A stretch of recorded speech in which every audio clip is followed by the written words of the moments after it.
Hi,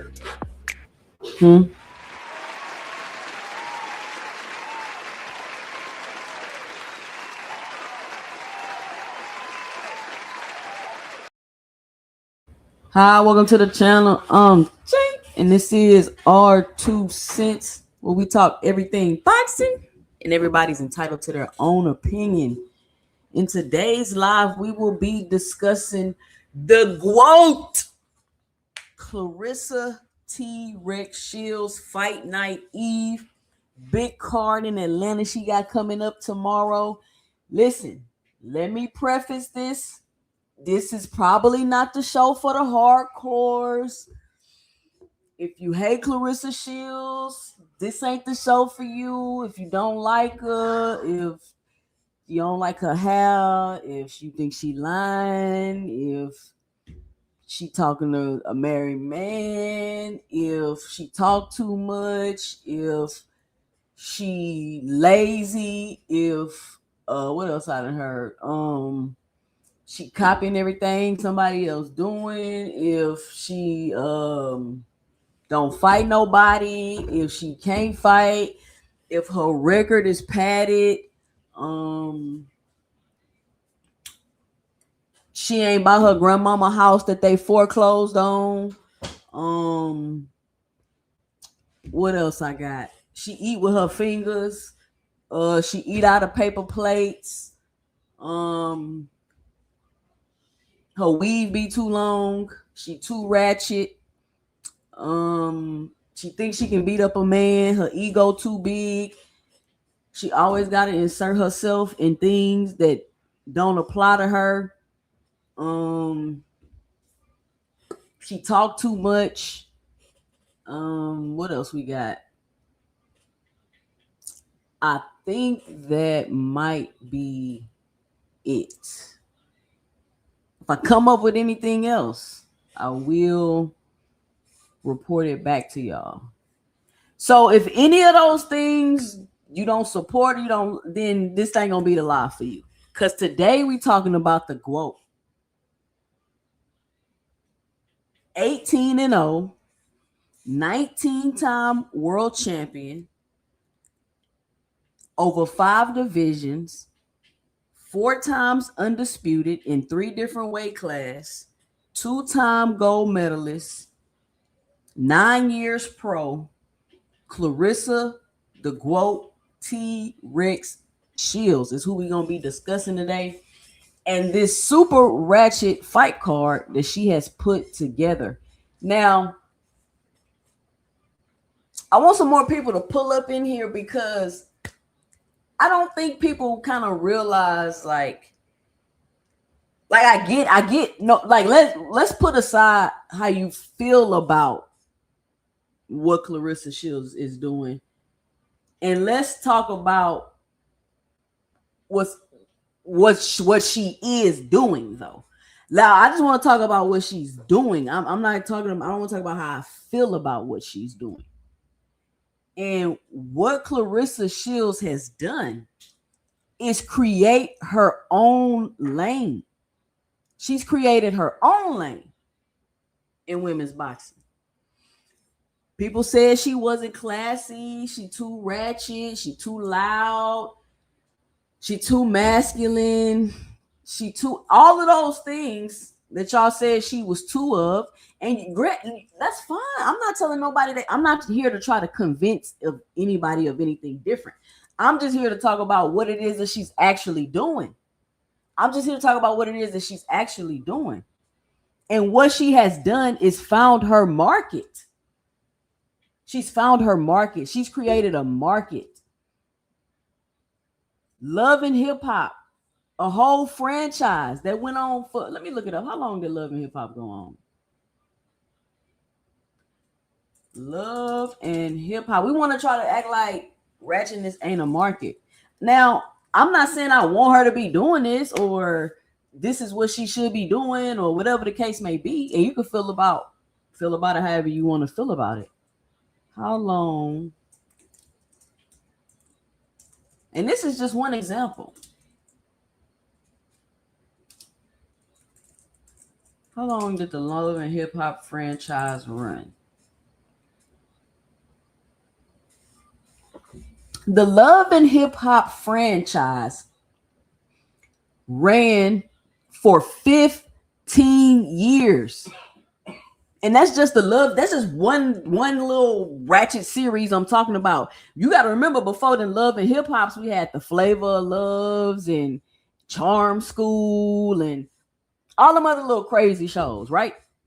So the ratchetness has evolved over time. Now we in the baddies era, which I don't really like. I don't watch Zeus. I honestly think Zeus Network should be canceled, to be honest with you, because I don't like all that stupid ratchet shit they be putting on there with that baddie stuff. However, it's a market for it. People watch it, and Claressa Shields is capitalizing off of that.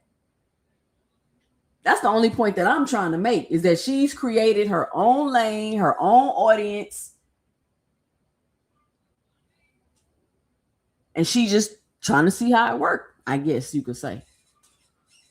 So she's in Atlanta. That's the ratchet capital. Atlanta is the ratchet capital.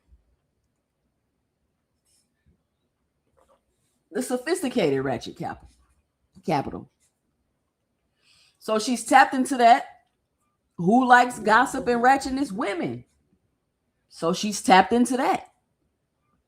The younger market, the younger people, they watching that stupid shit. So she's tapped into that. That's, you know what I'm saying? So that's all I'm trying to say is this is what she does. This is how she decided to market, promote, or whatever market, whatever lane she decided to go in. The point is, she created her own lane.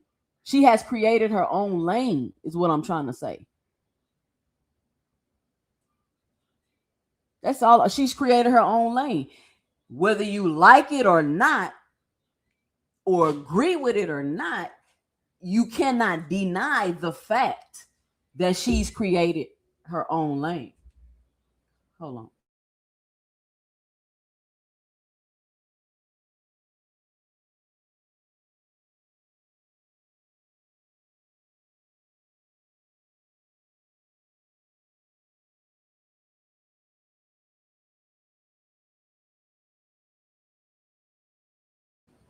All right. Now, it's just ratchet. Like, it's ratchet. But y'all know how I feel about, people coming into boxing and doing niche things. I appreciate that about boxing. That's why I wasn't in the uproar about the Jake Paul Tank fight. I wasn't in the uproar about that. I wasn't in the uproar about that. I didn't understand why people overreacted to that, to be honest with y'all. I get it, the size difference. That's why I was like, how they gonna fight? They damn near like 100 pounds apart. I thought that was stupid. Nah, I didn't think it was smart. I thought it was dumb, but I'm just saying I didn't have a problem with it because why not? Why not? Stillmatic, what do you mean? What's ratchet? What does that mean exactly? What, Claressa can't wear a mink? She absolutely can wear a mink. I'm just saying this is like the public view of how people feel about her. Like, she's loud, she ratchet, she this. You know what I'm saying? And I'm saying that to say a lot of people disagree with that, but there's obviously people that agree. There's obviously people that agree and don't have a problem with her or what she's doing. Obviously, it's people paying to see her fight. It's people watching her fight. Is you see, this is the thing that people don't realize. When you constantly, why do you constantly talk about something you don't like? People don't like Claressa Shields, but they talk about her constantly, daily, like whole channels dedicated to talking about how they don't like her. Don't y'all think that's weird? Nobody thinks that's weird. I don't like Tyson Fury, right? I think all the two centers know that. I do not like Tyson Fury. However, when Tyson Fury got a fight coming up, I talk about it. He have a fight. I give my 2 cents about it, and I keep it moving, right? I don't sit on here all day and tell y'all how much I dislike Tyson Fury and why. Every time he do an interview or a press conference, I'm not reviewing it, saying this and I don't spend energy addressing and talking about things that I don't like. I don't do that. So it's one of those things where it seems like to have the attention of the public, it has to be negative.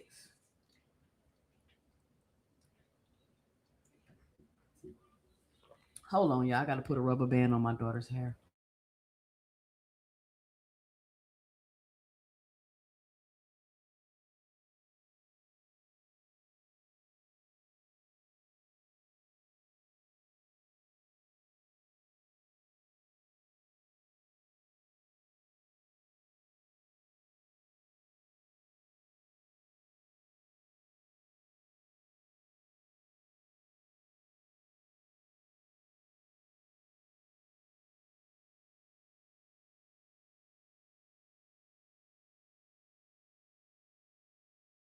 All right, I'm back.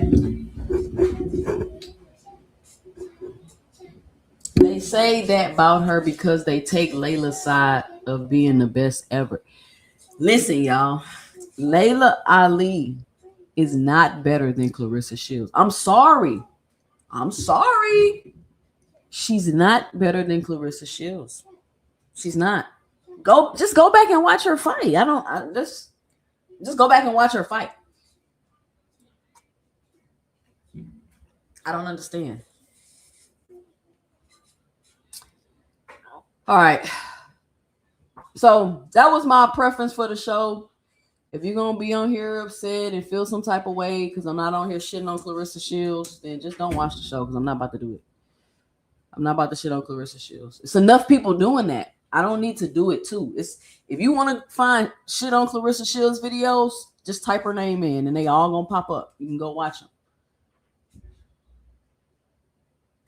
But right now we about to check out some clips. She's had a lot going on, and I will say, Claressa Shields is starting to turn her fights into events, starting to turn her fights into you seeing what she want to do, what she's gonna do. Whether you love her or hate her, you watching because you want to see what she gonna do. You want to see if she really got the audacity to sing a Whitney Houston song like she really can sing. Unbelievable. Wait till I show y'all this clip. It's people. Let me say this. People that cannot be embarrassed. I say this all the time. People that cannot be embarrassed are very dangerous. All right, so ooh, that boy Rolly look huge. Hold on, this clip just came up on my X. We're gonna check it out, but I'm about to try to find these videos of Claressa singing. Oh, that shit was hilarious. Please tell me I saved it. Please tell me I saved it.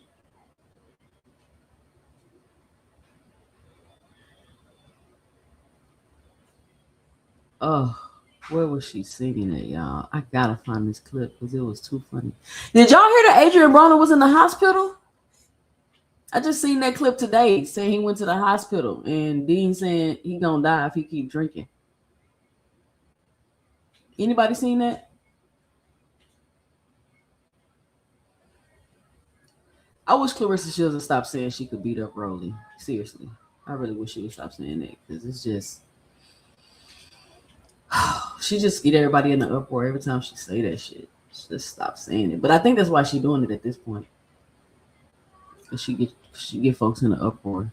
Let me see if I can find a clip of her singing.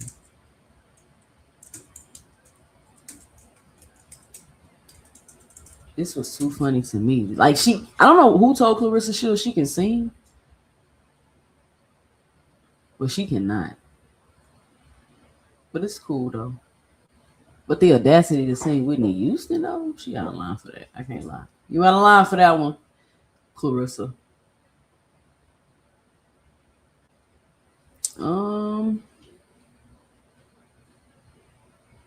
I can't find it.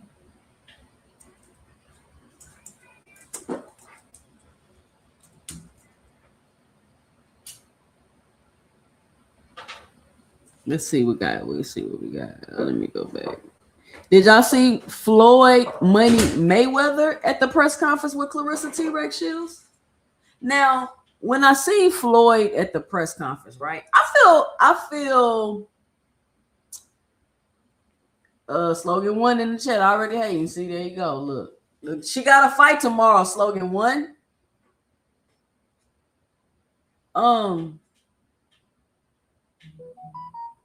When I seen Floyd Mayweather at the press conference, right, I was like, Floyd always gotta like insert himself.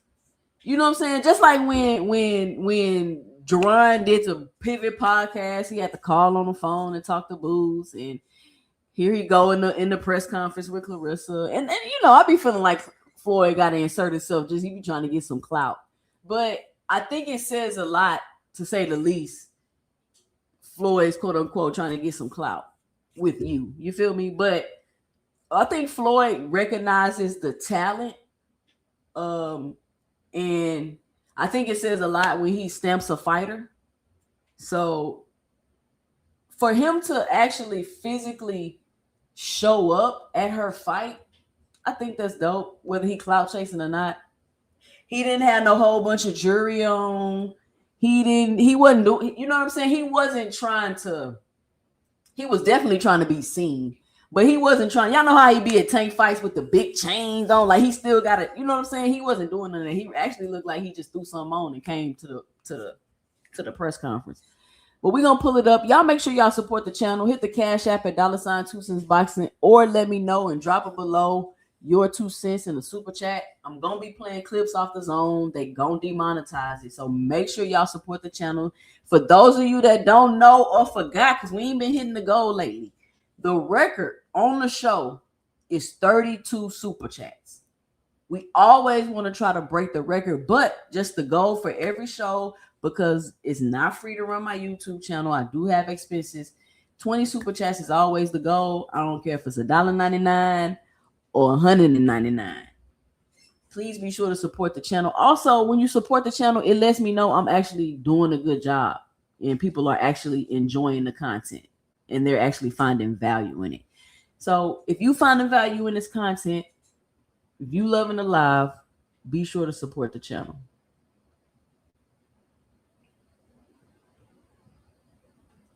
So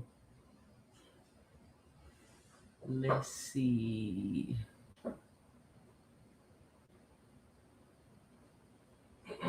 Let's just go ahead and start with the press conference with Claressa Shields. And that girl she fighting is bigger than her.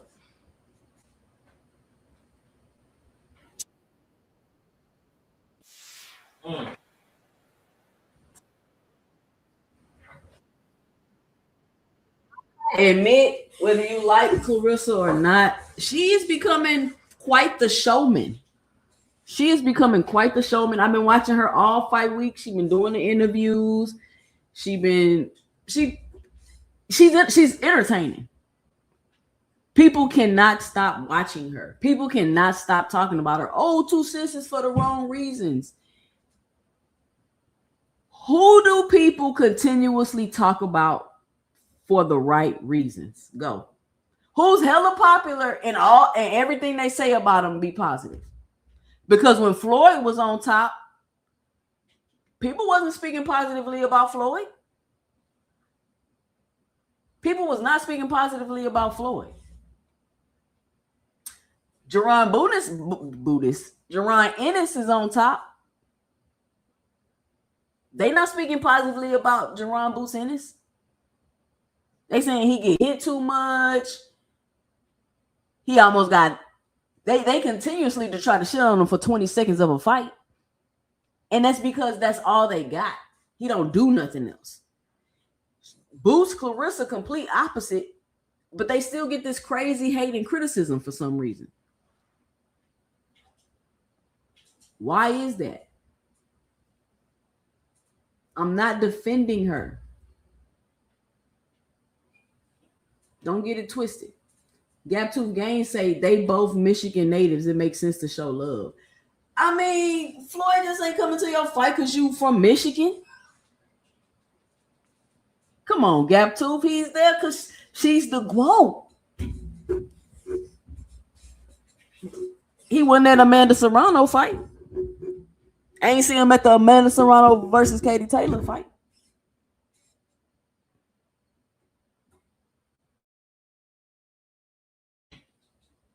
I be taking shots at Amanda and Katie, but I like all the female boxers. Don't get it twisted. But you know, it's the fan wars. It's the fan wars. And plus, Amanda Serrano, she damn near a legend. She been fighting for 17 years. Damn near 2 decades. So I don't even know why people try to even compare Claressa Shields and Amanda Serrano, right? It don't even really make sense. It's like how people try to compare Terrence Crawford and Jerron Bucenis.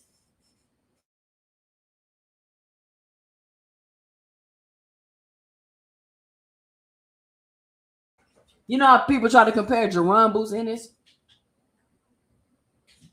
and Terrence Crawford when Jerron Bucenis is in like the prime of his career and Terrence Crawford is retired. So people want to try to compare Amanda Serrano to Claressa Shields, who Claressa is at the prime of her career, and Amanda Serrano is damn near done. Right? Claressa Shields has been a professional for 9 years, and Amanda Serrano has been a professional for 17 years. So, if I'm honest, it will kind of make sense to stop comparing Claressa Shields and Amanda Serrano. Like, y'all might want to stop doing that. Because if we comparing, then Amanda Serrano can't hold a thing, can't hold a match to Claressa Shields. And she's only had 18 fights. Amanda Serrano has had 54 fights. So, again, like I said, it doesn't make any sense to compare their careers because Amanda Serrano has been fighting damn near twice as long as Claressa Shields as a professional. You know what I'm saying? Like, I gotta start putting things into context because do y'all be reading these comments and the shit like everybody just keep running around repeating?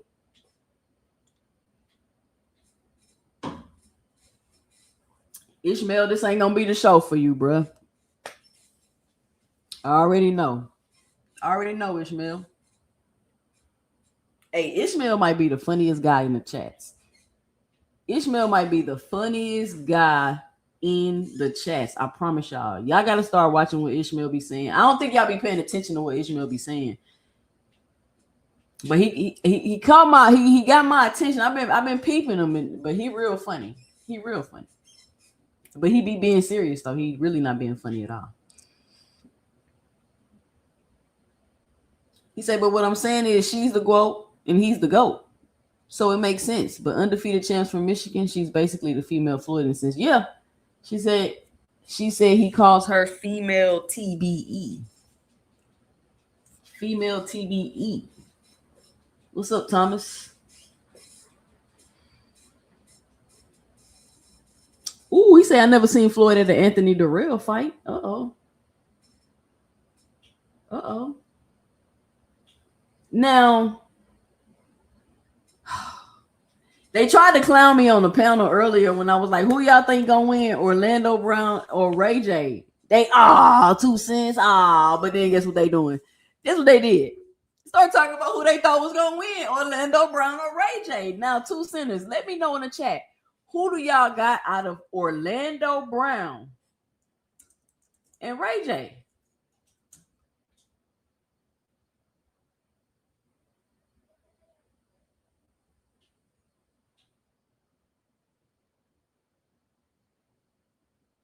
Let's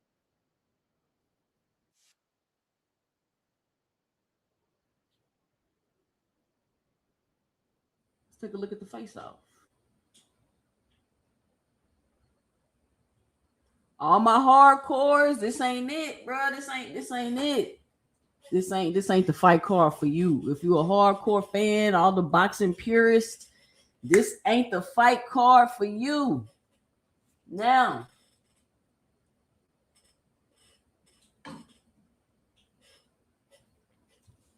Let's watch the face off. But let me see who y'all got. Let's see who y'all said. Eric said he got Ray J. Slogan One said he got Orlando. All right. Let's see what they got. And we got welcome from Carson, California. Actor, multi-platinum recording artist, entrepreneur, and most importantly, a proud father to Melody and Melody. Representing the COB, Ray J. And this for the Zeus Championship belt.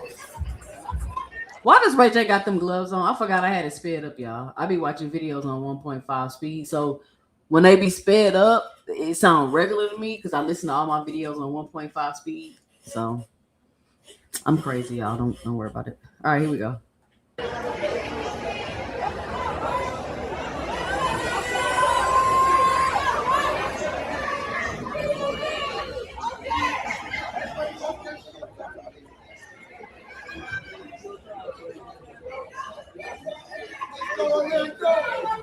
Ray J's so soft.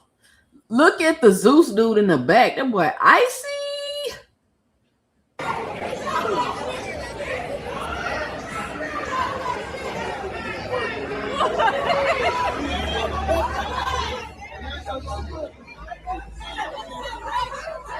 Once again, ladies and gentlemen, it's Orlando Iron All Crown versus Ray J.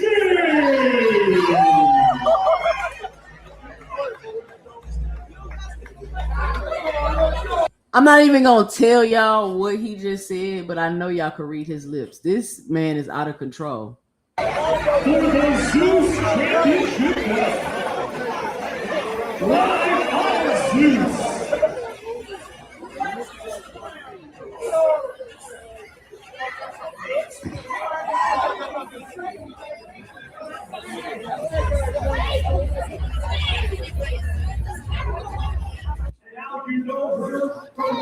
Why Orlando Brown look like he weight drained or something? Why he acting like that? But dude's a weirdo. Hit reality show baddies, and she is unrivaled. Ladies and gentlemen, here is Big Lex,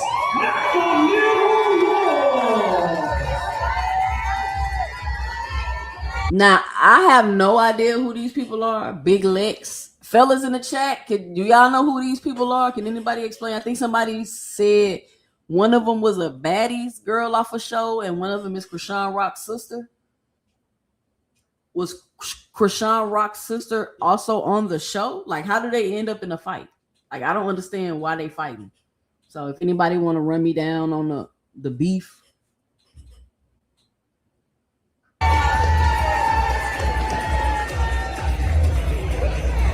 And we welcome now from Baltimore, Maryland. She is a singer, rapper, and entrepreneur known as the Eater, Latifah Tasiki Malone.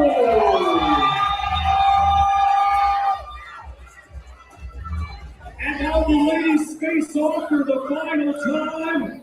Again, these two competing tomorrow live on Zeus in the main event for the Patty.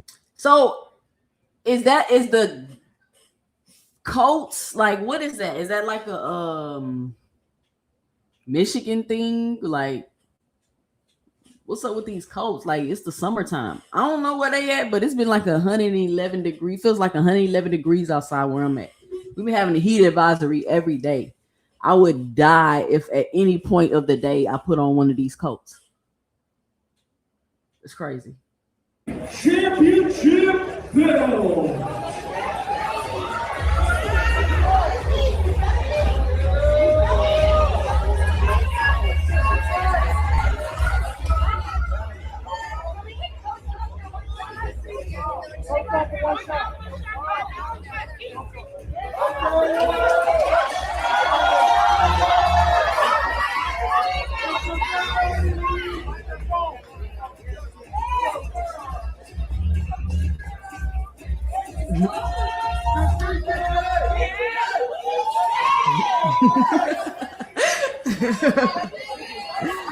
I was watching it. We was watching the way me and my husband was watching the weigh in on the zone. He say, "Why she keep spinning in a circle?" I say, "I don't know why she keeps spinning around.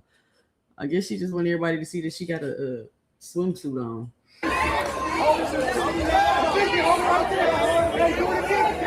She just spent in like 4 circles, girl.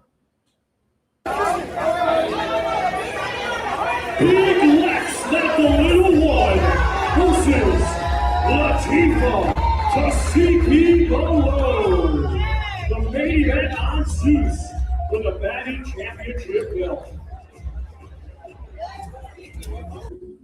Yes, this is the ratchet. This is the ratchet card of the century. Hold on. So this is the face off with what's her face and Claressa. Let me see if this is the full face off. I don't want to just show Claressa walking out. The girl she fighting don't seem intimidated though. It says Claressa Shields weigh in versus K Scott. I want them to show the whole thing. Okay, I think it's the whole thing. Main event tomorrow is scheduled for 10 rounds, and it will be for both the WBA and WBC Women's Middleweight Championships of the World. Let's first welcome to the scale the defending world champion. Coming to us from Sydney, Australia. She breaks a professional record consisting of 5 wins, just 1 defeat, and 1 draw. Tomorrow, in her first world title defense, please welcome the reigning and defending WBA and WBC Women's Middleweight Champion of the World. Damn, they definitely gonna demonetize my shit with this music. I just want to pause it real quick.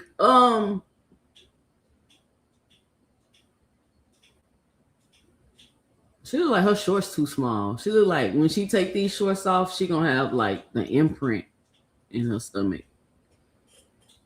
They look like that hurt.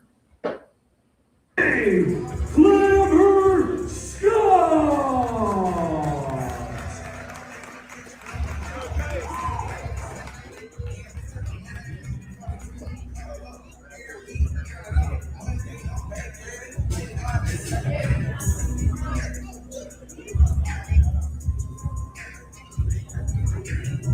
Nick Ballin in the building. What's up, Nick?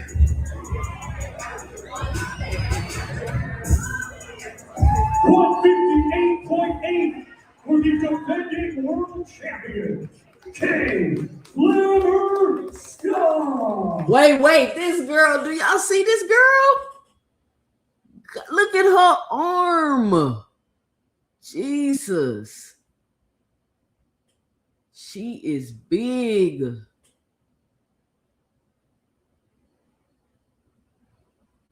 Wow. Champion, Claressa.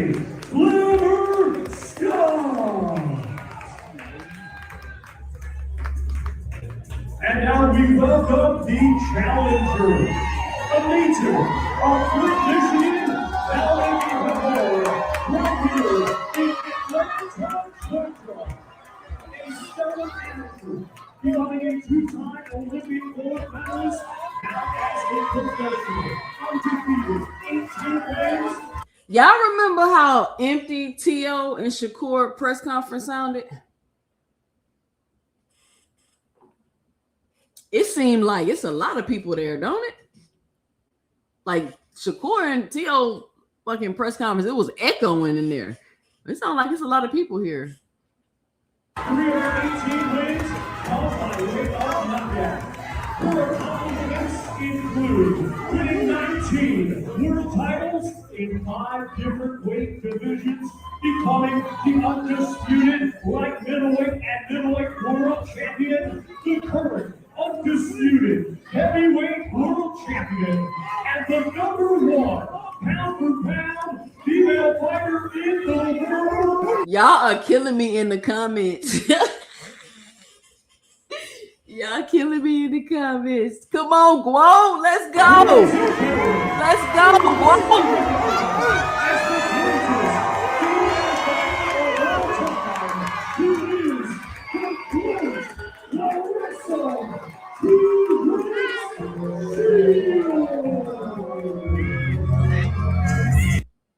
y'all.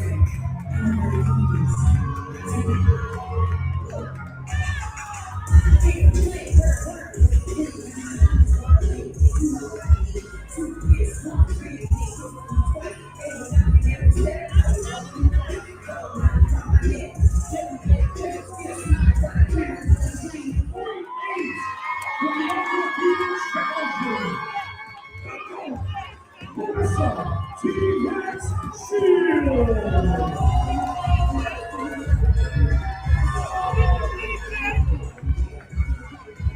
And then we have the ladies facing off in the final time again this hour. Main event tomorrow. Hey, oh, let me not pause it right here. Worldwide on the zone. It's scheduled 10 rounds. It will be for both the WBA and WBC Women's Middleweight Championships of the World. Okay, we're gonna take this off because whose angle is this? It's too much ass for me. I'm sorry, y'all. Let me pull up the zone press conference. Yeah. The zone.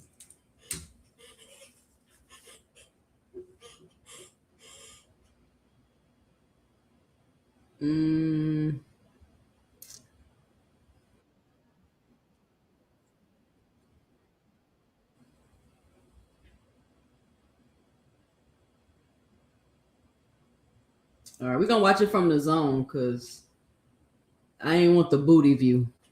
I don't want the booty view. I just want a regular view. And then I don't think they did her no justice because when she came out, she was up there to her own rap song. Y'all don't think that shit is dope? Whether you think she can rap, whether she can, y'all don't think that's dope? Y'all don't think that's dope? Y'all gonna sit here on this internet and tell me her coming out, and then she was underweight, and I know that we've weighed about 4-5 pounds. I don't know why you're weighing in with that much weave in your head. It don't make sense to me. But she came in 59.5 pounds, I think it said. She came out with the nice little outfit on with the little, I don't know what that was. Chicken wings. I don't know what that was.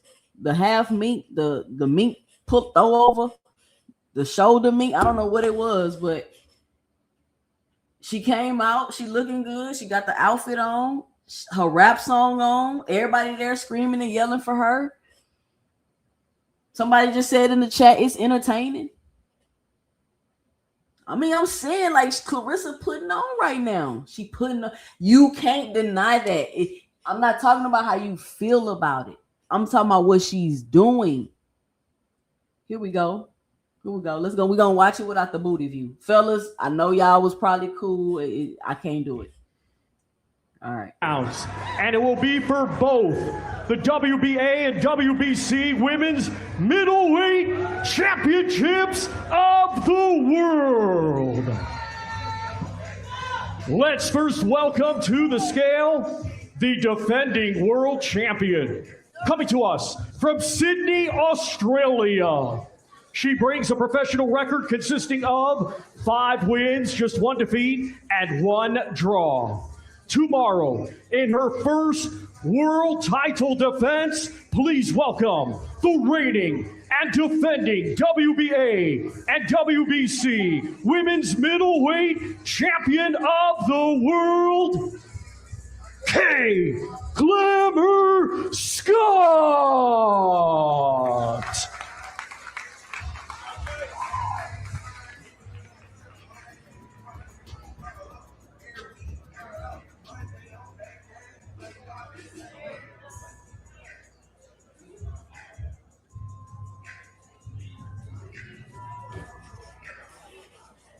Look how swole this girl is.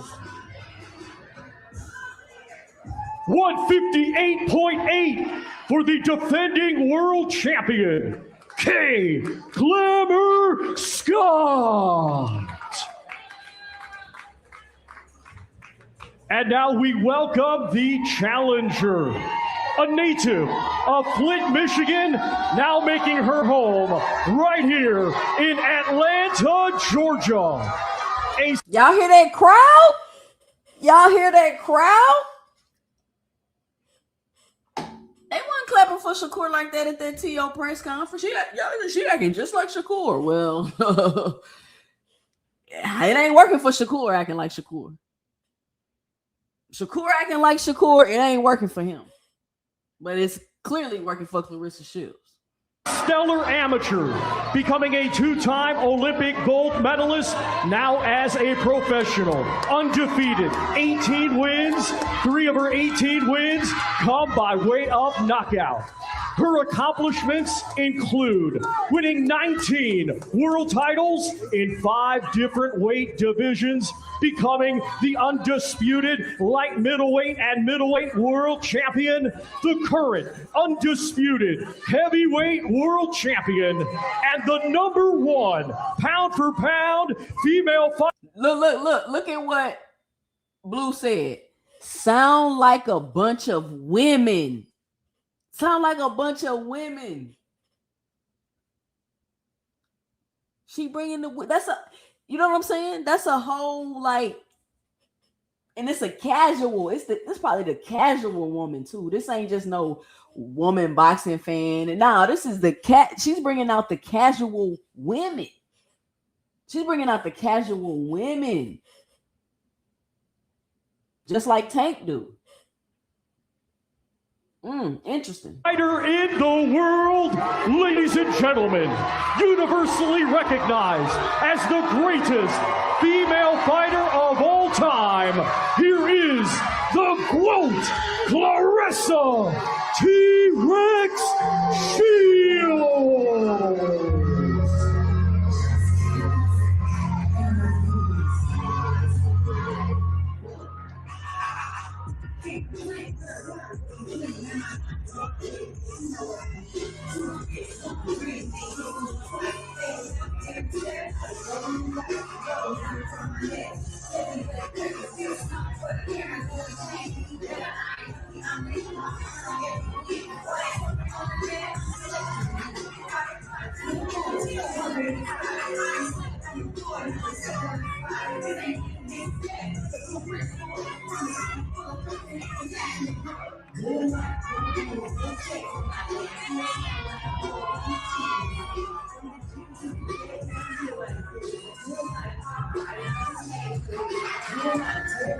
I don't care what y'all say.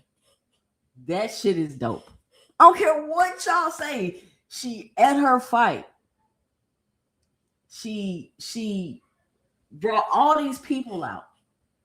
She looking good. She looking nice. Everybody screaming for her. The music that's playing, they got everybody lit. It's her song.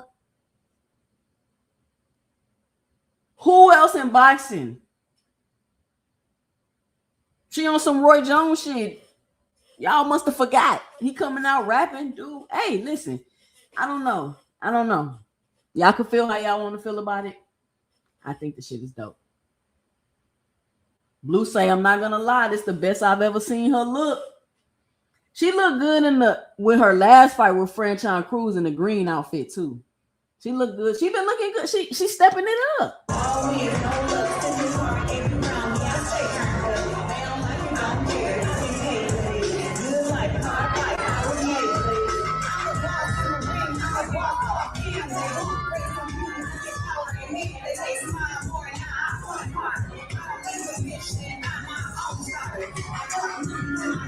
Well, Sergio, I don't think I've ever seen a weigh-in quite like this. Claressa Shields bringing the glamour to Atlanta.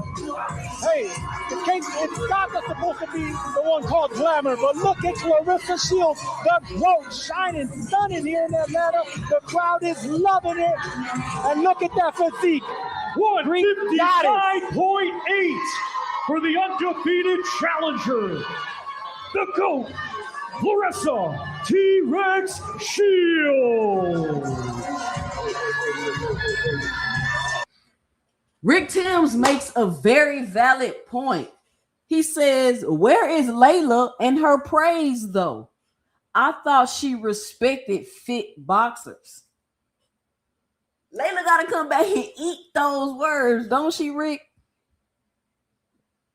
Don't she, Rick? I thought she was fat and lazy. And then I seen a post today. I'm on the shorts, right? I be kind of going back and forth with people in the comments. I mean, it is what it is. Like, really, people just be saying stupid shit, right? Somebody said in the comments today, she can lose another 13 pounds. What? You see what I'm saying? That's what I'm having the challenges with. Like, it's just the dumb. And I get what it is now. It's a lot of casual people that are hopping on the Claressa train now. People saying it's for the wrong reasons, but they're watching her fight. All the people that hate Claressa are going to watch this fight. It's not one person, it's not one Claressa hate channel that's not going to watch this fight. It's not. It's kind of like how everybody told you that about the Tank Lamont Roach fight, and how don't nobody want to see that fight, and ain't nobody gonna watch it, and he pulling somebody up, right? Nobody wanted to see it, ain't nobody gonna watch it. But after the fight, it was so much content about him taking the knee, and I was like, I thought y'all niggas said y'all wasn't gonna watch it. I thought y'all said he was fighting nobody. So all y'all watched him fight nobody and then complained about him taking the knee. So all of y'all don't like Claressa Shields and complain, but she do better numbers than some of y'all favorite fighters. I'm just saying.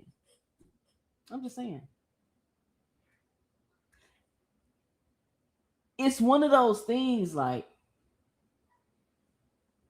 you gotta realize what it really means when somebody can never do anything right.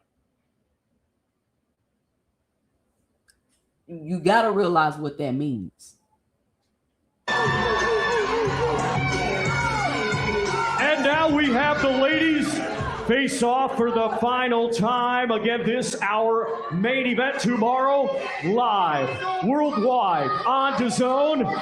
It's scheduled 10 rounds. It will be for both the WBA and WBC Women's Middleweight Championships of the World.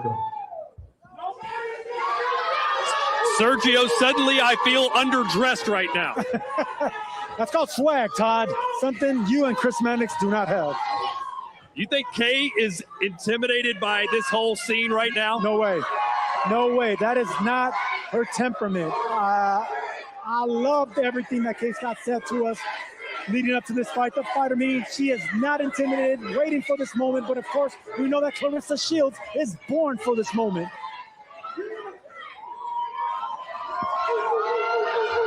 I don't think there's any athlete, maybe in any sport. Hey, I'm not gonna she don't look intimidated at all. This lady don't look intimidated at all. Like, usually when I see Claressa opponents, they be looking shook, they be looking a little timid. Even Savannah Marshall looked intimidated. This lady, like, she don't give a F.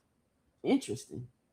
And we're gonna watch the exchanges back and forth, because Claressa says some interesting things about her opponent and who she's finna fight. She is you. Jude, click the link. What is you doing? Come on, Chef Jupe. Chef Jupe RD in the building. Jupe, I don't know if you know, but that's like your official nickname in the YouTube streets.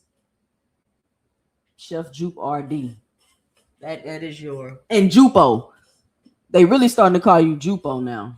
So I don't know. We might go with Jupo.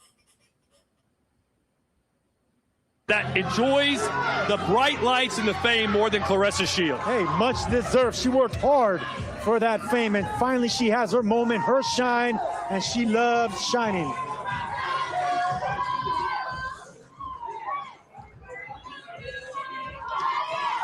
What do you make of their physiques? Obviously, Shields cutting down from 170 to 160.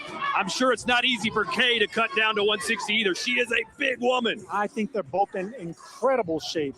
Muscular, they're fit, they're tall. And Claressa Shields coming down from heavyweight down to middleweight. Normally, you get a me neither, Jude. When I seen this, I said, whoa, she is huge. Because Claressa Shields did call her Drago when they was going back and forth. But we gonna watch it. Waiting on you to pop up here, Jude. She's 6 feet.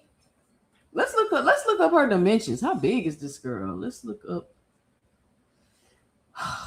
My son found himself on BoxRec today, y'all. He was so crunk. It was kind of funny. He was like, "Mom, I'm on BoxRec." I said, "Let me see, baby." They don't got his picture up or nothing yet. And one of the guys that my son sparred when we was at nationals, it was a very good sparring session. It's probably the most advanced person he's ever sparred. It was really great work. And I just was on Instagram today. My son showed me the little boy that went professional. So I thought that was pretty dope. I think he's like a 10-time national champion or something like that.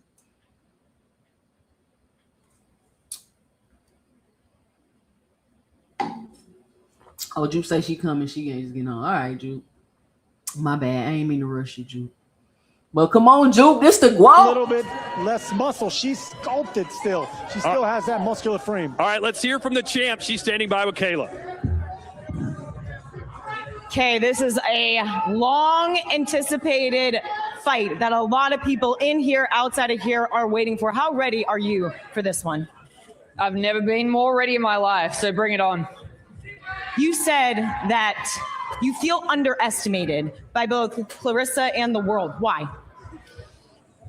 I've explained many times. I think people look at that pro record of only 7 fights, but I come from a huge amateur background, 15 years in the national Australian team, over 120 fights.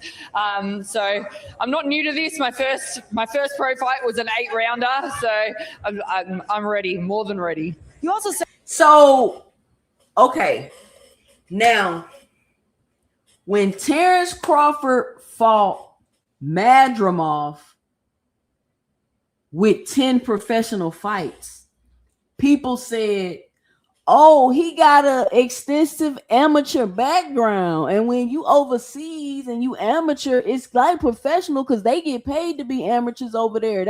You know what I'm saying? He had like 100 and some amateur fights. So that was the justification for Madrimov and the Terrence. So the justification for the best fighter in the universe fighting a fighter with 10 fights was that he was a champion and he had an extensive amateur background. Can y'all please put a 1 in the chat if y'all heard that? Can you put a 1 in the chat if y'all heard that? I'm gonna wait. I'm gonna let the answers populate. Could you put a 1 in the chat if you heard that?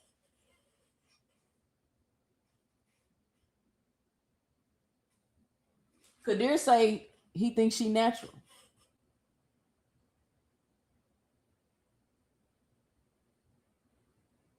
Somebody say she had some surgery done.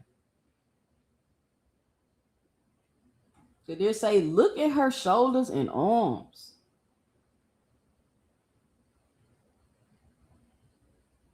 Rick say only 120 amateur fights in 15 years. Rick, you really don't fight a lot of fights every year. You feel what I'm saying? Like you would think you could just rack up fights, but it don't really work like that. What you said here first, Sin Ironheart. Let me go see what you said. Oh, he says your son's resume going to be better than Crawford's very early in his career. It's probably gonna have to be.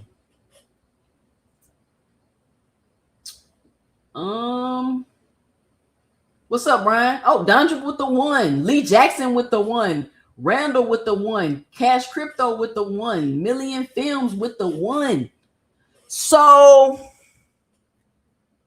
can we stop saying that Claressa Shields ain't fighting nobody, and that this woman is however old she is and all of this other stuff everybody keep just repeating without no facts or no basis at all?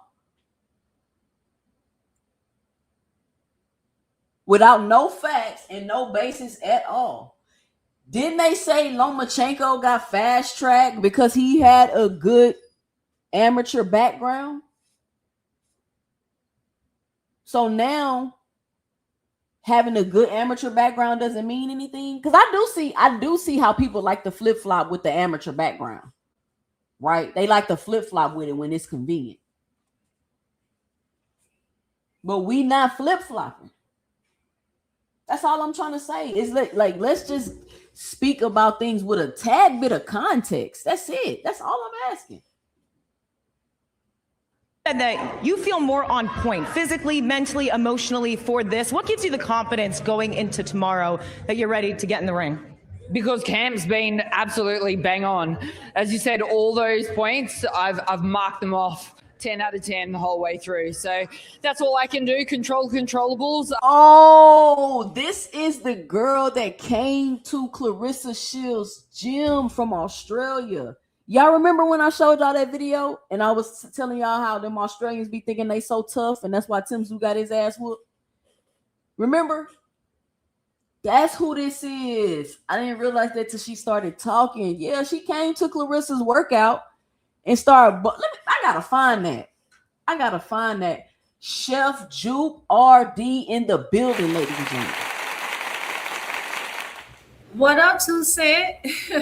I said you hyped today. It's Shields weekend. It's the GWOAT. It's the GWOAT. Absolutely. I've been listening to you. I was listening to you on the way home. So yeah, I just got settled. I'm just ready to get settled. So yeah, that's a big. I mean, I remember Perkins being big, but she just looks more like, I don't know. Like see, Perkins was like a basketball player, so she got like a slimmer build. Yeah, and Perkins like kind of. They just shaped different, I guess. Like this girl got a lot. She looked real strong. Mm-hmm. And so she looks strong, and then she done all this amateur experience. I'm saying her like Claressa. I know she don't play. She don't skip step. But this potentially might be a good fight. But yeah, I didn't realize she was that much bigger. I don't know. I'm actually even more interested now. But let's go. Claressa did look great. She looked good. I like her at this weight. She's not a. Did I say she was a sparring partner, Dondrick? Is that what I said? No, I didn't. I didn't hear you say that. You said she came to the gym, but she didn't spar. They didn't spar. Or? No, I'm trying to find the video. Let me see. Okay.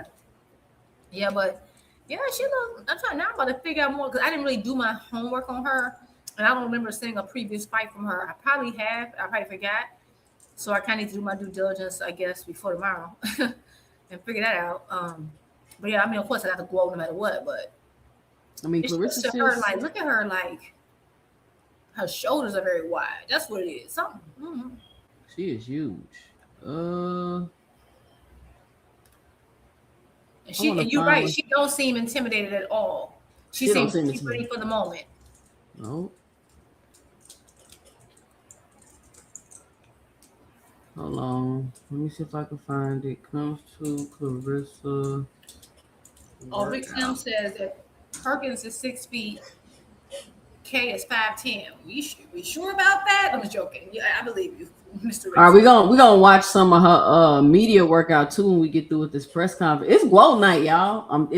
I already gave y'all the list earlier. This ain't the show for you, bro. Don't come here talking mess about the GWOAT. I already know. I said, if I have any criticism, I ain't saying this tonight. You ain't about to beat my ass in here. I already know. It's the GWOAT night. But she looked great. And I think she looked so much healthier at 160. I mean, not saying she didn't look healthy bigger, but she just looked, I don't know, it make her look more youthful or something. I don't know. I really like her at 160. She got more energy. Yeah, she looked like and the cut don't look bad because when you cut that much weight, you get concerned. I'm hoping she should, we'll see in the ring, right? Because the only thing I normally concerned about cutting that much weight is punch resistance. But I think she should be good, and I think she don't get hit a ton anyway.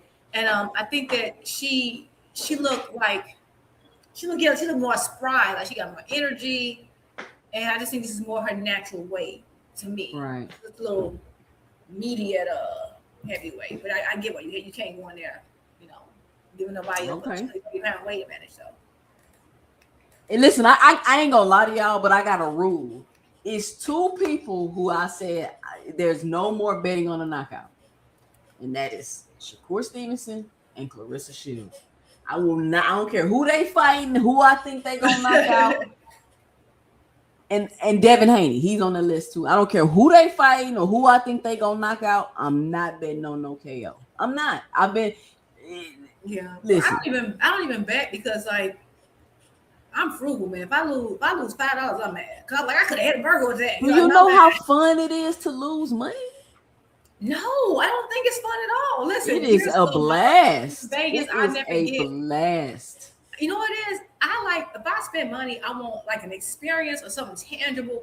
And like, you know, and I don't know, the more money I make, the tighter I get. Like I'm be mad if I just play a game and I don't win and that's it. Like, oh, you played the game and lost. I'm be pissed because I'm be thinking about what I could have did with that money. But what if you win though? That's true. Now winning, yeah, I can see that. But I know I ain't gonna lie, I lost $5 in Vegas one time. This was my first time. I was very young. And I was mad about it. I had an attitude. It was only $5. I don't care. I don't understand people lose hundreds. I had an attitude. I don't like losing money. I mean, gambling is cool. It's not. It's fun. Go lose a couple $100, but maybe $1,000 or something like that. But yeah, I mean, I could never be addicted to it. I'm a little bit broker then too. So now I probably won't be mad about $5. But I used to go like, you know what they give you free drinks if you at the little slot machine, whatever. I would put the little money in, and I would see like to make sure the little bartender guy saw me do that, and I was like, oh yeah, I wanna, I don't know, whatever I was drinking at the time, something probably like light or something like I don't know. And then I'm running sour, and then I go get it, and then the minute he walk away, I eject my money. I would do it all. I would eject my money, and when he came back, do it again. Now, that's how I got free drink. I'm not spending my coins up in here. Man, listen, you can always make money. I'm gonna start listening more to like people's betting shows and stuff, so then I'll feel more confident about it. Cause I mean, I bet when I only bet like I just do it for fun though. It's not like I'm not betting with nothing I can't like. Listen, I brought this to lose it. Basically, that'd be my thought. Like I brought this to lose it because they did a study and they were saying that people are addicted to losing. Actually, it's not the win. Addicted to losing? You're addicted to the losing. Oh hell, that's crazy. Because you losing more than you winning. And that's why I can't get it. I need to go straight to the winning. I can't do the losing. It's a law, but what you got to understand, it's a law of averages. It's a what? It's a law of averages. Yeah, and and I understand that logically, which is why I don't bet. And why Tom is gonna say some bet it all, Jude. Tonight's your night, like Betty Wright. Man, shut up, trying to get me up. No way, Jose. I ain't doing it. It's fun, but yeah, I agree about I wouldn't, if I was betting, I definitely wouldn't bet a knockout. And I don't normally pick a knockout for her or Shakur. Not for Devin either. However, if I had to choose the three of them on who would get a knockout, I would put a little bit more towards Devin, depending on who he's fighting. Just because I see the potential with Devin. He just, I don't know what it is. He got the potential. He just won't do it. I think I had bet for Shakur to stop Padley early in the fight. And I think that's the last time I was like, okay, I'm done. I didn't bet on the knockout. I just bet for him to stop him in like the first 5 rounds. I'm like, all right, I'm done with this. No, that was reasonable though. I mean, I think we all, he lasted a little longer than he probably should have.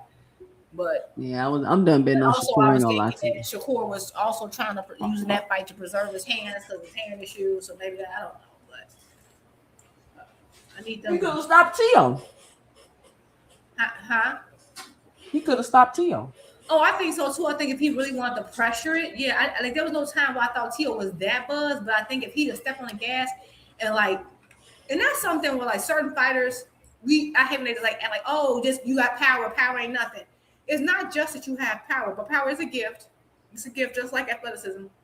But I think that people are not giving people credit for technique and traps. Like that's what I like. One of the reasons I love Tank as much because I think he's great at setting traps. And I feel like people act like that's not a skill set. Yes, it is. Just like I've seen Bud do it, right? That's a very skilled thing. And for some reason they don't, I don't know. Maybe that's why. Maybe it's not that they don't want to commit power-wise. Maybe they're just not good at like trusting that they've set a trap that's going to get their guy out of there. I don't know. I don't know. I would love to pick their brain on why they don't go for the damn knockout when they should.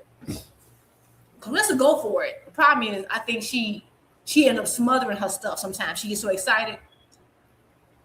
Claressa goes for knockouts. She goes for it. She just She fighting. She likes to fight. She just ain't got no power. She gets so excited and like she just be like sometimes because I think she could have got the old.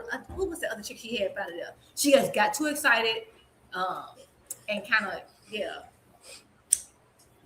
messed up. She kind of I don't know, got overly excited, and probably needs to stop headhunting. She should have went to the body once she gets somebody hurt.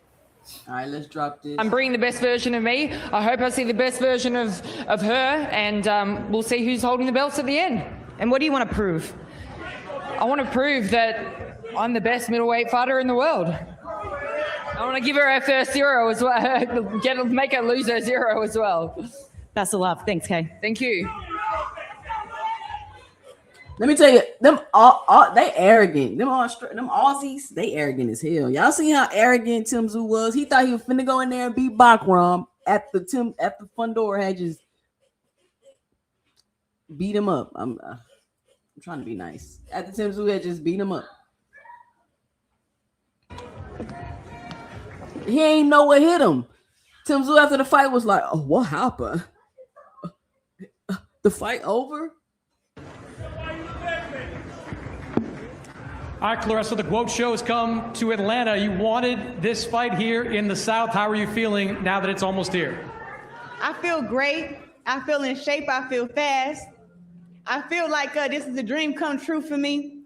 Thank all y'all for being here. We got Floyd Money Mayweather in the house. Make some noise.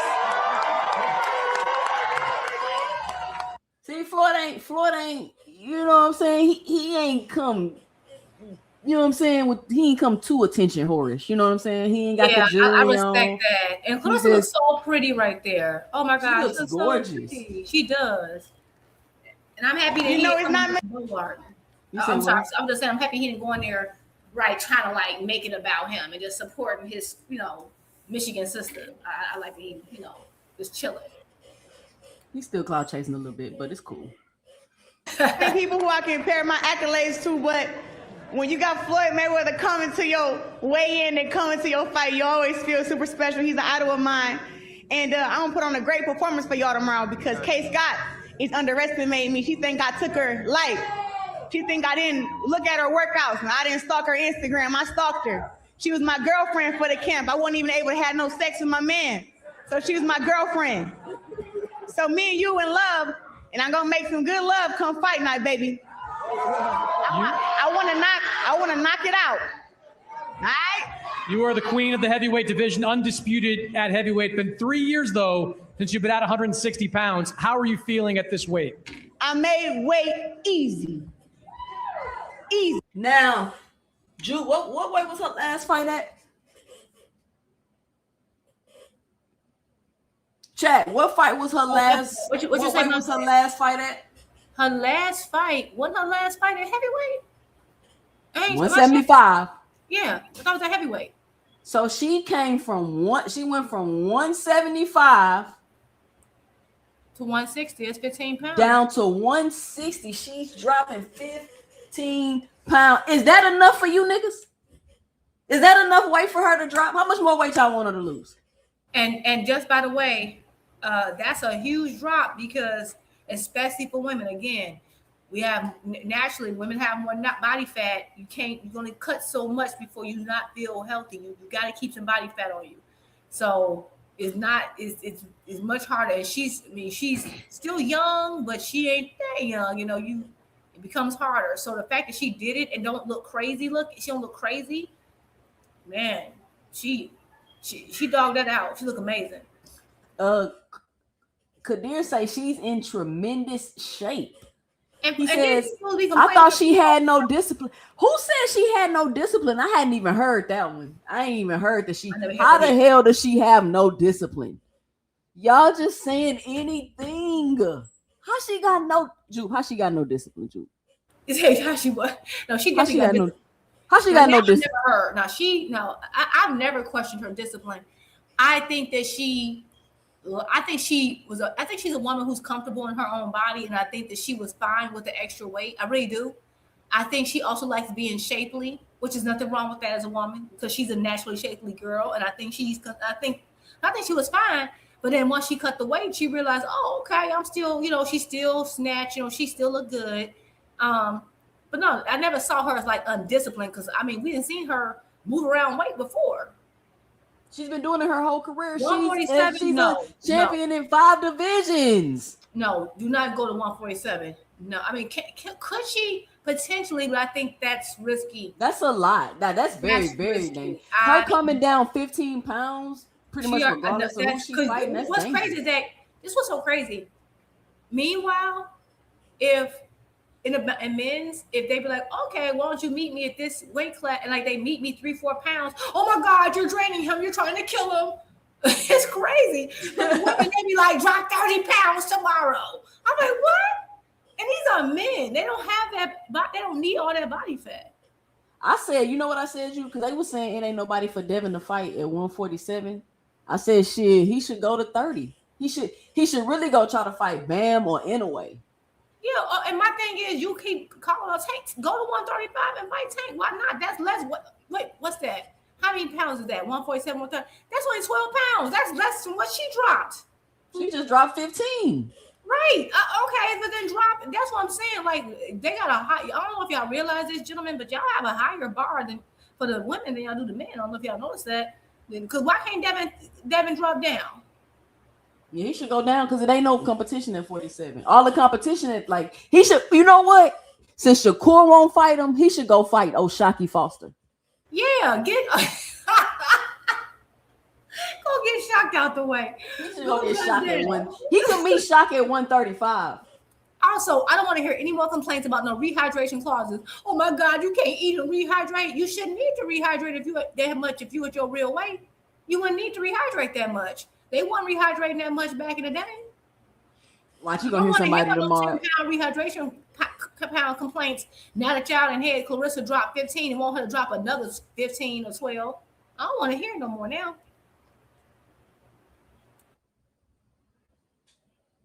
Who ASO stand hating in the chat? Where he at? He's talking about dropping weight, not adding weight. They want her to go down to 147. Not right, because why can't Tank go to 147? You the one who said you want Claressa to go down again. Sherry went 15, you want to go to 12. Okay, well then the goalpost move. You said the goalpost move. Oh, this shit is hilarious. The women can drop. The women can cut. She can cut off her right buttocks, but Devin need to be comfortable at all times. No, I'm trying to hit that. These niggas can't even. They arguing over 3 pounds, Juke. 3 pounds. It's 2 pound for pound fighters arguing over 3 pounds. This woman is she's in her early 30s. That is baby making years. Those are the years where your freaking body wants to hold on to fat, wants to hold on to things, and she got it off. All right, here we go. All these girls talk all that shit. I was at heavyweight.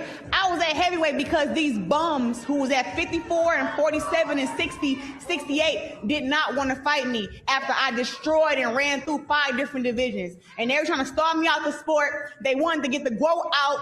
MVP wanted to start me out, and I had to go up to heavyweight to make fights. And when I went to heavyweight, all the girls there was 4 girls. All of them said, hell yeah, we'll fight Claressa Shields. And I made the most money at heavyweight.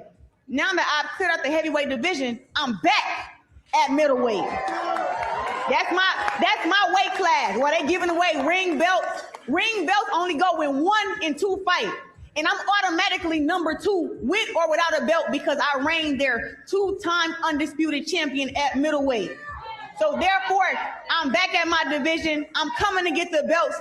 And after I finish K. Scott, any of those girls at MVP, Nikisa and Jake, lift the band. I come beat y'all girls' ass. Good luck, Claressa. Yeah. Whoop that trick! All right, Sergio. No, she don't got to sing. Is what she loves to get the crowd saying. Can you translate for those that don't know what that means? Well, that comes from a movie called Listen, did you, Jude? She said they tried to stall her out, Jude. What you think about that? What's your 2 cents about that? When she said, first I didn't get it. She said, lift the band. I said, oh, you saying that they won't let the fighters fight? And then I realized she's talking about the fact that she got banned from all their events. Remember when she apparently got into that situation with Baumgartner? So yeah, so that's funny because she's saying, I'll come to your event. So I mean, they do got a ban on her though. Like she can't come anywhere near. That moment right there, y'all. Y'all might not know it, but that may or may not be iconic. Because the fact is like, lift the band, I come whoop all y'all. Whoop that trick. And got everybody saying, whoop that trick. That was a cultural moment. I'm sorry. I love that. Classic. I was sitting here with my arm in the air, like, whoop that trick. I'm rocking with it. And you know what? Thank you, Claressa. We need some type of excitement around here.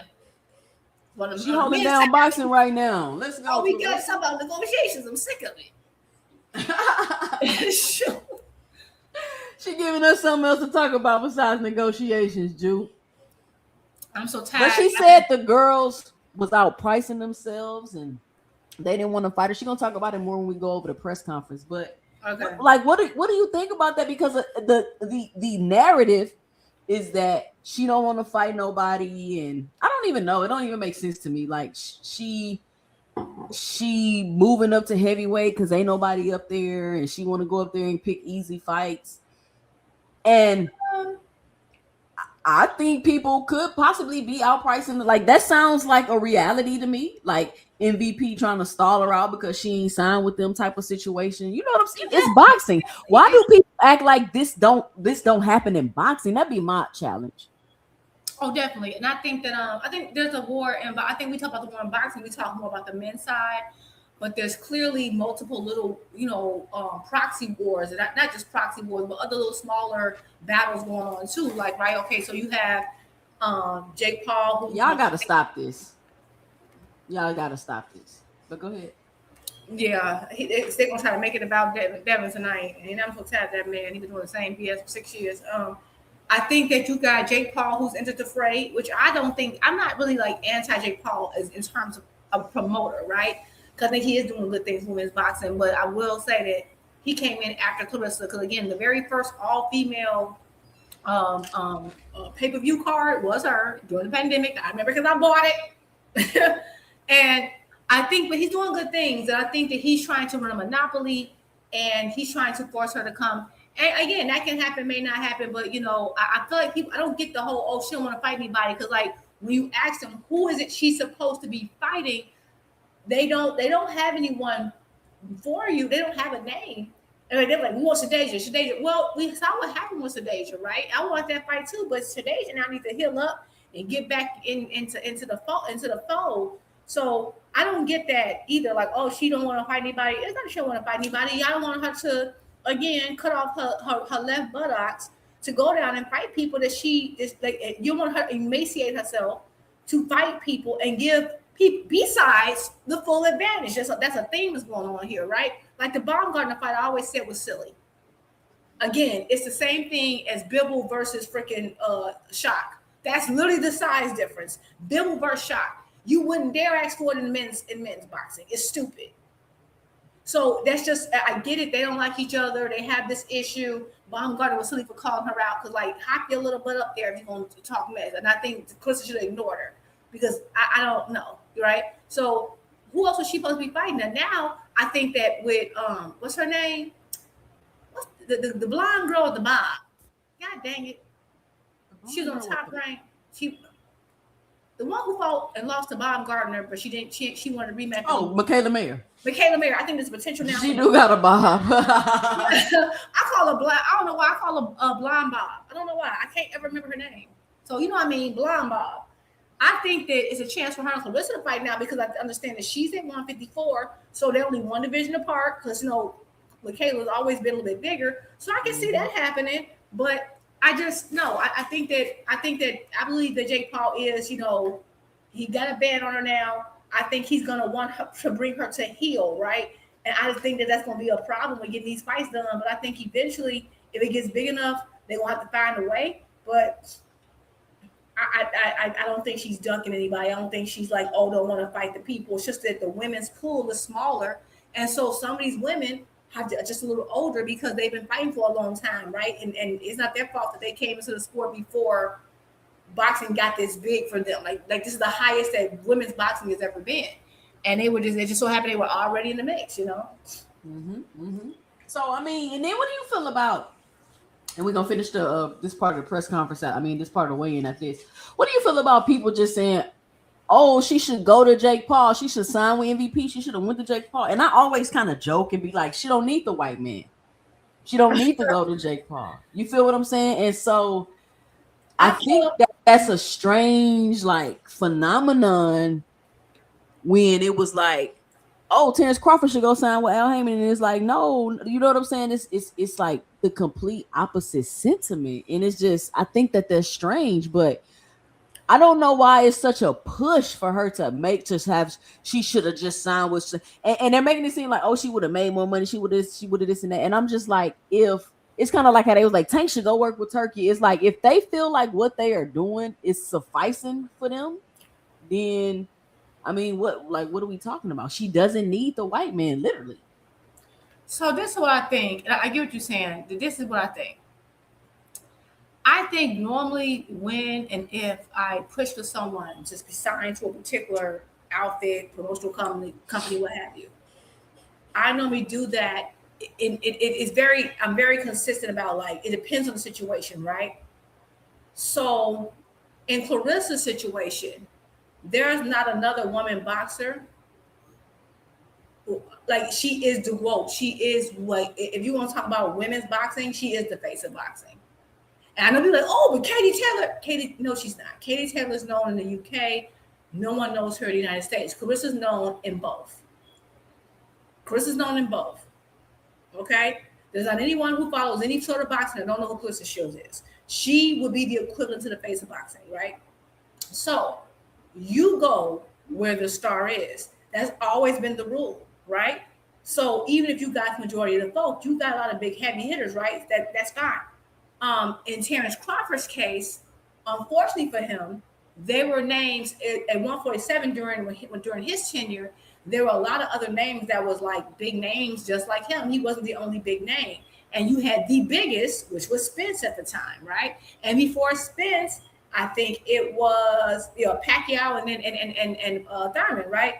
And maybe Bud fell between that. So in his case, and because his contract expired, yes, it would make sense for him to go where the work is, because you don't have the star power on your own to bring everybody to you, because you are their biggest bag. Like it's one thing, well, like I'm I'm like the star maker, right? And that was proven because Bud finally did it. And what happened? Bud became the biggest in his career that he ever been. So it just depends on the situation. And even if you're not the biggest star, I'm not saying Bud wrong for staying with Top Rank as long as he did. He made a decision for him. I'm not criticizing him for that decision. And I'm not saying he ducked for that decision, but you just can't then say, oh, I didn't get these fights because these people ducked me. No, you made a decision. And the consequence of that decision is that you didn't get some of the bigger fights sooner and got into the fray and got into the mix-up because of the decision you made, knowing that your boss, Bob Arum, didn't want to work with PBC. Like you knew that. Everyone knew that. So I think that's what the difference is. So I disagree with people saying that Claressa has to go to sign to Jake Paul. I will understand it if she was like just a really good fighter and didn't have a name, and that's not what it is. No other fighter can command the audience that Claressa Shields is doing right now. They just aren't. And I'm like, oh, well, Katie Taylor and Amanda Serrano did this. Yes, but they did it as an undercard. And then they did it. Yeah. And they had to have a super stack card and all this. And I mean, and they did good. They did great numbers. I'm not saying they didn't. They did it together. That was a super fight. I'm saying Claressa is selling these. She's selling out with names no one even heard of. Right.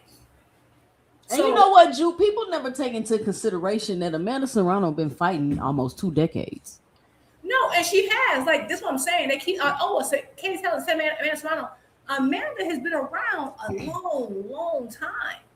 She like her once she's kind of reminds me of a Bud situation where like her biggest fights were at the tail end of her career. She's slowing down. I saw that in the Katie Taylor fight. I think if Katie Taylor fought Amanda Serrano 5, 6, 7, maybe 7 years ago, she been knocked out. She's not fighting a prime Serrano. She got knocked out. She fought prime Serrano. I follow Serrano. And most people don't even know Serrano's best wins, which is when I said that on Cam's channel, right? It's not because it can't ever say I hate no Serrano. I was a huge Serrano fan, always was, right? So And that's what I'm saying. She got the biggest fight set to tail in her career. Unfortunately, it's just a timing of things. But yeah, I don't think she got assigned to Jake Paul. She don't want to. I think at this point, because right now, who does Jake Paul have that we just fiending? Like, who does he have signed and we just fiending for Claressa to fight? I don't even know if she has anyone on this fiending for the fight. Because the one fight y'all talking about is a stupid fight because they're just they're too far removed. I don't want to see a fight between people who have like a 45-pound weight difference. That's stupid. That's unfair. It's not gonna, and it doesn't tell us who's the best because neither will be at their best trying to meet in the middle. It'll be Conor being Chris Eubank. That fight was so trash to me. I didn't even like that fight. That fight was so trash to me. That was a smaller, like that. That was a smaller gap. This is Bibble versus Shaqy Foster. You would never. That's what this is. Like, think about it. Claressa's heavyweight 175. Bibble is light heavyweight 175. Alicia Baumgardner is 130. Shock is 130. The equivalent to Claressa and Baumgardner is literally Dimitri Bivol and Shock. It's stupid. It's stupid. I don't want the fight. I'm not interested. See, I told y'all somebody was gonna take me serious. Y'all so funny. Anyway, here we go. Yeah. Also in Flow, I believe it is, and it was based out of Memphis, but it's a great song, great movie, and it's about whooping some butt, Todd Grisham, whooping some butt. And you expect Claressa Shields to do that tomorrow night? Hey, I really think it's dope that she got this lady with this tight ass outfit on and this big ass booty that keep fixing her hair.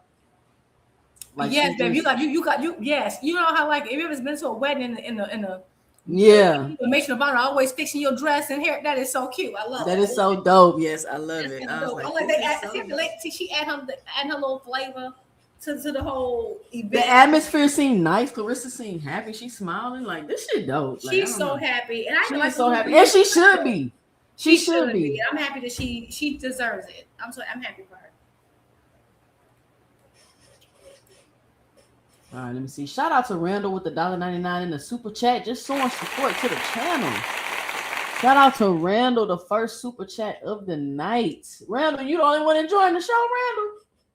It's because I'm talking. It's probably like hearing nails against a chalkboard to hear people speak positively about Claressa Shields. I know this shit is. I don't understand. Like, why? Okay.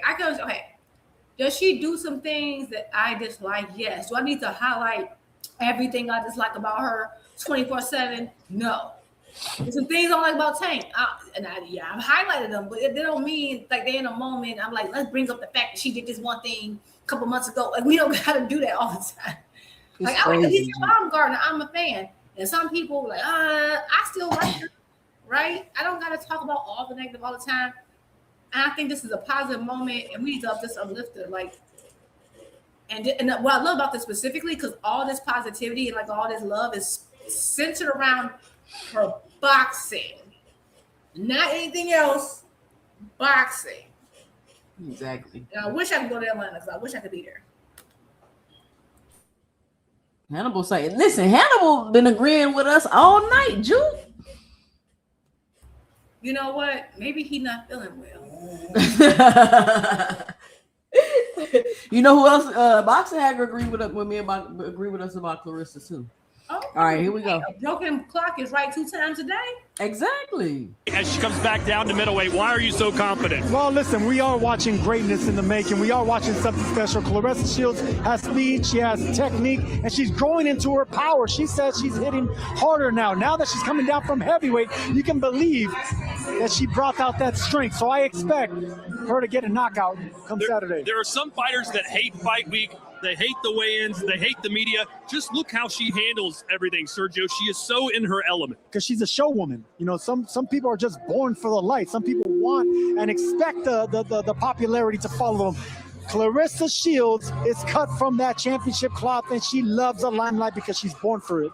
She mentioned that she felt disrespected because Kay Scott thinks that Claressa is underestimating Kay Scott. Where do you fall in with that line of thinking? No, I just think it's Claressa being Claressa. All right, that's enough listening to them. I mean, like, I'm pretty sure we don't even know, like, probably the half of what Claressa Shields has been through. And I like it. I like it for her. I love this for her. You know what he said that the commentator that said that I thought about, because something we don't talk a lot about. We talk about it in men's boxing, but not much about women. Is star power, and I have to agree. She does have, even though right or wrong, sometimes I wish she would shut up in the media. Sometimes I really do. She does have. Claressa still has the things that I sometimes don't like about her are the things that makes her kind of give her star power in a sense. Like, okay, for example, Claressa doesn't always read the room well. She's very bubbly. She's almost childlike. She's very bubbly personality. She just has a bubbliness about her, and she loves to talk. She loves to talk to people, and she loves to be engaged, right? Which is, there's different types of stars, right? Like, because you got Tank who don't like talking to nobody. He hate everybody. He hate the world. But he has a natural aura that makes him a star, but he's like regrettably a star, right? Because he just has he's the reluctant star. Yeah, her reluctant star. He has an it factor. He was born at this thing. He just has it. Some people are born with it, although he's not very social. She's very social, right?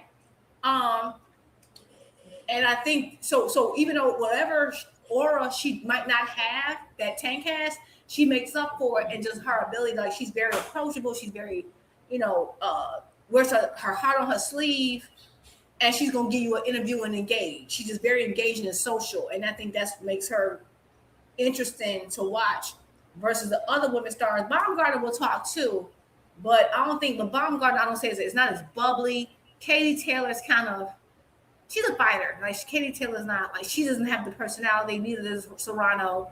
She does have that. Well, you know what she says, Jude, and I mean, I get it, but it's like, nah, you gotta chill at this point. She says, she gets online, she goes back and forth with people. She, you know what I'm saying? And she says she does that because she always want people to know she's real and she's like genuine, I guess. Like, that's her way of expressing that. And she could, because she was like, when she would see famous people and people would say shit and they would never say nothing back, she would be like, why they don't say nothing back, And so I think she likes stardom, and I think that she's a person where right, wrong, or indifferent, she just gonna say how she feels. Like, even if she wrong, she gonna say it, right? That's just how she is. I think her and Tank are alike in that respect. Tank's just a little bit more evil. I think I ain't saying she don't have any bad tendencies. I'm just saying I don't call that man evil. But you know what I mean. He's just he's I don't want to say bipolar. Lord, I don't diagnose a man. Some days he happy, some days he not. She's just more sociable. He's just not the most social person. No evidence say she's a genuine swagger jacket. Y'all know what a rich person told me one time? They told me, good people borrow, great people steal. That's true. Now, I was gonna say something, but I like Tucson ain't about to kick me off the channel. I ain't gonna be able to come back. I'm just saying, do with that information what y'all will. I did notice a similarity. Do I think she jacked it? Yes, I do. I'm not gonna talk about that right now. We'll wait after the fight. She jacked it. But that's okay, because guess what? I gotta be fair. Who wore it better? I don't know. They both look beautiful to me. Both look better. Let's do who y'all think wore it better? We can say who wore it better, but she did jack it. And the reason why I have to say it, because I want to be consistent, because when Devin Haney swagger jacks Tank, which he has done for years, he does. Because, like, I'm sorry, Devin didn't used to dress like that. Or paint his nails. Like, all young guys dress like that. No. Devin used to dress like old school Floyd. You go back. He did not dress like that at first. He started dressing like that. I do, and I think it was all. And part of me feels like the outfits were so similar. It makes me wonder: is she trolling her? I think Claressa looked better in the outfit. I think she might be trolling her. Yeah, I'm not saying trolling. No, she looked good. She looked great, and I love that color on her skin. Chef's kiss. She looked beautiful. I love Alicia Baumgartner because she had the green with her tone. It looks beautiful. They both look beautiful. That's for the men to decide. I think they're both very pretty women. Alicia Baumgartner just got a pit bull head. Her head is so big. Huh? At least your mom Baumgartner got a big head. Like she got like a pit bull head. Her head is just so big. Oh my god. I'm gonna say they both ladies are pretty beautiful to me, and so I'm not gonna say let the men decided, but I think they both look good. I think they did both look good, but I think and they add, I do like that they're adding a little pageantry to the weigh-ins, because like you get a girl the weigh-ins up a little bit. Yeah. It's getting real. I don't mind it. First I was like, I don't know. I was being a little rigid in old school. But I'm like, you know what? Hell yeah. No, I think the Gucci swimsuit, I like that one. I really like. Oh, that I did like the Gucci. I did. I thought she looked that's good. like my favorite pick. Yeah, she looked good. Carissa be having some looks, and she had this photo shoot. I need to find it. I like this picture of her too, right here. She had a photo shoot that she looked absolutely amazing. Oh, right there, she looks so pretty. This is one of my favorite pictures of her too. She looks so pretty right there. It's like a doll. Gorgeous. Chris be doing her thing, but there was one. It was a more recent. That's what I'm saying. Everybody y'all be like, she ugly, and this is, you know what, Juke? You know what? She is not ugly. Where? You know what we were talking about? I was talking about earlier. I was on a panel with Fanon and them, and we were talking about Claressa Shields, of course. And I was talking about. Well, Fanon was talking about. It was something about Serena Williams. We started talking about tennis, and I was saying like Serena Williams wasn't anything like Claressa Shields. And she got so much criticism for her looks. And I think it really messed her up mentally. Serena Williams is unrecognizable now. And Serena Williams, to me, as a woman, I thought Serena Williams was one of the most gorgeous women ever. I always thought she was gorgeous. But again, I'm a black person who like black people. So I don't know. Like, I like black features. I don't know. I'm starting to think that's what it is. And that's how I know it's not. That's how I know. It has nothing to do with personality type or being ladylike. Because Serena is very dainty acting, actually, right? She's not as vocal as a Claressa. It don't matter. You can, it's almost like being black. Like, you can try to, wear suits and do whatever. Baby, if they don't like you, they don't like you. Ain't nothing you're going to do. Going to change it.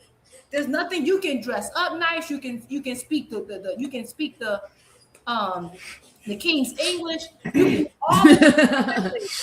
don't matter if they don't like you. If someone has some internalized hate, or don't like black folk, or if you don't like women, if you don't like any group, if you don't like them, nothing. They can be perfect. You're going to find a problem.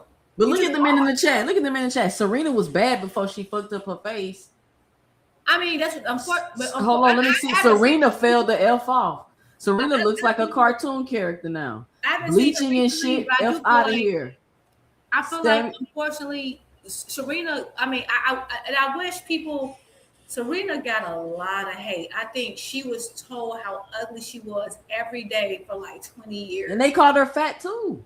They called her fat. They said she was ugly. So I mean, all the men saying this now, that's cool. But like now, y'all saying now she looked like now they saying it. But back then, a lot of, and it was brothers too, talking about how ugly she was, how manly she was. I don't see her like. No, I don't know no man that look like that. They do the same thing to Claressa. They calling her man. Serena. There's this photo that I forget. It was a Serena at the ESPYs.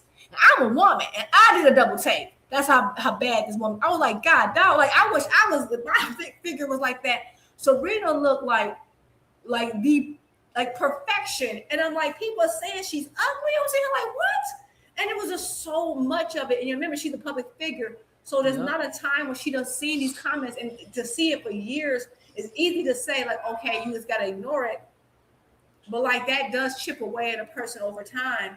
And so like, oh, she did. They did the same thing to Lil Kim. Lil Kim, they said because Lil Kim said the same thing. She said she was tall, she was dark, big nose, ugly, years and years. She felt like Biggie thought she was ugly. He went down, and it's like it chips away at you. And then she looks unrecognizable now. Lil Kim. She does, but then people act like the thing that made them do that didn't happen. They like it didn't happen. They're like, oh, she was fine. Y'all wasn't saying that then. People weren't defending Serena like that then. They weren't defending her. I was there because Serena is one of my father's favorite athletes of all time. She's mine too. Like, he's a tennis, like he still watches tennis to this day. And he loved the women because he was at first he was a huge Venus fan. I mean, he still is, right? Because he started with Venus. They did say Serena looked like a man. Thomas, don't do that. It was everywhere. She got talked about. Thomas, don't do that. She got talked about so bad. Stop. Y'all, that woman. Come on. They did Serena. Look how she looks. She don't even want to be her skin tone no more. There's a singer by the name. You ever heard of a singer by the name of Ari Lennox? She's chocolate sister, and they be saying she's like a pit bull in the face. She's ugly. Like they do it for years, and then when it affects the person, they change something. Oh my God, why'd you change it? And they act like this wasn't happening for decades. It's crazy. Yeah, they did Serena, and it's like she's beautiful. I don't know why they do women they do sisters like that, but they do. They do like that. And then I was thinking about that. I was like, yeah, I'm glad Claressa Shields, like, y'all not gonna be able to do Claressa Shields like that. Yes, please. That's why I'm like, I ain't going for she ugly, man. Screw you, okay? I ain't trying to hear none of that because like that will chip away. And I'm not saying you should let people's opinions get to you, but it's easier said than done when you're like the public figure and you're hearing it by the thousands, hundreds of thousands for year after year after year after year after year for decades. We don't know how it'll affect us, right? A lot of people said that, Thomas, especially the white folks. What do you mean that was? What are you talking about, Thomas? You can't act like that wasn't a thing, you remember? Bro. It absolutely was. Was it the New Yorker? A magazine made a caricature of her when she got into it with one of the referees or something. And they painted, I'll never forget that image they did. It was the most racist cartoon I've seen. Just when she was acting, when she was still playing. And they depicted her like almost like a monkey. Like they did her, man, Serena, I'm sorry, out of all the people I've ever seen in sports, no one got done worse than Serena Williams. That was the worst I've ever seen. And it happened for decades. So right now, I'm not going to judge her. I don't know how, I'm not in her head, but I used to feel like I just wanted to cheer up for her, how bad she was getting done. She couldn't say nothing without being talking about how ugly she was. That, yes. I'm happy you remembered it. They did her dirty. Yeah.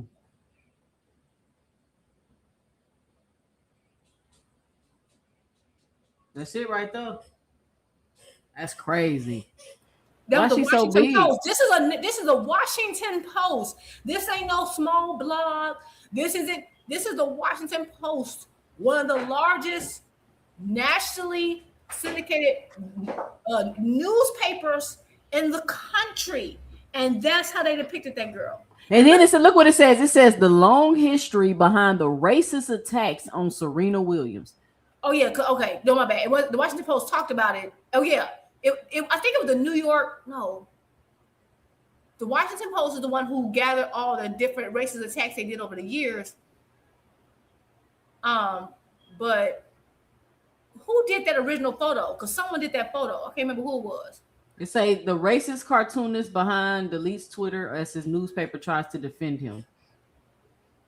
This white guy right here. He looked racist.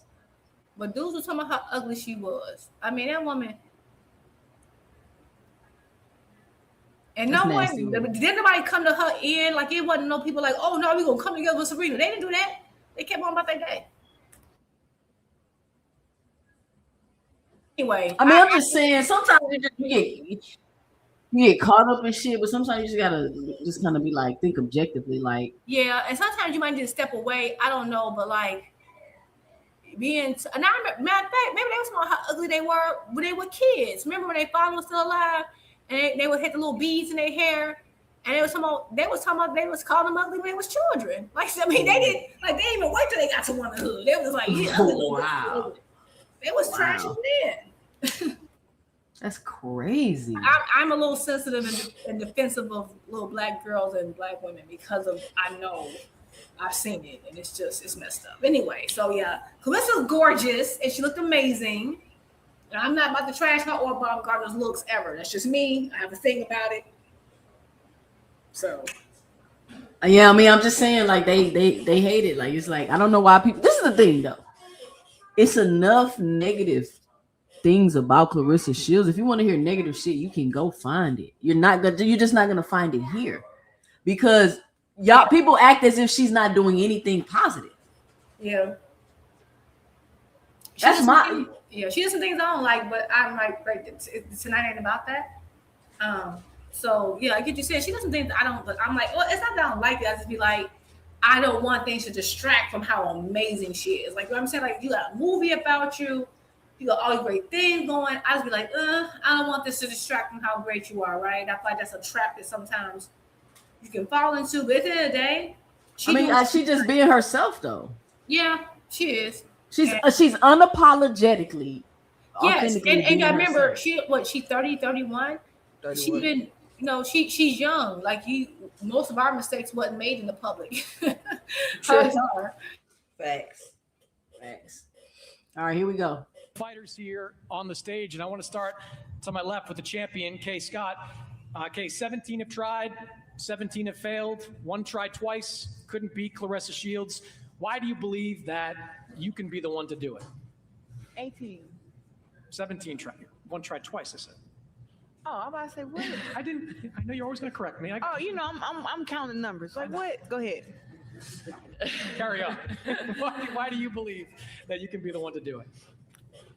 I've had a fantastic training camp, and all I can do is control the controllables. My sparring's been on point, my conditioning's been on point, my diet's been on point.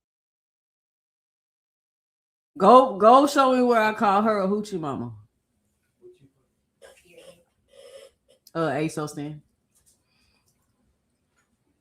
And my mindset is on point. So this opportunity has arisen, and I'm just taking it with full force. And she wouldn't want to be against an opponent who doesn't believe that she can do it. And I think I can create history and go out there and bring everything and make it a really challenging fight and bring those belts back home to Australia. You do not have the pro experience that Claressa has, but you are a longtime amateur, 15 years in the Australian boxing program. How can you use that to your advantage? I think that's helped because although this will be the biggest stage that I've fought on, I think going in the amateurs, you go to the World Championships and the Commonwealth Games and stuff like that, you go through all the nerves and the traveling, and so I'm very much used to being up there and having to talk to media and do that kind of stuff. So I feel like I'm probably in a better position than some of her other opponents have been to it. It's not new to me. Also that I've been around a lot of international high-level successful athletes that have transitioned through to the pros. So they're names that I recognize and appreciate how amazing that they've had in their pro career, but I've also seen them as kind of just humans and athletes that I've trained alongside as well. So it kind of normalizes things rather than putting them up on a pedestal so much. And that helps me mentally anyway. You became the unified champion. I hope Claressa beat the brakes off this girl. She too cool. She too calm. She is so cool, calm, and collected, and just she got a. You know what it is? It's just Perkins didn't seem as muscular. That's probably why she didn't appear as big to me. Mm-hmm. She got a thin frame. Muscle. Yeah, she got some muscle.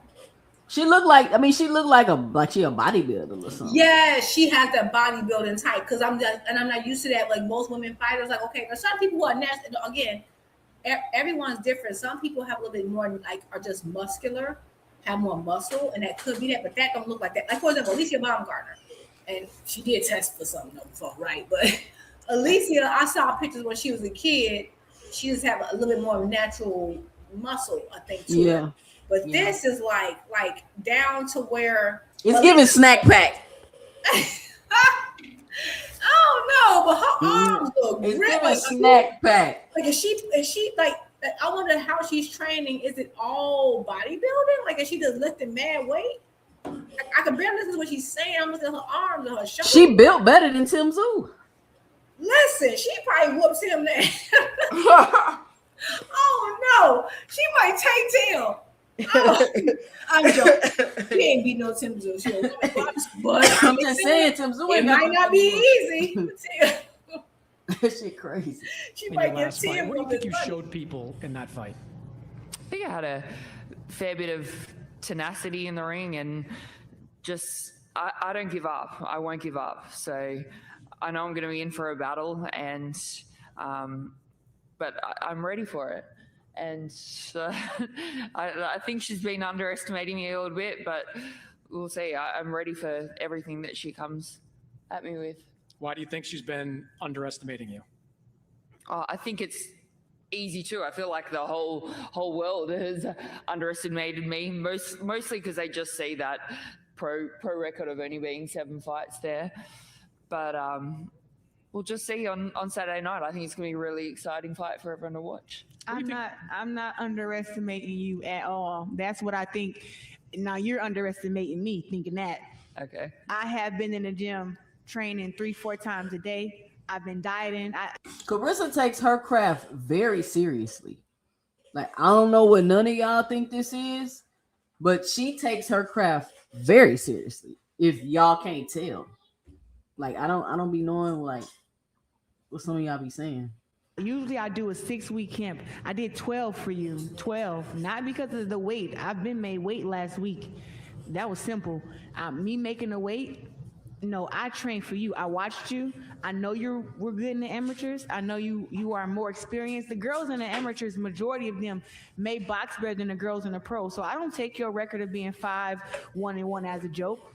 I sparred so many rounds and we watched so much film. I didn't underestimate you, but I want you to understand that when God gives me an opportunity to perform on a big stage in Atlanta, it's not really nothing against you. I just have to perform at a very high level to destroy you. And I know that you worked hard, you strong, you're big. I'm talking about, I know. So I look forward to us fighting on Saturday, but I didn't underestimate you. I didn't. I still trained. I watched the film. I dieted more than usual. And listen, I'm prepared. Well, that's good. I want the best version of you. Yeah. So Let's go. Well, Claressa, let me ask you about the decision to drop down 260 pounds. I love that. Talk your talk, Shields. Okay. Let's go. Because she's like, oh, baby, I know about you. Ran down her profile. I love the hair color, too. I love that red on her. Anyway, I'm being too girly right now. Sorry, y'all. Why y'all acting like not all of a sudden people ain't saying this stuff? Never heard anyone say such a thing. Who said she don't take boxing serious? I've heard them say it. You know how many people I've been going back and forth with about debating with about Claressa Shields? Because it's her fight week and everybody want to talk about her because she's that girl. So we was on a panel today talking about Claressa Shields for about an hour and a half, and somebody came up there and said she not popular. Really? I said, what? This must have been on Cam J stuff. No, this wasn't even Cam J. They said skill don't equal popularity. She just not popular like Shakur and Devin. I said, what? I actually think, I mean, I need to see the metrics, but it's up. It's a debate that she might have surpassed them, y'all. She may have surpassed them. The only person I won't say she's more popular than is Canelo and Tank. Other than that, everybody else. You say she may have surpassed them. You remember at when it comes to I don't know. I hear a lot about her from casuals, y'all. I think I don't know. She might have. I don't want to. Juke. You remember at Shakur and T.O. press conference and it was like an echo because it was nobody there. You remember that? See, now you bringing in some facts. The mic was like, like damn, they had to turn it down because it was the mics was too loud. I don't know why they did that. They didn't have the public there, but yeah, I think that Claressa. Listen, if she hasn't surpassed them, if she does what she's supposed to do this weekend, she may have surpassed them after this. When it comes to Devin and Shakur, and that's hard to do as a woman. I'm just saying, Claressa's name is out there. Look at Mr. Mafioso. So if she's up there with Canelo and Tank, did you say that, you? No, I didn't. I said the only person I wouldn't put her beyond is Canelo and Tank. But the rest of the boxers, I said, I don't know if I will put her. I said the only person I can definitively say she has not surpassed are those two. I cannot definitively say she's behind Shakur and Devin and Keisha. I can't say she's behind. Well, them. she headlining, so she definitely in front of Devin. Well, yeah. Oh, right. Wait a minute. You know what? You got a good ass point. Yeah, she's definitely not behind. Yeah, so she has surpassed them. Now, if anything, now the person who probably, when it comes to like besides Tank and again, he ain't fought in a while. Canelo's fighting soon, and I feel like Turkey taking him out the paint. The person she has to contend with right now, when it comes to that, is Boots. That's what she got to contend with. But again, Arnie's not even contending because they got their own separate markets. Exactly. So that's what I'm saying. That's what they don't realize, Juke. It's no, and that's what I was trying to explain to y'all earlier with the market. She didn't capture, she didn't find her own lane. It's no competition. That's what I'm trying to tell y'all. She's doing her thing. She really is. And for a woman, like she's kicking down doors. Like she really is. Yeah, I didn't say. I don't know if she'll do numbers like we have to see. We would have to see like a pay-per-view and all that for her to do that. But she ain't got to. Everybody don't gotta be as big as Tank or Canelo. They don't have to be a great fighter and to still carve out their own lane. Like I don't feel like, for example, I'm a fan of Boots and Tank, right? And some people like, oh, Boots could say he's the GOAT. I mean, not the GOAT. He says he's the face. Then I feel like that's not a non-threatening thing to me because to me, the more faces, the better. Okay, I want boxing to grow. Right. So do I think that's a threat to say no? Because like you need that, and they kind of still got their own fan bases. I think Clarissa's doing great, and she's getting eyes on boxing, and that's what we need. I think she's actually. I remember earlier, a couple of days ago, I said that everyone was like, "Oh, Tank, nobody cares if Tank gone. It don't matter. It don't matter. Boxing will be fine." It hasn't been because the people who y'all thought was going to take the baton and run the distance didn't do it. They just got us in more arguments, right?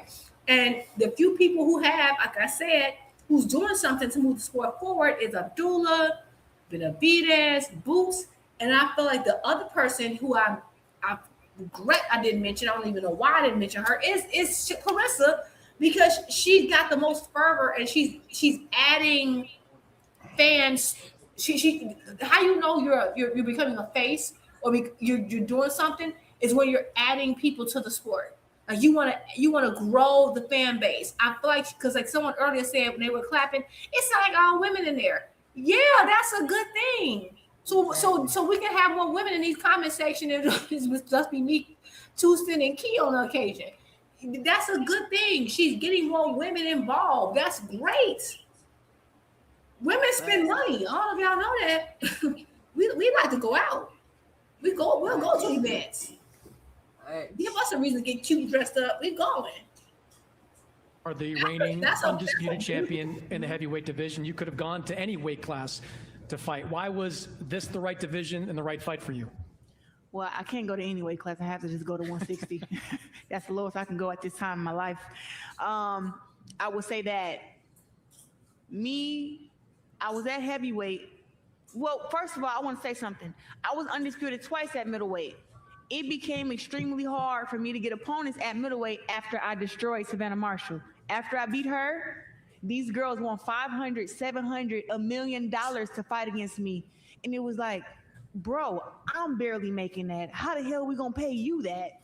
So it was just like when I went to heavyweight, where I know for a fact the girls are more dangerous, stronger, bigger, I put myself at a disadvantage just for history. I didn't ever want to go to heavyweight, but after sitting out the ring for a year, trying to make negotiations with Natasha Jonas to fight, trying to figure out which girls we can get to come up to 160 and fight, or which girls will come down and fight. It was just like up at middleweight, nobody wanted to fight, and I wanted to get back in the ring, so I went to heavyweight, and it had this stack of girls there just waiting to whip my ass. We had Lonnie Daniels, Danielle Perkins, Jonas, all these girls that, Frank John came up, but these girls were like, yes, we will fight you. Yes, we will fight you. Yes, we'll take the money that you're offering. Is the most money that they ever made. and they built themselves up. I mean, like Danielle Perkins is an actual world champion now, and she's making a lot of money. She's getting a lot of viewership. She's fighting on Zeus this Saturday. So for me, it was like, where do I go to get fights? And heavyweight was it. Now that I've conquered the heavyweight division and I was undisputed there, and I'm going to say this again, Ring Magazine, send me my belt. Send me my belt, Ring Magazine. Seriously. You give a belt to the person when it's 1 and number 2 fight against each other. I steamrolled through the heavyweight division, became undisputed champion, and now coming down to 160, it really wasn't like, I know I could do it, but I told my team, I'm not going down there for bragging rights. If there's no belts, I'm not coming. So when they reached out to Kay Scott, she said, no, I'm not fighting her. I just won my belts. We would have just had to fight at heavyweight still. But when Kay Scott said yes, I was like, what? So I really got to make the 160 weight now? Again? I was just like, oh my God, I can't stand this lady. I wish she just would have said no. But she said yes, so that's why I'm here. So how do you feel at 160? What you think about that, Ju? Nobody wanted to give her the smoke. She had to go all the way up to heavyweight to find some work. I didn't know that. Wow. Yeah, and what happened to Natasha Jonas? I remember saying I want that fight. That's a name I ain't heard in a while. Is she still fighting? I don't she know. named some names that I ain't seen in a minute. I forgot all about that. No, she got some points. Yeah. That's wild. I need to look into that because I feel like Natasha Jones was a fighter. Like, oh, we're gonna get that. So because I was wondering like, why she jumped up to heavyweight? Like, why did she do that? And she explained it. That apparently people want astronomical amounts of money, and I can't rule it out because hell, the men doing it. So I don't know. And I saw no evidence saying we're glazing Claressa. I promise you, I'm not glazing Claressa. I'm just being honest and saying, I can't definitively say she hasn't surpassed certain men that we previously named because they went to undercards and she didn't. And I understand it's two different things. I get it. But I would just say I have heard Clarissa's name buzzing in more casual situations, right? Where there's not hardcore fans. Thomas, Amanda Serrano got 9 world titles. How many of them was vacant? Do you know? Claressa got 19 world championships in 9 years. Also, I don't know what they like. I get people's complaint like, oh, she ain't fighting these big names, but then they're like, well, what big names? Because there's not that many big names in women's boxing. It's still growing. It's still developing. Right, so it's not. I could see if there was like a big name that she was like, I won't fight her, or I'm gonna duck her. Like I mean, the one fight everyone asked her to have was for her to rematch Hannah Gabriels, and she was getting ready to rematch Hannah Gabriels, and then Hannah Gabriels popped dirty. I can't blame Claressa for that because that was the one fight I wanted. I wanted her to rematch Hannah. Yeah. And then Hannah says because her dog got sick and she put some type of which that's plausible, maybe. But that I can't blame Claressa for that. They canceled the fight because that girl popped. So I don't know what specific fight that she isn't taking that's in or around her weight class that doesn't require her to cut 45 pounds. Like if you can tell me that, then we can have a discussion. Here we go. You just said you had a 12-week camp. Haven't been at 160 for a while. How do you feel at this weight now? I feel like I'm 18 again, man. I feel young. I feel strong. I feel really, really lean. And I like having my weight on me. Like when I'm 180, 185, you can't grab and just toss me anywhere. Right now, I feel like I can be tossed a little bit, which kind of makes me be a little angry. Like, don't touch me so much and don't grab me because I feel like I'm so skinny. But I'm strong. It was a great camp. Maricela Cornejo came down and punched me up some. And so I know I can take punches from at 160. That's what I was questioning. I was questioning my stamina down the line of the rounds. I know I can be strong 5'6", but I was questioning how I would be 7, 8, 9, and 10 if I had to go that many rounds. And up in sparring showed me that I am prepared for a 12-round, 14-round fight up at 160. So it feels good. I'm just skinnier, but I still got a lot of power. I got the skills. I did strength and conditioning 4 times a week because I seen Kay Scott on her page with those Drago muscles and stuff. I said, yep, we gonna up the strength and conditioning. And I think I seen her lifting some weights. I said, yep, we gonna lift some more weights. Because even though I'm coming down 30-some pounds, it was more for me like I wanna make sure that I keep my strength that I had at heavyweight, and I was able to keep it. So I think that Kay Scott is in for a big night. You have accomplished everything you could possibly accomplish from 154 on up. What motivates you at this stage of your career? Really, what motivates me is to just keep making history. To be the first woman to headline here at State Farm Arena in Atlanta, it's insane. What? Oh my God. Another history-making moment for the GWOAT. Claressa T-Rex Shields. One of your favorite female fighters fighting on TikTok. She is headlining the first female in State Farm Arena in Atlanta. Juke, what's your 2 cents about that? That's dope. Like, no, that's dope. And I love that Atlanta, like that whole market has been reopened. I think this is needed for her. And I think this is like a perfect placement. Considering like the people she on her undercard and all that, this is a perfect placement. I think this kind of could just like add, like this was definitely the best location. And I think it will just, she should be able to gain even more fans from this, more notoriety from it.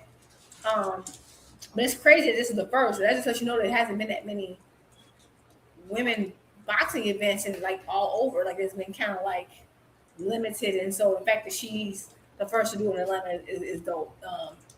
Because again, like I think like no one had a boxing match in Atlanta for like years. I think the first one within like in the 2000s, like or the 2020s at least. I know maybe even 2010s was Tank Barrios, and I remember. And the reason I remember that is because the day before they honored Evander Holyfield, who's from Atlanta, Georgia, and the last time even a professional boxing match happened there, it was him because he was from there. So that's definitely history making, and respect to her and Kate.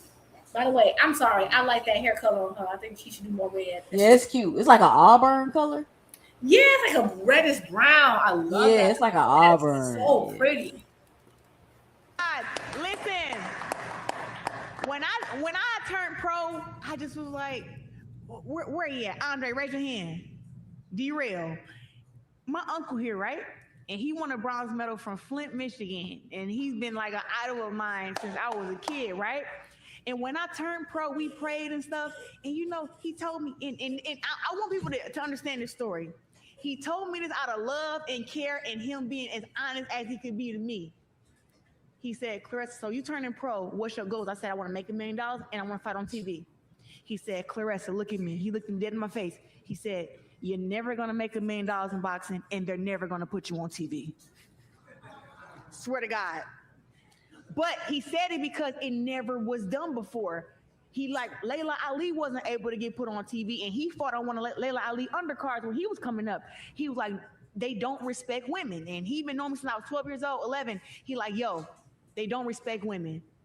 I know that these are your aspirations and you got 2 Olympic gold medals, but he was like, it's not going to happen. So when I turned pro, after he said it to me, I had said it to him, I said, Unc, I'm telling you, I'm the one who's gonna do it. I'm telling you, Unc. And he was like, all right, I'm with you through whatever.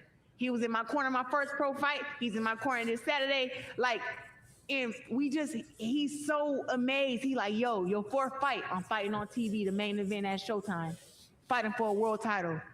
Nobody believed it. They like, yo, she's really fighting on TV. We really fighting on TV. And then as we continue to go, my first fight for $1 million was against Savannah Marshall. He still be like, I can't believe it. He told me to retire 3 years ago. He said, retire. You done everything. Retire. He said, you done. He said, you beat everybody. You went across the country. You won belts. You made $1 million. Everything you wanted to do, you did it. He said, retire. I said, Unc, I'm not retiring. He said, why? I said, I got some more money on the table. I got some more money. And then, of course, I met love of my life, Pat Poose. And then Pat Poose, he introduced me to Win Records. And then I got an $8 million deal. I said, yeah, it's more money to get out here. So like with that, it's like when I watch my career, I'm like, yo, some of the stuff that's happening, I know y'all be shocked, but I be in the back room like, this is some crazy shit. This is crazy. So that's what motivates me to just keep breaking barriers and keep making it possible for the girls that come after me. Like we got Caroline Dubois who's coming up. She's younger. Tammy Tebow just won some belts. She's younger. These girls will be able to headline at these type of stadiums, one day and be able to do stuff that they said that we couldn't do. That's what motivates me right now. So they'll all be watching you on Saturday. And you said you trained 12 weeks because you were training for the best of K. Scott and you were training to destroy K. Scott. How do you see this fight playing out? You want me to tell her why she's right here? Sure. God. Jesus. I will tell you what. Pat said no. Listen, I'm looking at Kate Scott muscles. I'm looking at her. I'm like, man, this girl is like huge, right? I really cannot wait to see what she do when I land this right hand. And it's not even that, it's not that she's weak or that she's strong, but I'm strong than the MF right now. I'm talking about I could push a truck. I can lift her, Mark, and Dimitri up at one time right now. I'm talking about the whole table. I can lift it up. I know Kate Scott is tough. I know she's strong. I know that she believes in herself, which I love that you, believe in yourself, because that's what you need to. The moment you think I can beat you, I got you. So I ain't got you yet. But inside the ring, when one of them shots catch her, she gonna say, oh, this bitch got me. That's what I'm waiting for. So I'm not gonna predict the round, but I just know it's gonna be a moment in the ring and she gonna say, I'm not supposed to be in here. All right, Saturday night, 8:30 Eastern, State Farm Arena here in Atlanta, Georgia. The return and debut of the GWOAT here in Atlanta. Tickets available over at Ticketmaster.com. And of course, you can watch live and exclusively worldwide on DAZN. The main event features Tito Mercado, one of the biggest punchers in the 140-pound division. All right. The GWOAT press conference. I think she explained some things, even though people are acting like they don't want to hear it. Of course, ain't nobody gonna believe it, but it is what it is. If she said she couldn't get no fights at the weight division, she had to go move up to get fights. What's the problem? And then she came back down. Yeah. At the end of the day, I think that the women's boxing, like I do believe that, and whether they wanted more money, and I think that I can believe that because that's something that's going around and hell, all of boxing, right? People asking for what they more than what they want, or what's this? See, right there, she don't look that muscular. She had to make the weight. She had to cut her weight. Yeah, right there, she looks okay. She looked big as hell, though. Yeah, she still a bit like, you know what? She don't look big until she gets next to Claressa. So some folks are saying she's not even 6 feet. And I gotta remember how tall, because the Clarissa's like 5'7", 5'8", right? She's like same size as Bud, right? Maybe a little taller. No? Yeah, I think she's 5'9". Oh, 5'9". Okay. So yeah, so when she stood next to her, I just thought I expected them to be closer in height. And I was like, dang, is somebody wearing heels? So hold on, Drew. I'm sorry to cut you off. How come when other fighters, how come Bud going to fight Canelo was greatness, but Claressa going up to heavyweight is her cherry picking?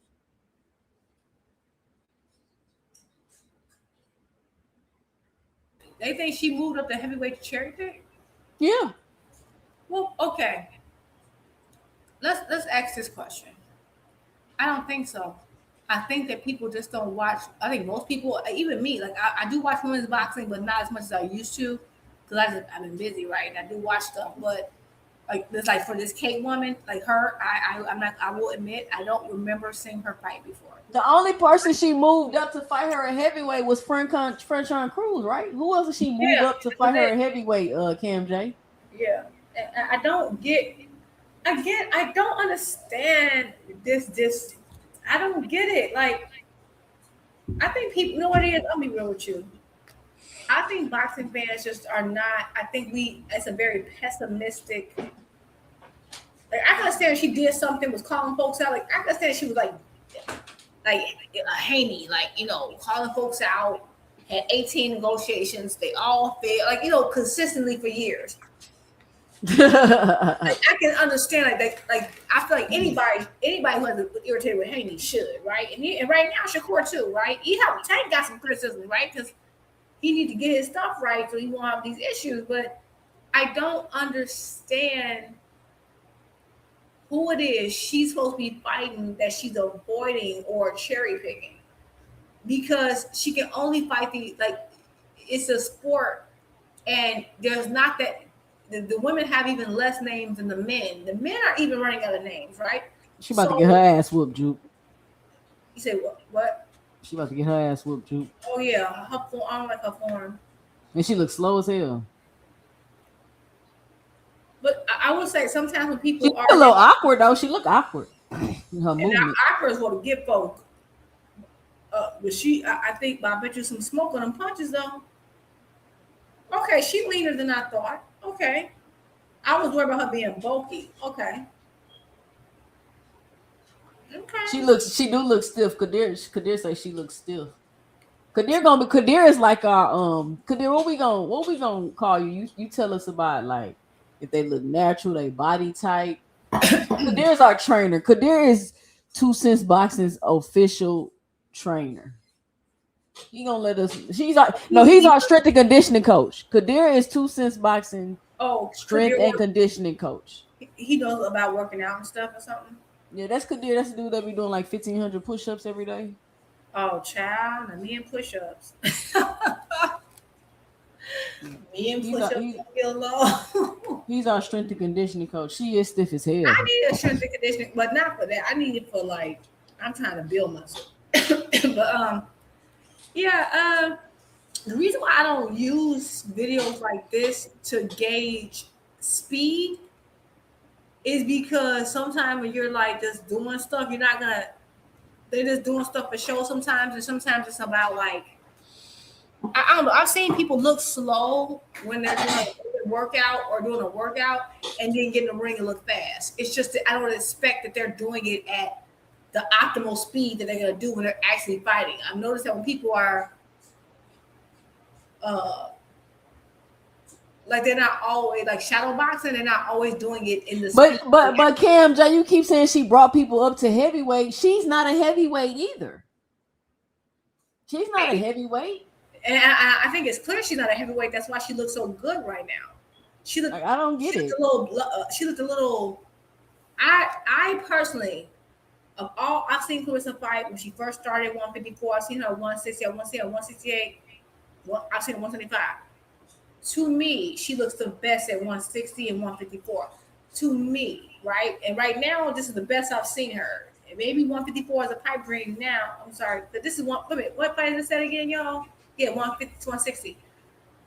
I think she looks good, and I think that tells me that because at heavyweight, I thought she was a little blubbery. I feel like she just put on weight just to put on weight. I didn't like the way it looked. So.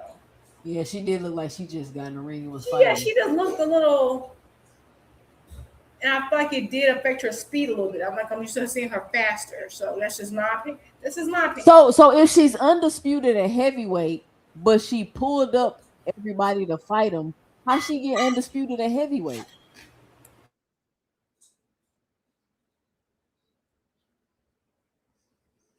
And she's not a heavyweight. So You keep saying she pulled every people up. She's not a heavyweight. That's not her weight class. That's not her weight class. That is my favorite part of that Keyshawn video. Wait, was that with your Keyshawn voice? Yeah. Your weight class. That's your weight class. Keyshawn, like, he's not in your weight class. Like, hey, Keyshawn, I'm like, what the hell? Relax.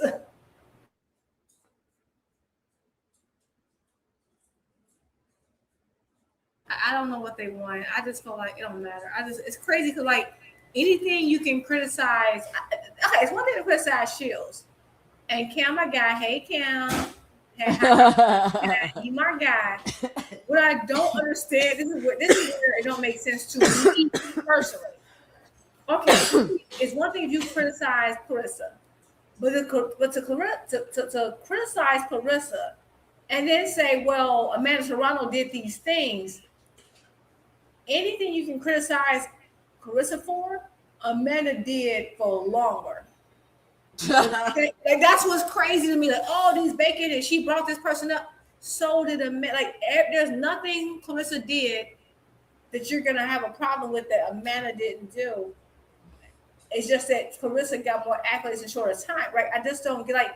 And then it's like, oh, who does she fight? Who she fight? Who she fight? When we were on your channel, Miss Cam, my guy, I keep asking who are Amanda's best wins. And I've been asking it for weeks and no one tells me. And so that right there, damn, she done. Don't get it. Like, how can you? It's what? Yeah, she's done. It's one thing to criticize Claressa, cool, but then to try to hype Amanda over her.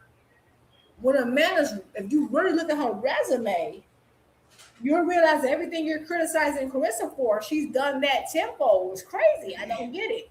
Like, I think you can't criticize one and try to prop up the other because you're gonna end up getting into you're gonna contradict yourself. You would have to just criticize them both. That's my only thing. But whatever. It is what it is. When you break down the facts, you can't deny it. All right, so here we go. This is her media workout. All right. She looking stiff. We'll see how she do in the fight. Claressa Shields media workout. You started stuff in the chat. I did not throw no shade. Why are you starting stuff? When I throw shade? Thomas is a shit star.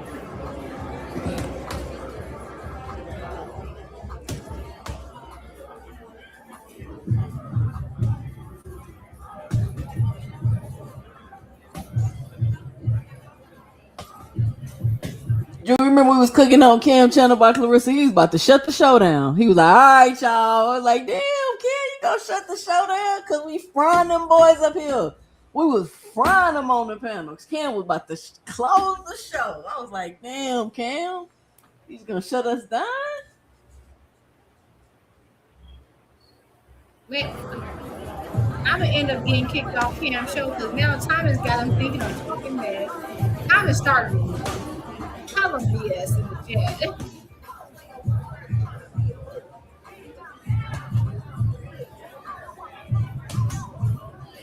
So don't nobody think that's dope that that's her song playing in the background?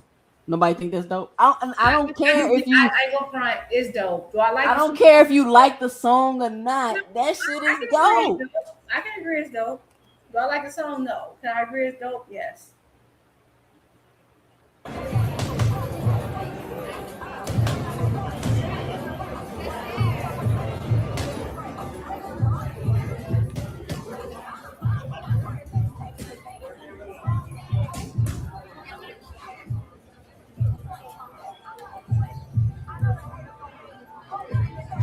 So I do have questions about this contraption she's wearing.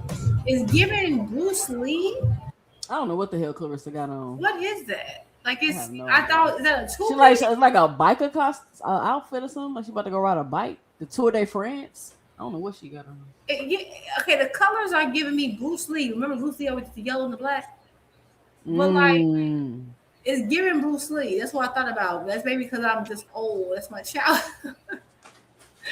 It's giving Bruce Lee, but also it just looks very. I wouldn't feel secure. I wouldn't feel secure boxing in that. Like, cause one strap pop and you got a world of trouble. But it's not a strap. It's a push. It's around her neck.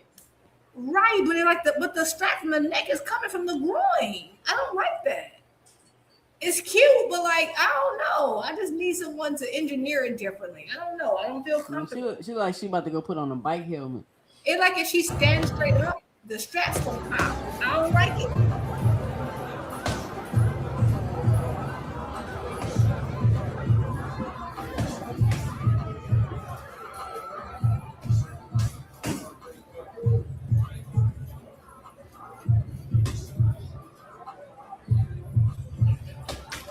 Oh.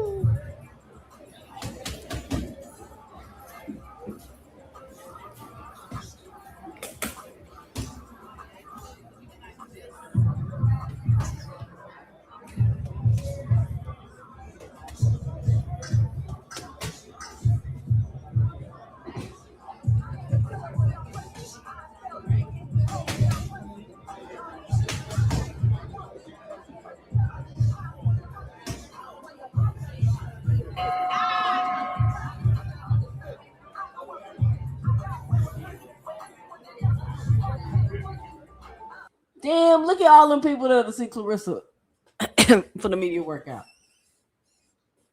That's a lot of people. What state is that? What state are they in? Atlanta. Okay, it's Atlanta. Okay. Ratchet capital.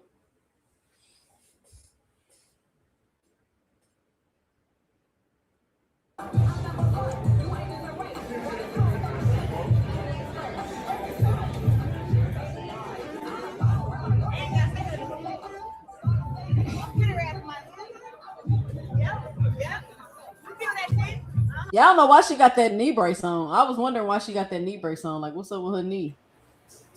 Oh, Lord.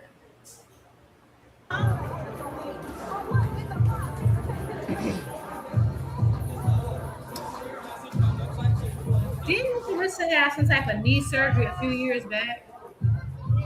Did she? I can't remember. She had a knee. I remember her having a knee issue. That's not the first time I've seen her in a knee brace. She had a knee issue a few years back. Interesting. I don't know if it was surgery or. I'm gonna look it up. I don't remember that. I remember something about a knee brace for her before. Am I misremembering? Was that somebody? I'm almost sure. Hold on.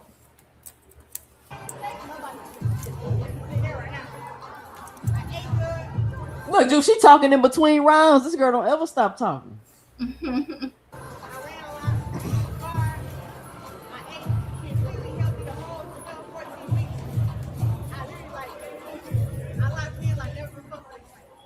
Yes, I know I wasn't tripping. In 2019, she suffered a knee dislocation. Oh. Remember, because her fight got postponed with Habazine. Remember, she fought Ivana Habazine. But she treated it with the brace and just she didn't get surgery, but it was a brace and rehabilitation. But yeah, she dislocated her knee before. I'm wondering if it's the same thing. That was 2019. They say left or right. Let me see if I can find out which one it was. It's not saying. Which freaking? Let's figure it out. Let's see if I can find the article. I knew I wasn't tripping. I'm like, something happened with that dang old knee before. It was in Michigan. This was in June 2019. Cam J, we don't bet on Claressa. We don't bet on Claressa stoppages. We go ahead and bet the decision.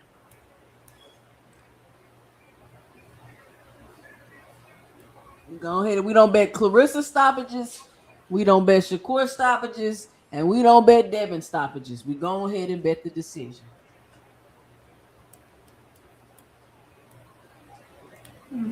Oh, she talking about it? Let me let it keep playing.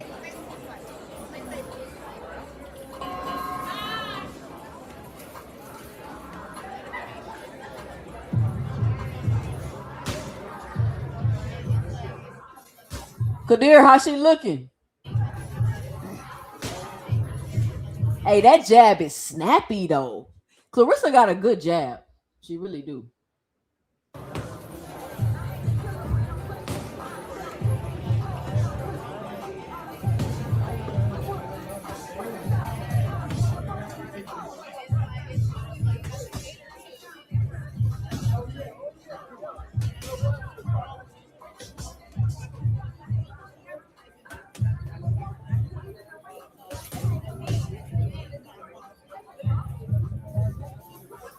I think she's gonna take out her liver.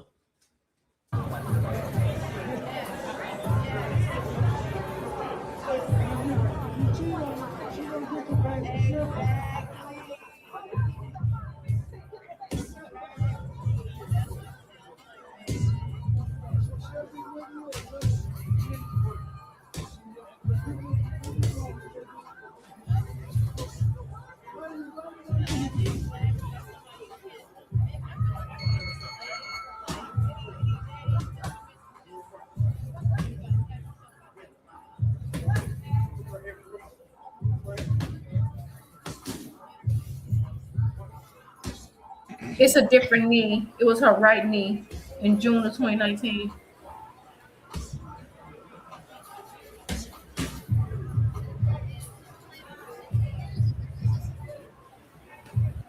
Shout out to A Sostan in the Cash App with the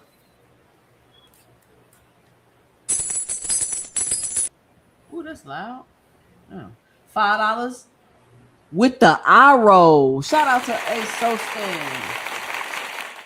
Damn, why is everything so loud? Hold on, y'all. My computer volume is loud. You're like, why is it so?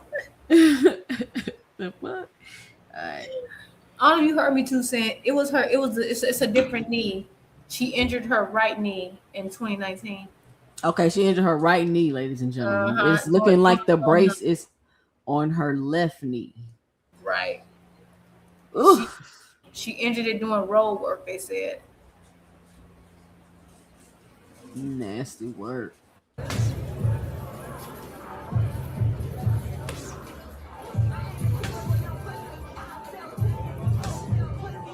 Don't all things. Don't all things. You know you can't say no shit like that. You know you can't say no shit like that. This is blasphemous. How dare you, all things? How dare you put her in the same category as a male fighter? Don't ever do that again.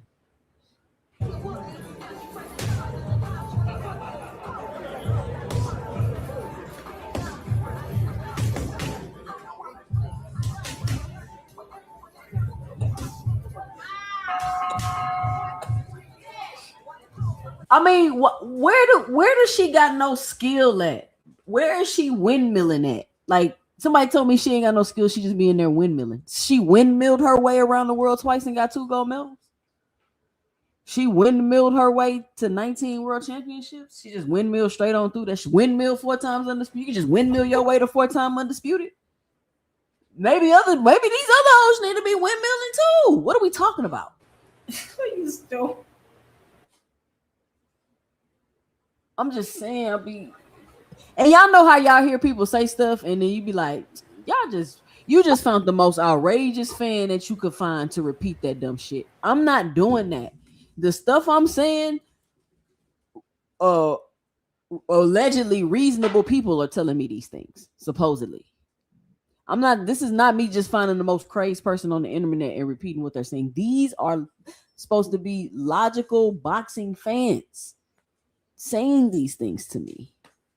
Not all of them. Some of them I read in the comments. But you know, I gotta exaggerate sometimes.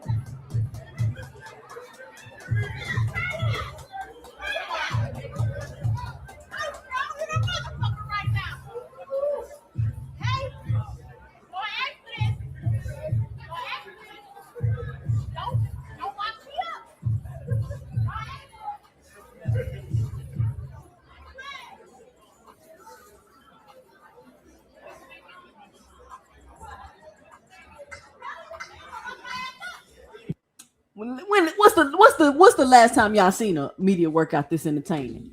Write it in the chat. Write it in the chat. Let me know. Let me know. When the last time you seen a media workout this entertaining? Write it in the chat and let me know. I'm gonna wait. We're gonna wait, Juke. We're gonna see what they say.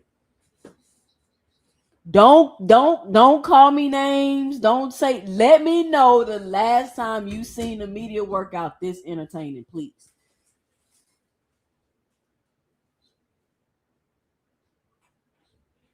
Damn, Kadir say Claressa could bring back 24/7. She need to be streaming then.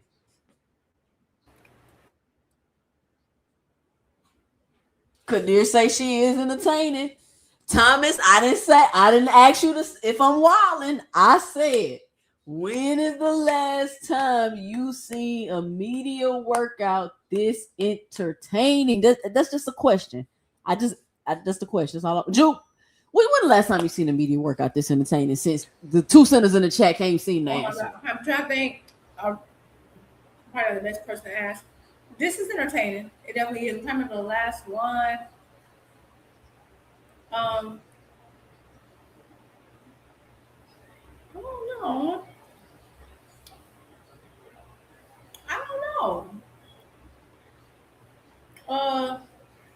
The last one I remember was Wilder because he was busting jokes.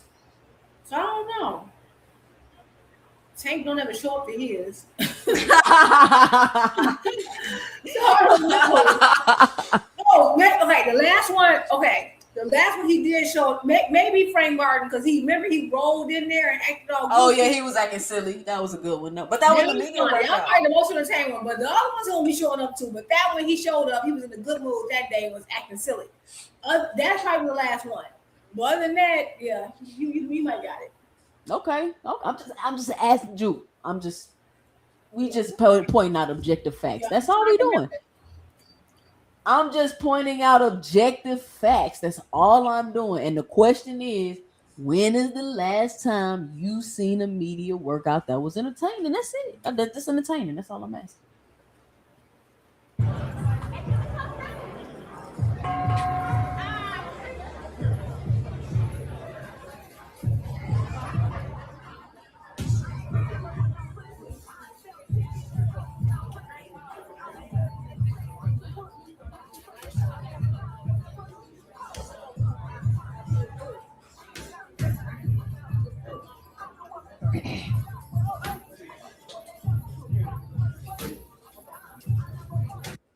Thomas say, what about when Rolly was wilding in the ring with his head movements? What fight was that?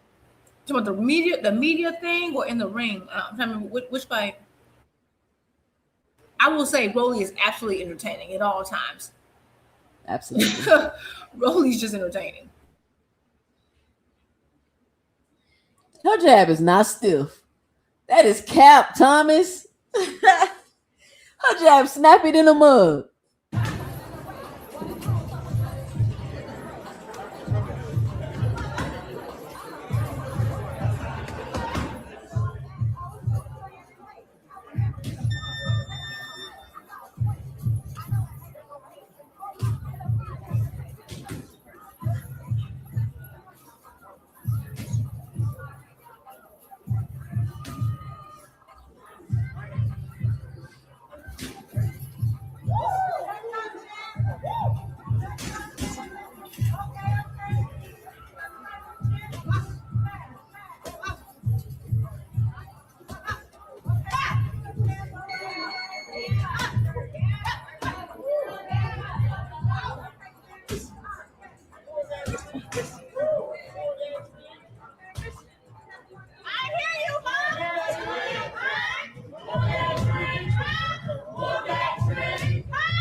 Hey, she got that nice little overhand right that she caught Danielle Perkins with. She got that nice little overhand. She definitely should throw this fight. I'm gonna try to go look up and see if I can find some footage on this new opponent. Cause yeah, maybe one of them tall opponents that overhand me cracking sometimes.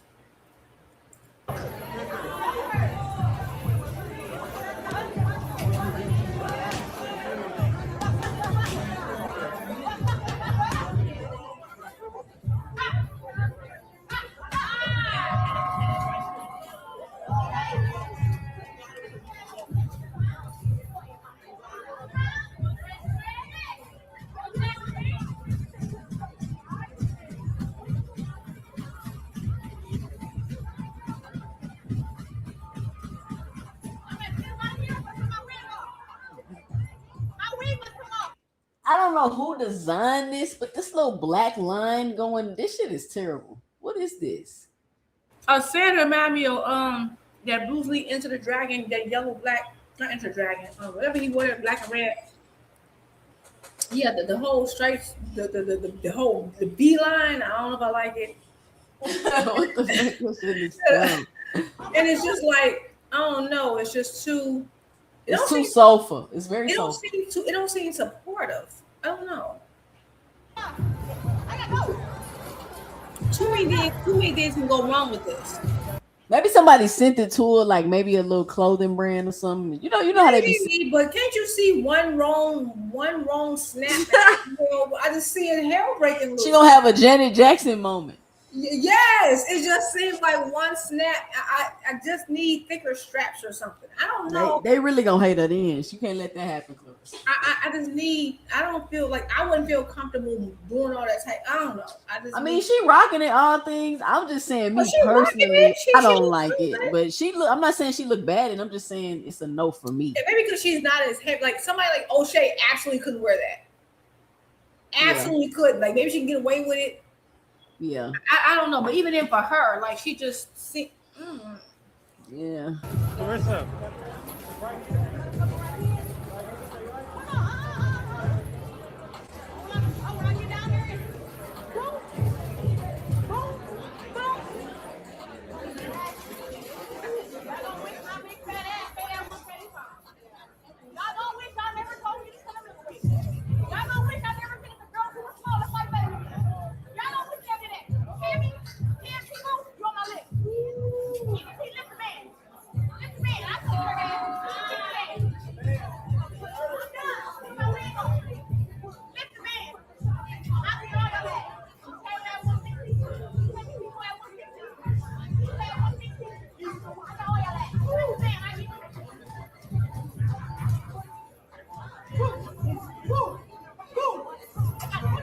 Oh, she over the top.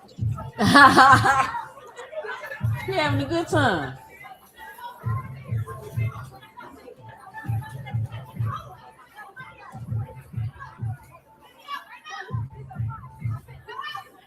She having a good time, Ju. She's having a great time. She has to beat this girl up though. She has to put this girl, like she has to like literally put her down, scoop her up. It can't be like you talking crazy, which I ain't mad at. Who was that? Look like her trainer or somebody. Shani don't look like it's nothing wrong with it. She bouncing on it like a motherfucker.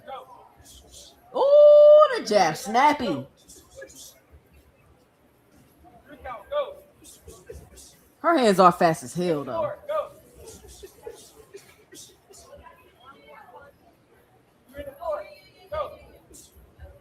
See, the outfit already malfunctioning. That's why she didn't do that last thing.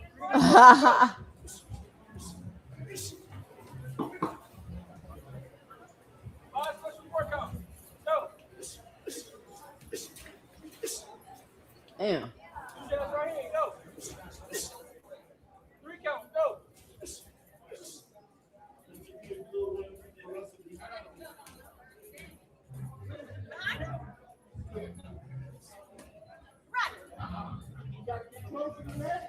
What do you mean? Oh, you took the one like that. You gotta go.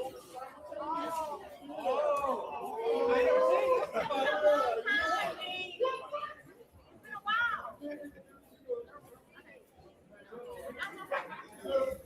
What they trying to do?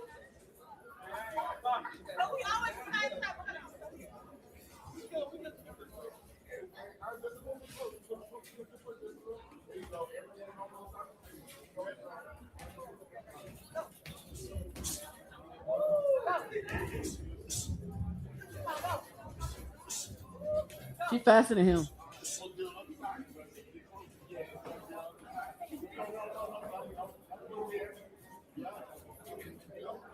Come on now, they trying. Come on now, this ain't synchronized boxing.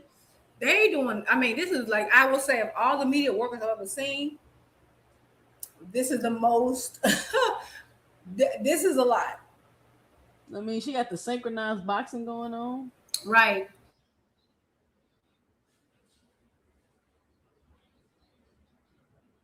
They do look dope though. Look, her clothes about to pop off.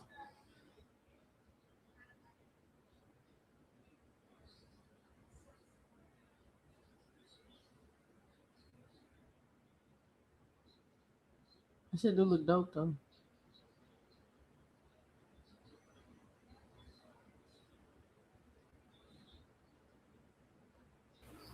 I mean, she's showing all the tools. They don't know that we was really taught how to box, like taught. Like we don't know street fight, we really know how to. You know what I mean? Combination of all.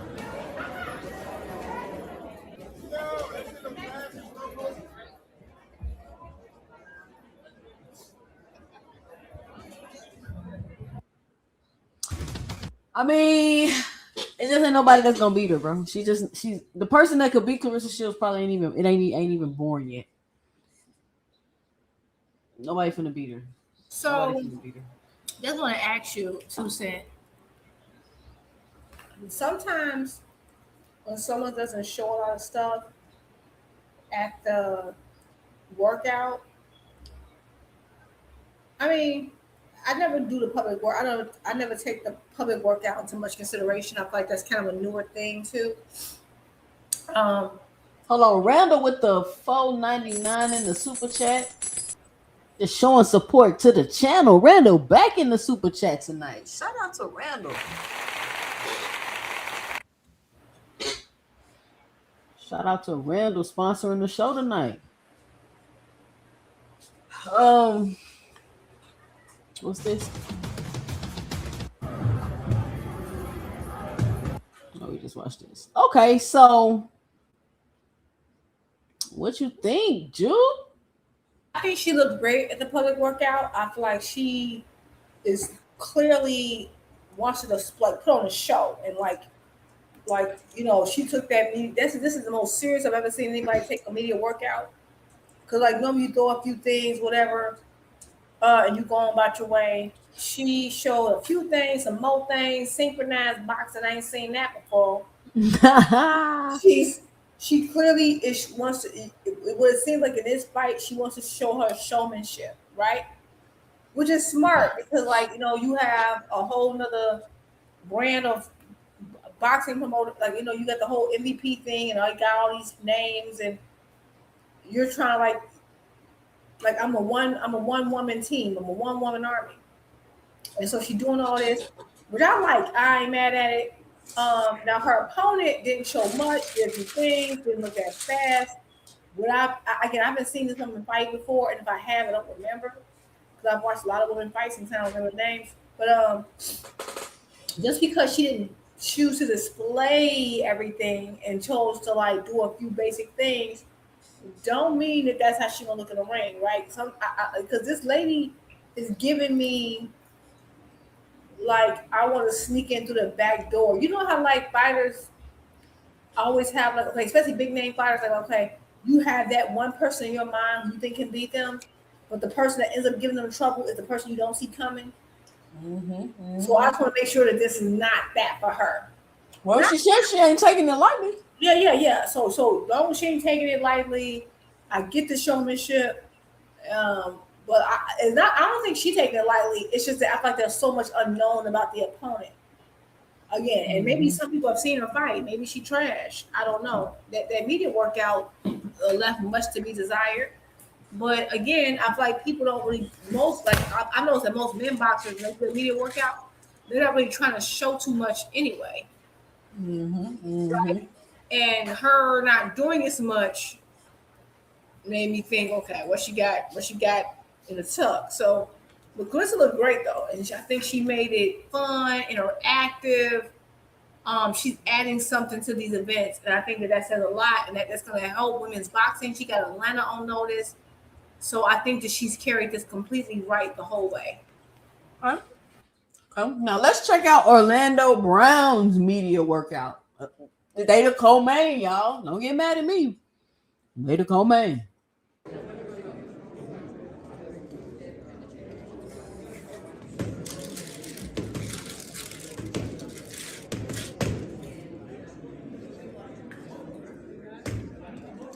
Girl, hell no.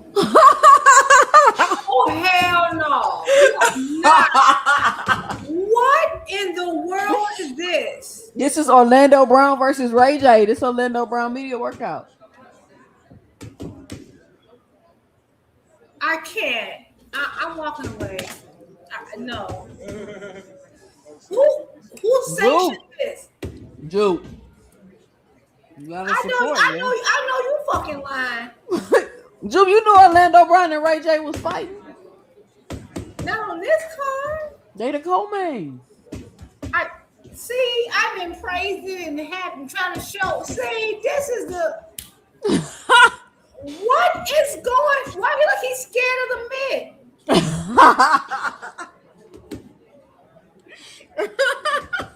Where are the people?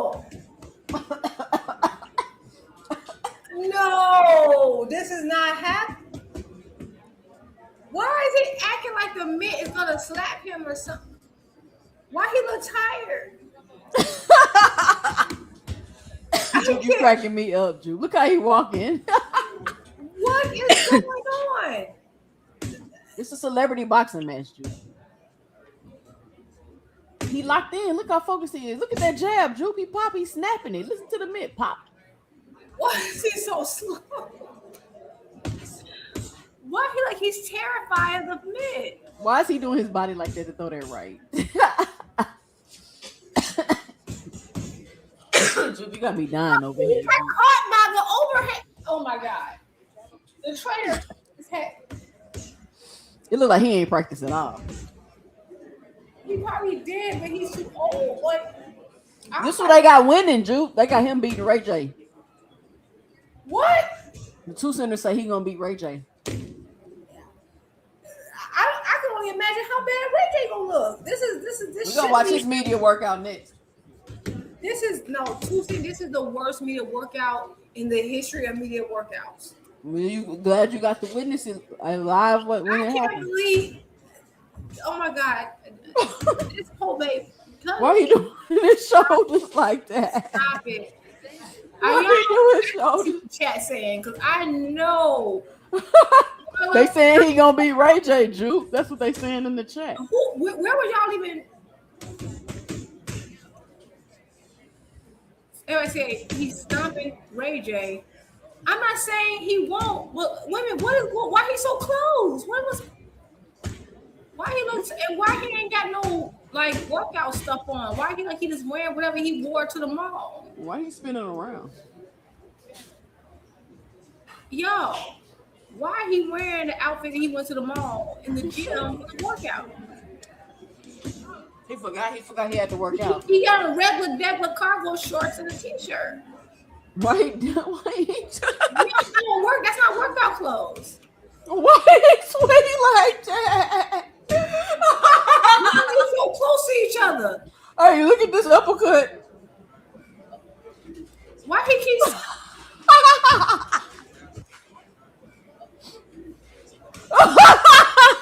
Oh my god!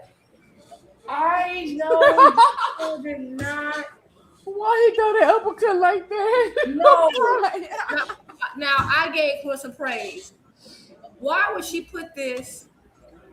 Jude, this is a big fight, Jude. People want to see this. Who wants to see? I don't want to see this. I'm mad that you're showing me this now. Like what?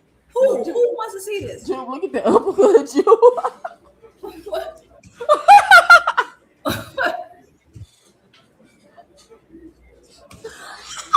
What? That's not an uppercut. That's like he trying to swat a fly.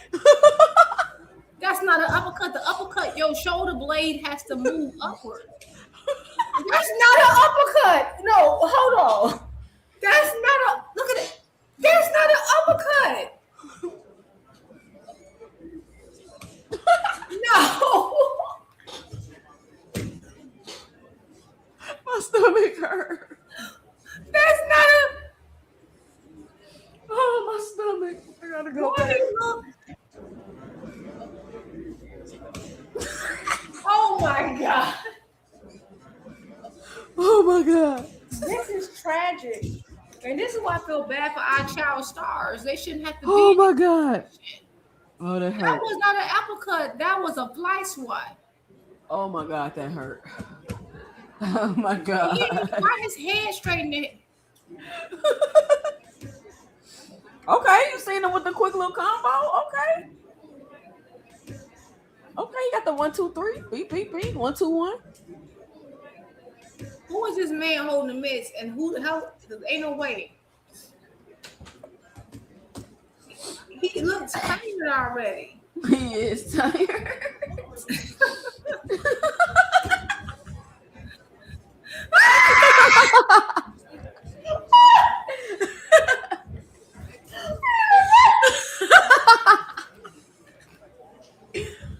Oh, what is he doing?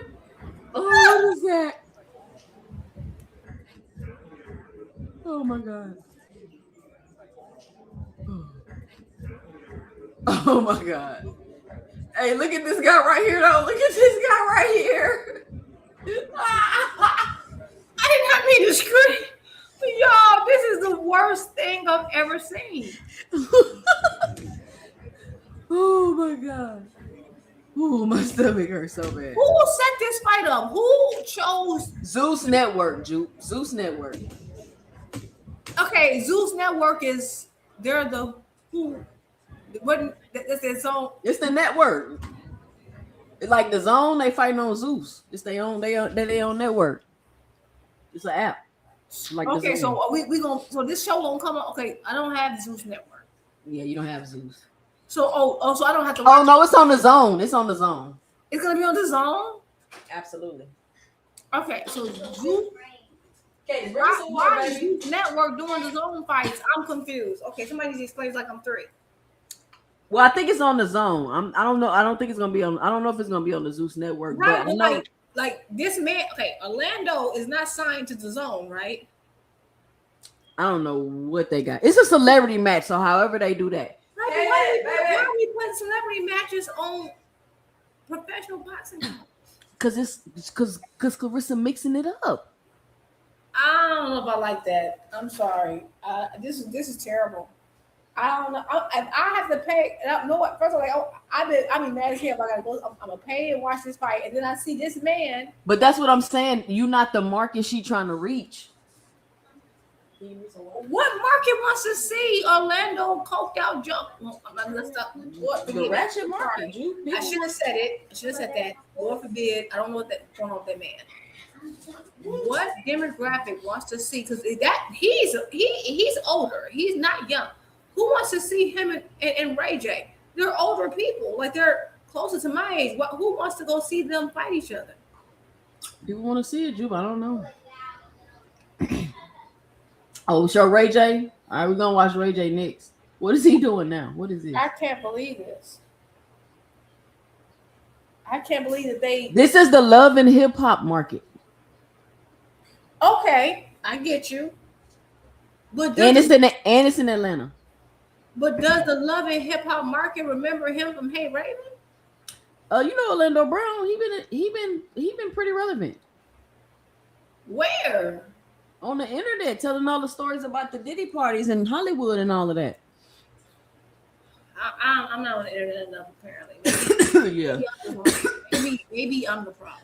Orlando Brown is still relevant. He exposes. I'm not saying He plays crazy and exposes the industry on the internet. So that's what he's been doing. I don't watch. I don't know. I just feel like it's too many time. It's not enough time of the day to follow everybody. So maybe that's what it is. Right. So let's take a look at Ray J. Oh Lord, please. Media workout. Come on, you insist on giving me nightmares. We gotta review the card. You insist on giving me nightmares tonight.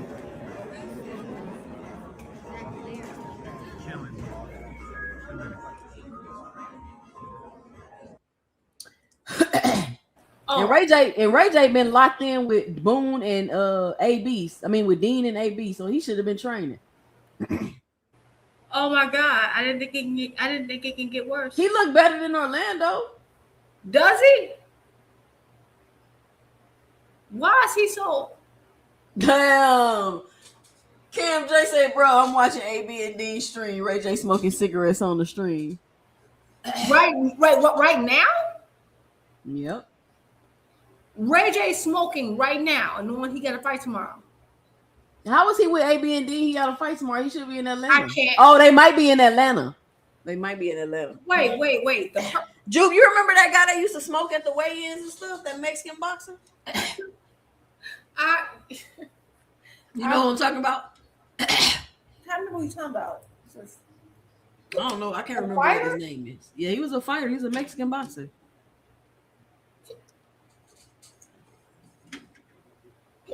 Why do they look so weird? I just don't understand how a grown man can't fight. That's what really is irking me. Like at no point in your life you learn how to fight. They look so stiff and. But you can tell like they can't fight at all though. Like they can't even throw a 1-2. You know what? They probably they think they can. They just this is what this looks like to me. You never learn how to fight formally. Like in a street scrap, you just throw punches, winging like arms punching, and you're trying to follow. They're so because they like the form that he's trying to keep. He's trying to keep his form, but it's unnatural to him, and so he has to take out the instinct that he would normally fight with, and fight in this new form that he's just not gelling with. That a traditional fighter would because they've been doing it since they were 6. But he didn't even practice, so he might as well just fight like he at the gas station. And why is he sweating already? Ain't nothing happening. They drink and do drugs, Jew. Now is not the time to be learning how to throw punches the day before your fight. This is terrible. I love Claressa, but I'm very unhappy with this co-main. They're teaching like a technique that takes years to teach, and I think that's what went wrong with Wilder, right? Like Wilder wasn't all the way terrible. I feel like they tried to overfix him. Like, okay, because now they're in their head and they're not in the fight. You know what I'm saying? I'm talking about the dude that slapped Shane Mosley's wife on his ass. That's crazy. Could you imagine if somebody in this day and age slapped somebody's wife on their ass? Could you imagine the reaction to these guys on the internet? Or maybe it would depend on who wife it is. Oh, it will go up. Are you talking about Mayorga? Yeah. Mayorga, listen, y'all couldn't handle Mayorga. Mayorga was like, there's no, like, y'all think folks troll now? Man, Mayorga was another level. That nigga was out of line. And he did that because he felt big and bold. Why? Because Mayorga beat Vernon Forrest, the guy who beat Shane. So who looked better, Ray J or Orlando Brown, Juke?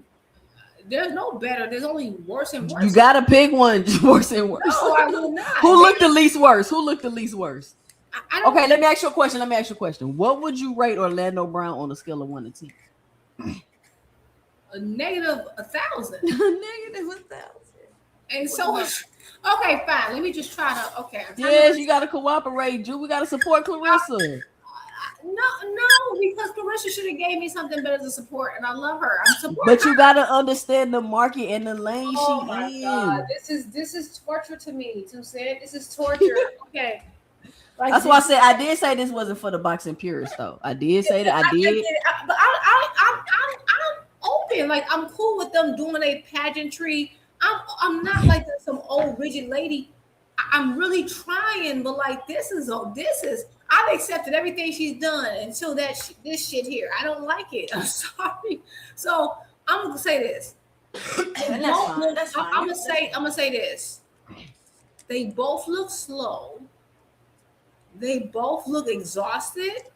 But I will say that. Okay, I would say Ray J I feel like Ray J is more accurate, but I feel like he's tired by doing less. Orlando had the volume punch. Orlando got tired by doing more, but he wasn't as accurate. I don't know what that upper. I kind of want to rule. I kind of want to go against Orlando because that thing you called the uppercut, that absolutely like that alone should get him disqualified. Like that pissed me off looking at it. Like I don't know what was that. That shit was hilarious. He didn't even move. Like his shoulder blade didn't even go. It's just. I'm just so angry looking at this. Like, why won't you just go sing and act and leave boxing alone? Dude, it's a market for people that listen. What people gotta accept it. It's a market of people that like watching people that can't really box. People like watching people fight that can't really fight. There's a market of people that like watching people fight that can't really fight. Do y'all know that? I don't know what's up with that. I mean, yeah, I thought that was World Star. I thought that's what that was. It's graduated up. Boxing cars. So, okay, this is my thing. I'm fine for that market. Boxing is supposed to be elevating the sport and expanding the sport of skilled fighters.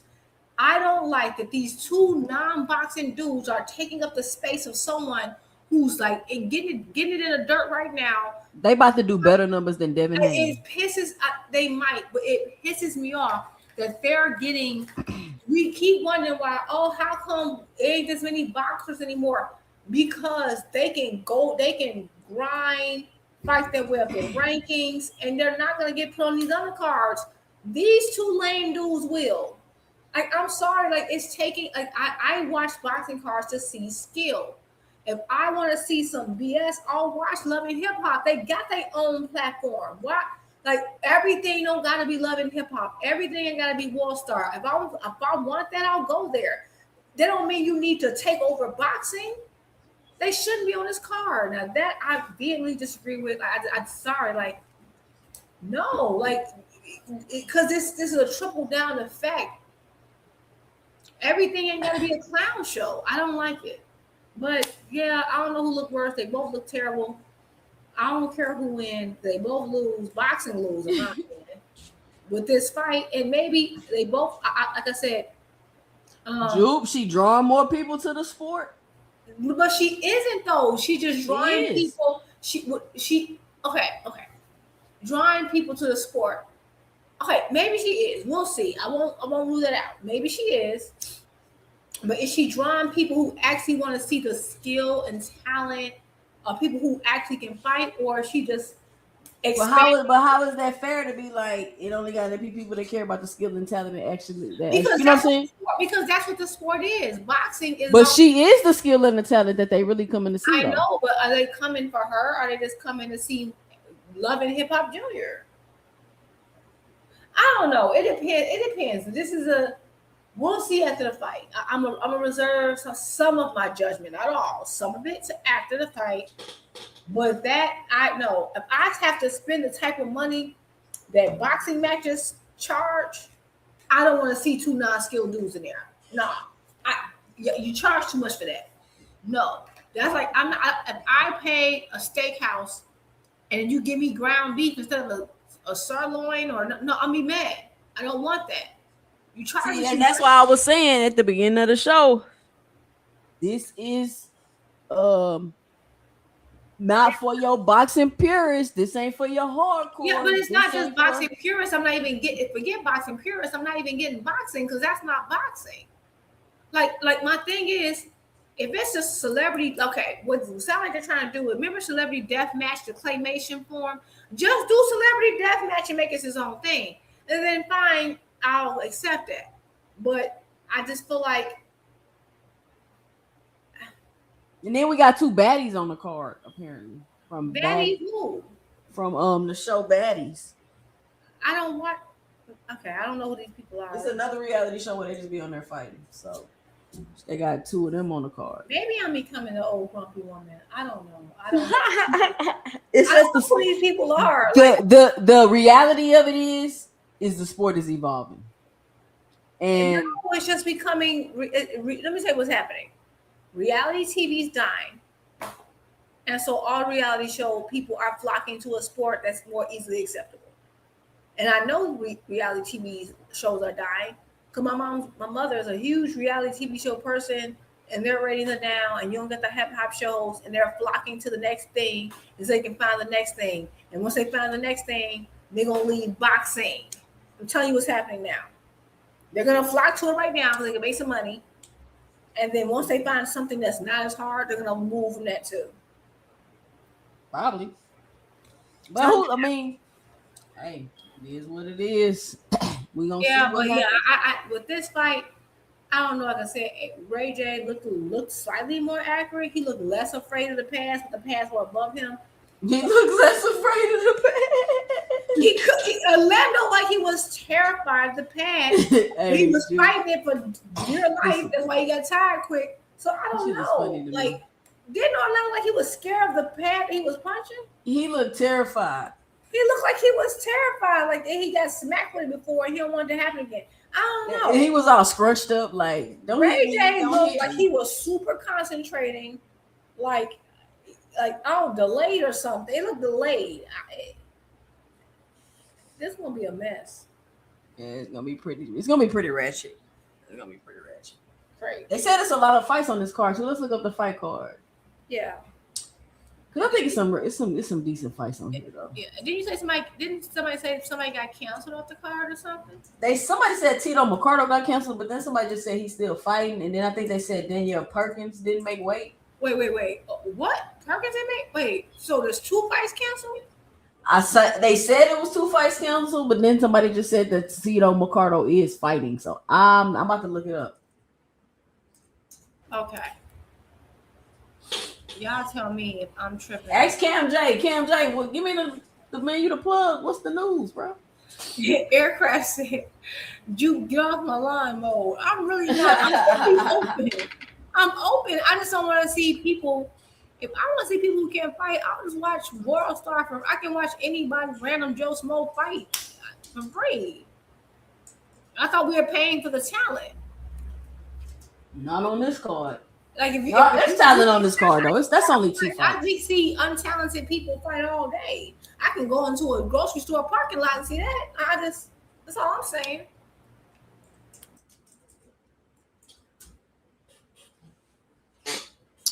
Let's see. But her fights are events. Like they're events. Like I'm probably gonna go to her next fight.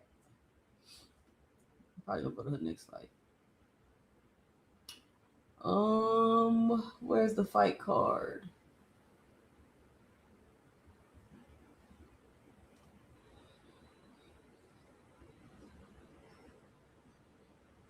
You got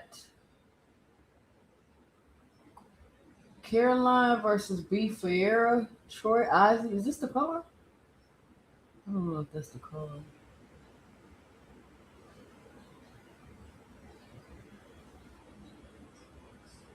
And I just thought about it. Didn't Ray J have some type of heart condition? That's what I'm saying. He's supposed to be dying. I don't know why he's fighting. Not dying. Come on. That's what he said. Oh, he said he was right. So how is he getting sanctioned? Who's approving this? That's what I said. That's what I'm saying. He bullshitting. And wait a minute. Did he also just get knocked out? Yep.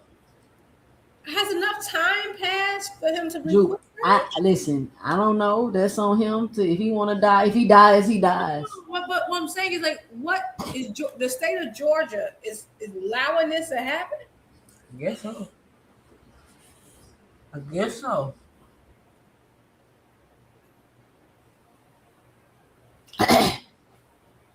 I'm gonna stop complaining, y'all. Cause y'all already think I'm mean. You already think I'm mean. I've been seeing the comments, girl. Everyone thinks I'm a horrible person. I'm mean, and now I'm complaining. So I'm trying to temper my responses.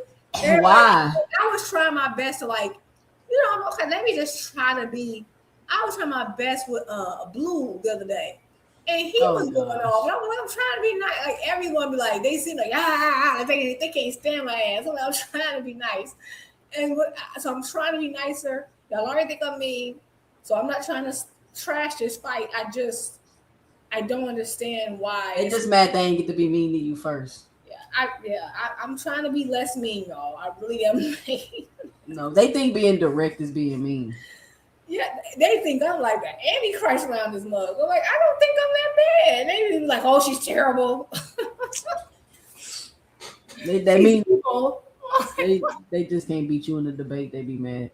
Yeah, but I was super nice trying to mediate a situation yesterday, and they was still mad. Dude was still be the mediator, and he was still barking my head off. I said, I don't know what to do now. When I'm trying to be nice, y'all mad. When I'm direct and mad, I don't know what to do. Okay. They don't like peacemaker Jew. They don't like assertive Jew. They don't like no version. So I guess I just gotta just accept it. I gotta accept it. No matter what you do, Juke, they gonna complain. Yeah, I've noticed that. They complain about my panel, say I kick people off and I don't let them talk and I time them. I think that you actually are very exactly. You know, I mean, I've interrupted folks, and you told me no, Juke interrupted. I go back like, yeah, I was interrupting. She was right to tell me to stop interrupting. Like, I think you're very fair. And they're like, oh, you're biased as Juke. No, you're not. You muted me before. Tuesday has muted me multiple times, and she was right to do so. Like, because we get heated, and we're not always like. Sometimes when you're arguing with folks, you're not here. You know what I'm saying? You're not like you're kind of like in tunnel vision, and you're not hearing, and you don't even mean to be. You're trying to say what you gotta say. Yeah, and so you gotta mute folks, and you're rightfully so. I deserve to be muted when I was muted, and I'm okay with that. Like, I don't know why people are like, oh, yes, you muted. Well, yes, you do. We all do. So that's what I'm saying. No matter what you do, so yeah, it is what it is. We have our moments, but yeah, child. Yesterday I was trying my best to be the mediator. They was not going. Blue was like, "Let me tell your ass." I'm like, oh god. Blue is the most emotional person on the internet. He was so irritated with me. He's like, well, a few weeks ago, he's like 4 scores and 7 years ago, you did this. I was like, oh god. I'm trying to be on your side here. I'm trying to be a mediator. You know, it was him and Sam was the baby, and it's Terrence Crawford's the topic. I'm not as like, you know, I'm a fan, but I'm not as like, you know, they so he not fighting through him. My bad, Juke. He not fighting because somebody told me he was fighting.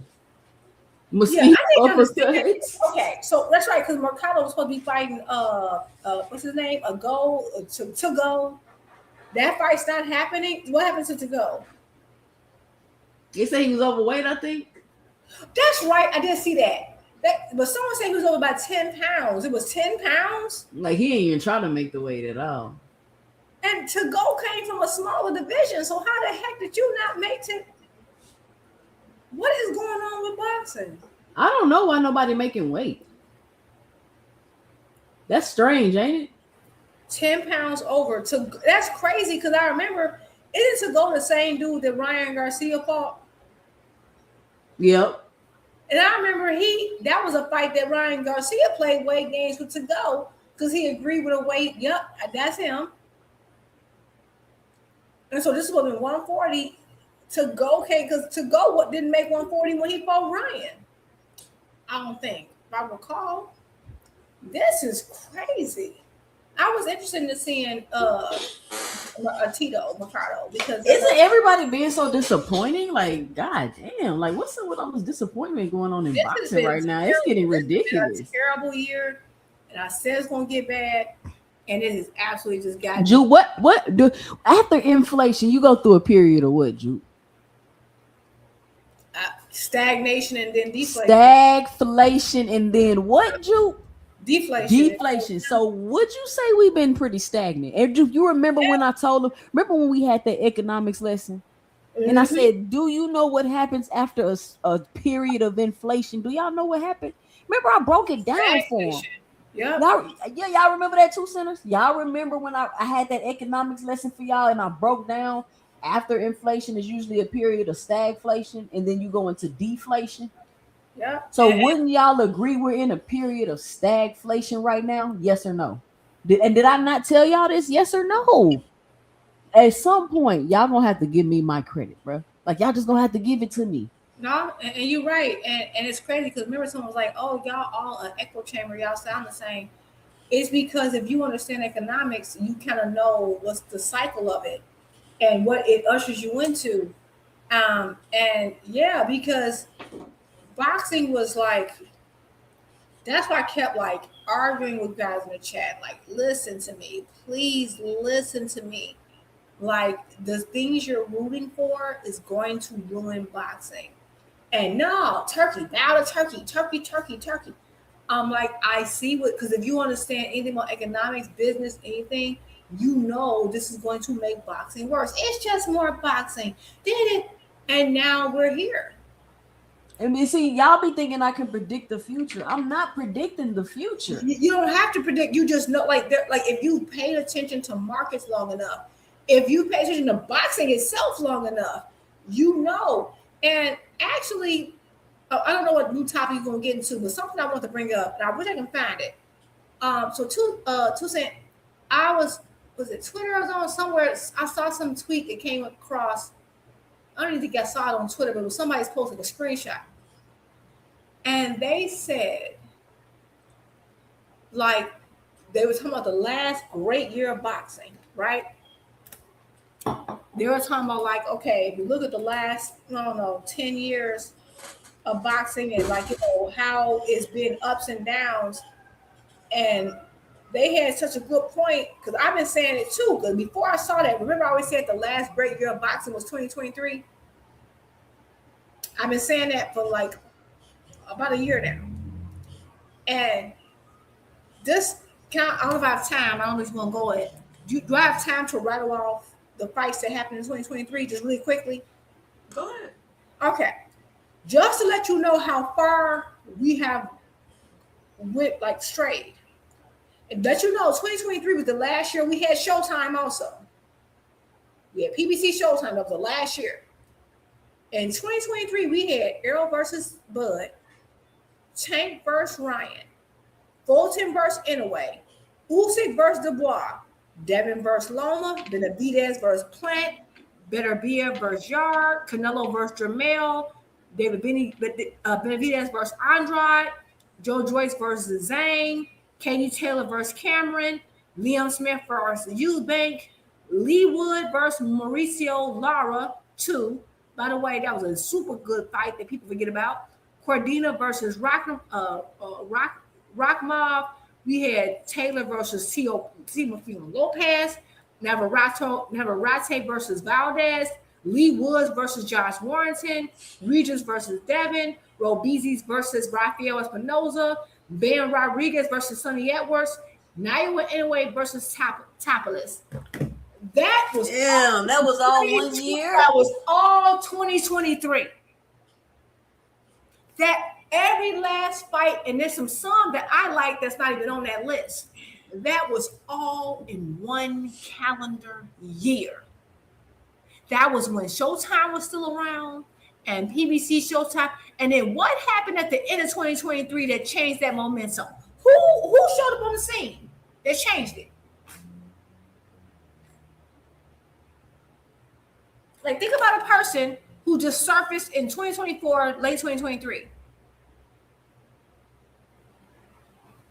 In the chat, tell me who surfaced late 2023, 2024.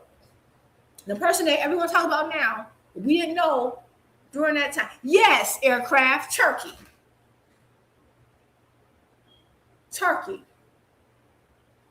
Gobble, gobble. And did I not tell you, Aircraft, specifically, that he would ruin the momentum and kill boxing like it is now?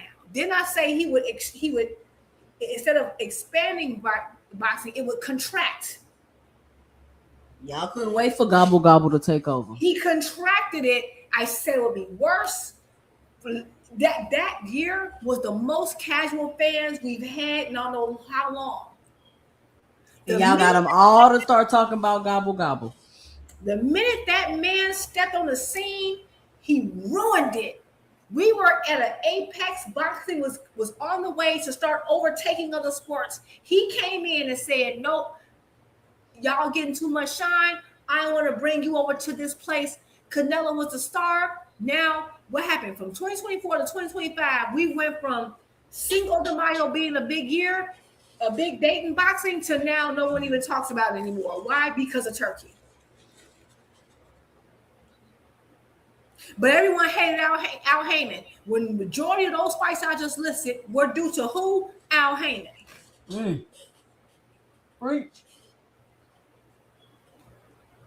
Like y'all, so and I feel like I bet like y'all just kept Turkey, and now we are in the worst year of boxing that I've seen in about 20 years because of Turkey and Zuffa. My bad, somebody was ambulance. But yeah, They're so coming to get you, Juke. They coming to get me. I'm on fire. It's probably what I'm doing to y'all. I'm messing with you. They sound like they right outside your That's house. street. Sorry, y'all. It ain't me. I ain't did nothing. What kind of police siren is that? It sounds like the battery's dying. That's an ambulance. It's like they need to change their batteries. Yeah, it's an ambulance. It's a huge. And I'm on a small street, so it's crazy. But anyway, yeah. But I just think that's just. He said, "Band up since the law. Stop, leave Band up alone, because I'm trying to. Y'all keep doing that. Band up gonna be mad at me. I ain't even said nothing to Band up, or whatever. But yeah, but think about that for a second. Look how low we fell. And now the biggest news is purse bids. I don't even think none of those fights I listed were due to purse bids. Everyone was just making the fights. Next. Now it's like, oh, we got a purse bid. Oh, like sometimes listen to your OGs, even if they're women. I know you're like, oh, we don't know nothing, we girls. But we be right a lot. Listen to us sometimes ahead of time. Don't not late. Listen to us the first time. It don't matter how much I'm right. Aircraft carrier gonna doubt everything I say. Yeah, he'll say, like he always say, "Oh, you right," and then we'll fight you on it. Like aircraft been right. I mean, aircraft been wrong like 99.9% of the time. Argue you down. It's like your track record is terrible. At some point, why don't you just sit it out and like, okay, maybe you're right. Let me try. No, they never gonna say it. No, we can't do it. Shout out to Ash Slogan One with the $2 in the super chat. He says the fight card equals deflation. Shout out Slogan One.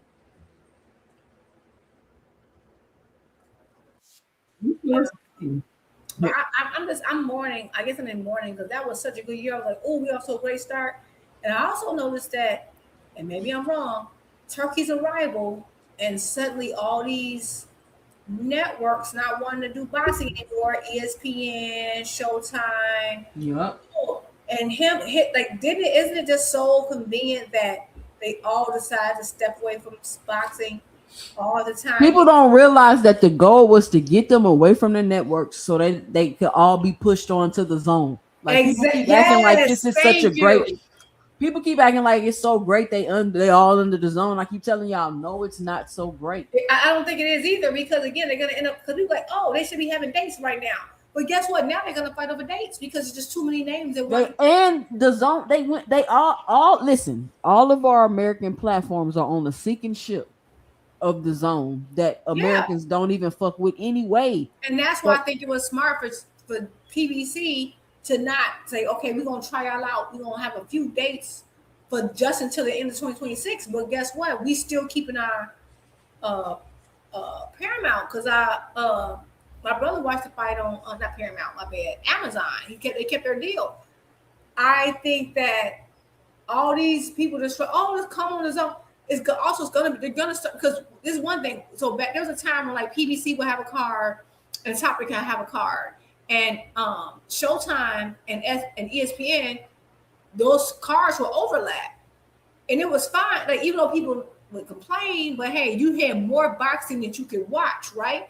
And so you just have to watch one and overlap and watch one later, or watch them on different screens.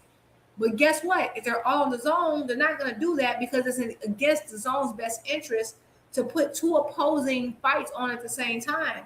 They're going to want to put them on their separate dates. But there's only so many dates in a year. So now they're about to be competing for the same dates. That's why I don't think everybody being on the zone is smart. It doesn't make sense. It's not going to work. Because there's only so many dates. Like the amount of dates in a year is finite. Yeah. So exactly, that's what I was saying. Now they're gonna be like, I think they said, let's say they said something like Top Rank went from like 30 dates to 8 dates now with the Zone.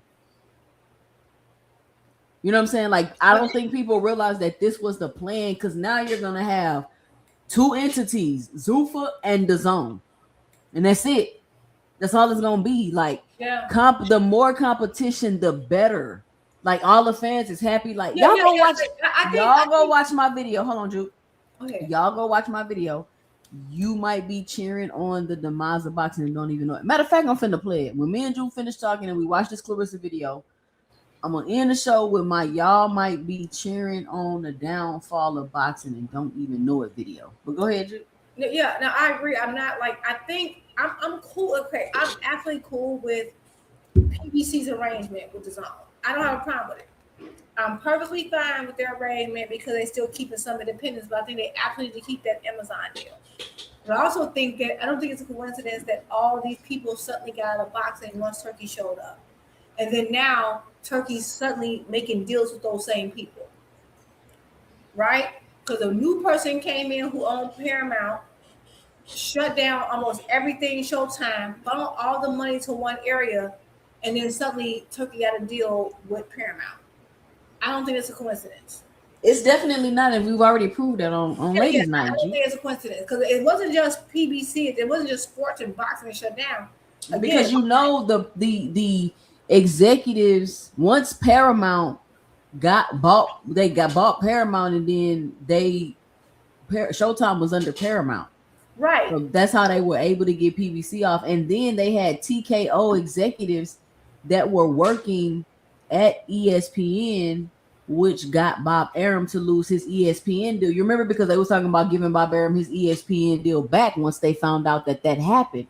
Right. Because the plan is to separate the promoters from the networks. Have no networks want to sign with the promoters because Turkey is coming in and picking fighters and paying a lot of money. So the networks are like, okay, nobody's gonna commit. So we're not about to sign no fighters when somebody can just come and just pay for them and they can just go fight on another platform. So now you're making it hard for them to get deals with networks. And now what happens? Boom. Everybody is under the Zone on an app that nobody fucking watches in America. Right. On a company that is in the red, which means Turkey and them could buy fucking the Zone at any point in time. And like you said, the Zone subscriber base in the US just doesn't match Amazon. It doesn't match Paramount even, right? Like, for example, I had Paramount at one time. It was because I got the app because Showtime Boxing moved over there, and I was watching a show called Your Honor and another show. And then this is how I knew it. They were like, oh, they cut PBC because they weren't profitable. No, they cut every show I watched on Paramount that was technically every show I watched on Showtime, every show I watched that was apparent. Like, they cut all my shows. That's why I got rid of it. They Your Honor was like a very popular show, and they had 2 seasons, and then they cut it, and I was mad, right? They cut boxing, so I had no reason to keep it, so I got rid of it. And then suddenly, lo and behold, now Turkey does a deal. They're like, oh, Turkey does a deal with them now, suddenly, right? After he cut episodic television shows, boxing, all that, now he does a new deal with Turkey and his people to do Zuffa. And like, oh, this add the app again. No, I'm not adding the app again, because when I had the app and I paid y'all, you cut everything I liked. So no, right? So I just think that I don't think any of this is a coincidence, and I think that PBC should try to stay with Amazon as long as they can, because a lot of people have Amazon just off the strength of, like, they had the Prime delivery situation, right? And I just feel like this feels orchestrated to me, and I don't know. I feel away. Why does it seem like they just easily be falling for this? Like, I don't get it. I think that let me tell you what I've noticed, and I've noticed this, like, even when I was in the comment notes on YouTube. People, once they buy into a narrative and argument, they don't care. They want to win, right? So they stay dumb. Yeah, they like, okay, for example, I've seen people be anti Eddie Hearn when it was Wilder, and then pro Eddie Hearn when Devin was there. And then when Devin and Eddie Hearn didn't work out, then they're back to anti him. It's just flip flops, right? That's Haiti fans. It flip flops. It just depends on who the narrative works for at the moment. They don't have a true stance. I can admit that Eddie Hearn has good and bad. I can admit that, like, I've never been a fan of the Zone app because the app is glitchy. Has it gotten better over time? Yes. They raising the price on the Zone too. My bad, I had to throw that in there. Right, like to me, it's too expensive. It's glitchy, and I hate the commentary. And I feel like I don't like the way the pace of the fight moves. I got stuff to do. Y'all want to take my entire day? I got stuff to do. You need to move this shit along. So I have a lot of criticism of the Zone, but I also have some positive, right? But I think once you take out a stance where everyone's evil, they hate with your guy, now you got to flip flop, right? So I don't know, but yeah, this is so crazy. But again, like, everyone should have saw this coming. We had this is what bothers me. We were so close to the most like perfect boxing situation in 2023, and then folks blew it up to win an internet argument that they didn't even win. All right, let's check out this Claressa video. She got more videos on the show. Oh, and she just dropped a new track. I'm gonna play for you, Ju.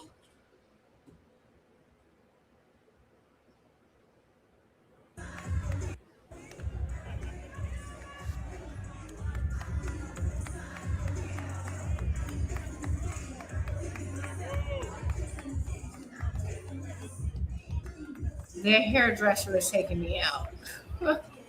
This shit's dope, man. Follow me around and fix my hair all day.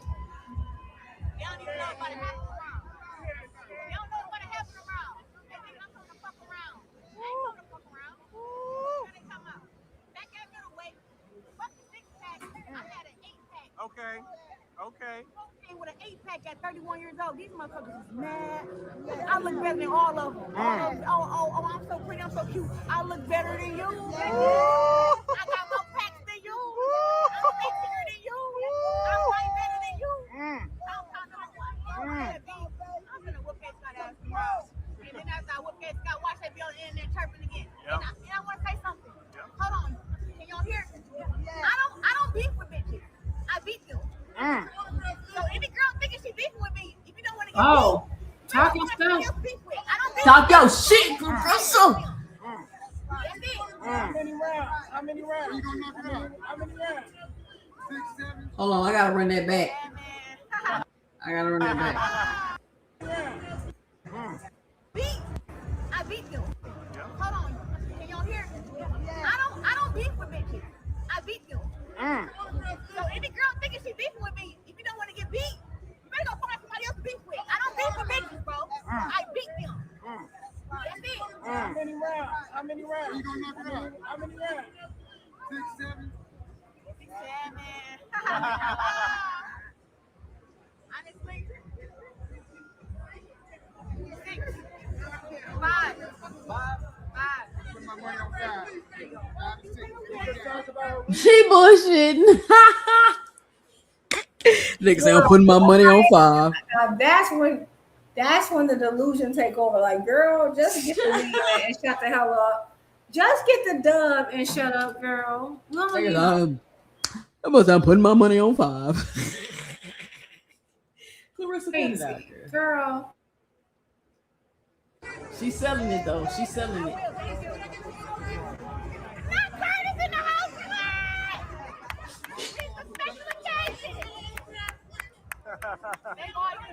want to thank all y'all for being here, though. It means a lot to me. Y'all brought y'all haven't got the rest of the 6 years, not that many left. Have your cousins, your mama, the kids, everybody come in love. Once in a lifetime, people gonna have Floyd Money Mayweather in the house. I heard Danielle is coming. Shaq hit me up and said he's checking his schedule. So he got some of the best. He got Lotto, and then whatever superstar you think that you love. One more time. Man, she bringing the stars out, Ju. She said she bringing the stars out. I don't know. Going on, how do you stay focused with all the craziness on social media that you go through? How do you stay focused for your fight? What's going on? Nothing in my fight. Nothing. Ain't nothing going on, but good life. August 15th, go out arenas. I'm fighting at arenas and bitches is rapping on street corners. Right. It's levels to this shit. 18,000 coming to see who? Whoa. Yes, baby. The number one in the world at what I do. Ain't no bitch compared to me. Nothing. When you're number one at what you do, come talk to me. But like I said, I don't beef with bitches. I beat them. That's what's up.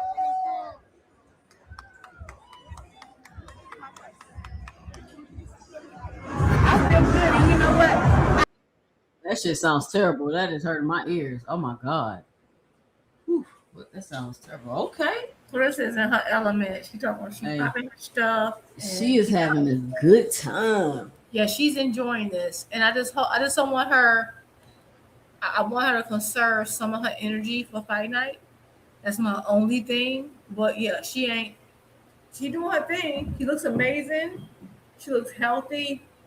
But I also think like I want her to balance it. Like don't give so like okay, I get it. You gotta. I don't have a criticism of anything she's doing. So like, hey, you're doing your thing. But like, I don't know. In the back of my mind, I'm a very worrisome person, I guess. But I'm just like, okay, this girl did her thing, get up out of there. She in there relaxing, meditating, and you talking. You know, you popping your shit. Okay, and I'm only gonna say this is so okay. Just to give you an example of what I mean. And I know this girl in no Tyson Fury. But I want to rewind everybody's mind to Tyson Wilder versus Fury 2. And the build-up, right? And the media circus. I don't want her to get so involved in the media circus that, like, you know, she's worn out for fight night. And I'm not saying that happens, but it can. And because she's coming down, she's coming back down. She's live. She's live in the moment. Yeah, she is live in the moment. And that's what I love about Claressa. She's like in the moment. Remember how like Earl Spence was saying that he wish he would just bask in the moment of when he won? Yeah. I like Claressa really does enjoy the moment for what the fuck it is, and that's what you need. Yep. Yeah. Every time. You need to bask in that moment. Like they be trying to move you along. And I feel like there's something maybe some women boxers don't get as much. What I love about this is that if you notice the media aren't asking her, and it's probably a benefit to women's boxing. They're not asking her about the next fight after this. They're focusing solely on the fight. Versus right. They're like, who you fighting next? They always trying to take your brain off something like somebody else. I just want her to be as locked in as she is now. I just don't want her to exhaust too much energy in these media events only because, like, maybe I'm scarred because, again, I know, yeah, everybody know I love Wilder. I think about that fight when he was, like, really locked in media. It was his moment. And Fury was doing Lord knows what, you know what I'm saying? Not in the movie. You talking about when you know Wilder got cheated, you come on now. Oh no, he absolutely got cheated. Maybe I'm a little mentally scarred from that. I was like, oh, that was so Wilder's moment. I just wish we can redo that moment, but we can't, right? So I just want to be locked in for this. And like I know she is, I'm not doubting her, it's just that there's only so much energy you got in the day, and the media does pull some energy, and I do think you can give them a little something, but don't give them everything. Like just leave a little something. You know what I'm saying? Like, you know. But again, what energy she got though? Hell, she probably could have went in for 5 more hours. I hope that she's resting up and really ready for this girl, who I think she should be able to beat. But again, I haven't seen this woman, so I don't want to be overconfident either. You know. Yeah. I mean, I could see it. Listen, we got a ton of more Claressa videos we could watch. She definitely put out a lot of content throughout this fight week, which is pretty good. It was all pretty good, pretty decent. But this has been fun build-up. This me watching now, it's fun. It's fun to watch. And her team been on it so far as the looks, because she been serving the looks. She probably got her little stylist, you know what I'm saying? A little somebody do her hair. Felt that's what she needed, a little stylist. I love the red hair. I love the, like she been doing something that really works well with her. The makeup is like, even when she don't do the makeup, I think she's pretty. but they accent her actual assets, which is her cheekbones. She has most beautiful cheekbones. They doing their thing. They doing their thing. Shout out to Claressa T. Ricks Shields, the GWOAT.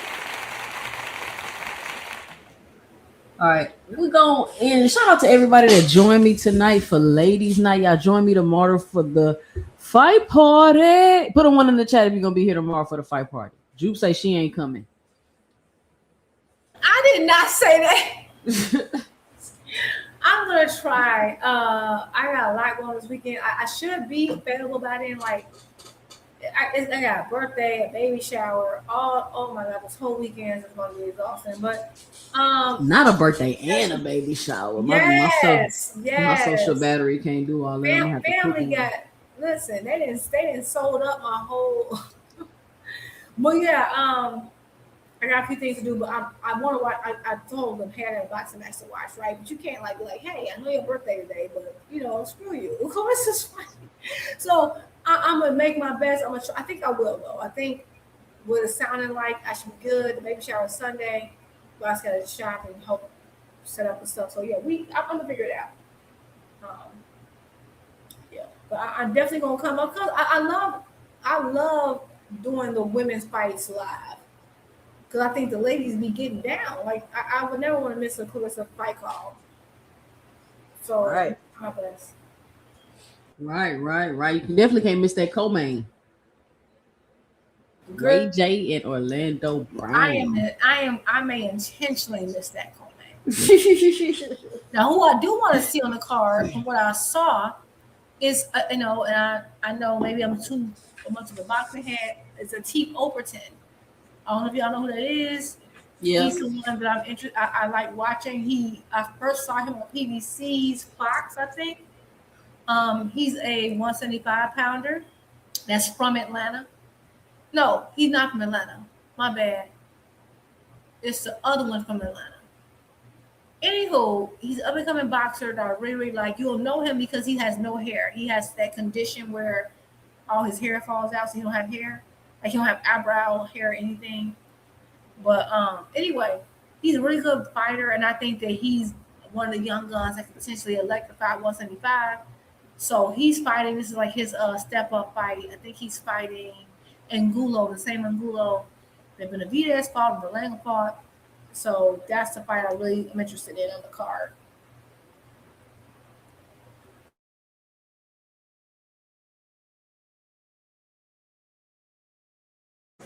My bad, Juke. My son was in here talking to me. That sounds cool. Ladies fight with more passion and gravitas, and they got more. They fight. They're more. You have to be, when women are more athletes. The fundamentals. They're more fundamental. That's the word. They're more fundamental. Also. And only got 2 minutes. They gotta get there. That's the thing too. They don't got time to like. I feel like, they don't have time to posture. Everything has to count because them 2 minutes go by so damn fast. Facts. So listen, I want to thank everybody for joining me tonight for GWOAT night. Like I said, I just wanted to point out some objective facts and just really look at what Claressa Shields is actually doing, regardless of how you might feel about her. She's doing really big things in women's boxing, whether you like the market she chose to pick her lane in or not. She's the greatest woman fighter of all time. I challenge you to name one better. She only has 18 fights, y'all. She got the whole world talking about her. She only got 18 fights, y'all. Like, I don't think this is the thing, Jude. I don't think people just really realize what they're witnessing. I really don't think y'all getting it because y'all so caught up in the media campaigns and trying to do this and do that. Listen, if it was so easy, if you could just pad your record, if you could just move up to a weight class that you don't fight at, it's like, oh, she moved up to heavyweight and pulled them girls up. She's not a heavyweight. So neither one of them was heavy. Both of them was fighting in the division they fucking shouldn't have been fighting in if that's the case.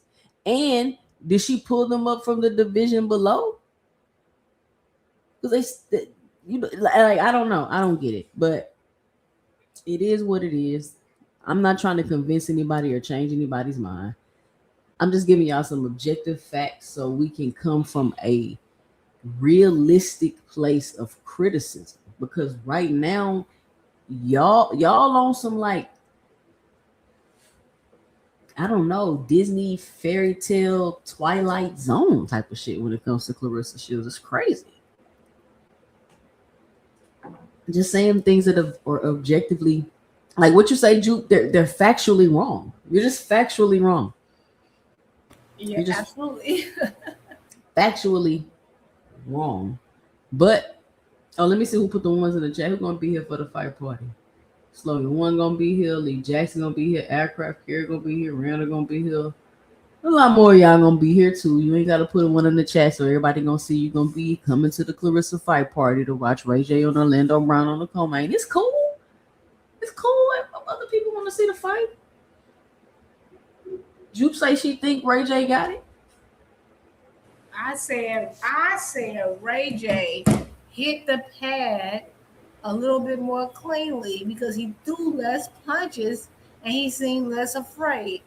But I said Orlando did more, but Ray J looked more exhausted after like just I don't know because like Ray J looks more exhausted. Ray J might have more power than he throwing the power shots. I mean, were they power shots? I don't know.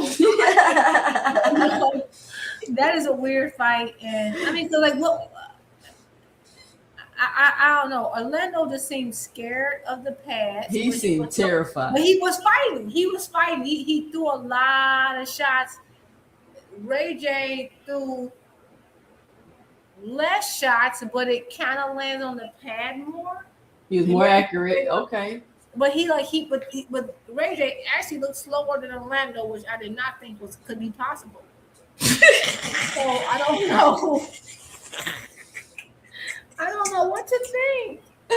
This is hilarious. Like they looked exhausted. Like it was like they were so tired. They were so tired, Jude. They looked like they were just like what point? Like okay, was that the beginning of the workout? Like did we miss something? Like they had been working out all day, fighting all day. But Cam say, all my life I had to fight, and we got Cam say Ray J was smoking a cigarette. Oh. Cam say Ray J was smoking a cigarette on the stream where AB got a fight. So he really was on the stream just now. He said AB was telling him he gonna get his ass whooped. Wait, so he was really on the stream? He was really on the stream smoking a cigarette. Oh my god. So they not even, and they don't look at shit. You know what? They were eating right. Who's their strength and conditioning coach? Oh, my stomach hurts. But this the thing, but you, Ray J been locked in with Dean and AB where they training for Dean training for a fight. What? Ray J been locked in with Dean and AB. Dean and AB was supposed to be doing this 24/7 stream lock in for 45 days where they getting in shape. Ray J has been staying with them because he was supposed to be getting ready for this fight. So he's been in there with trainers and meal preps and everything he needed to get ready for this fight. And all he did was sleep and do drugs. I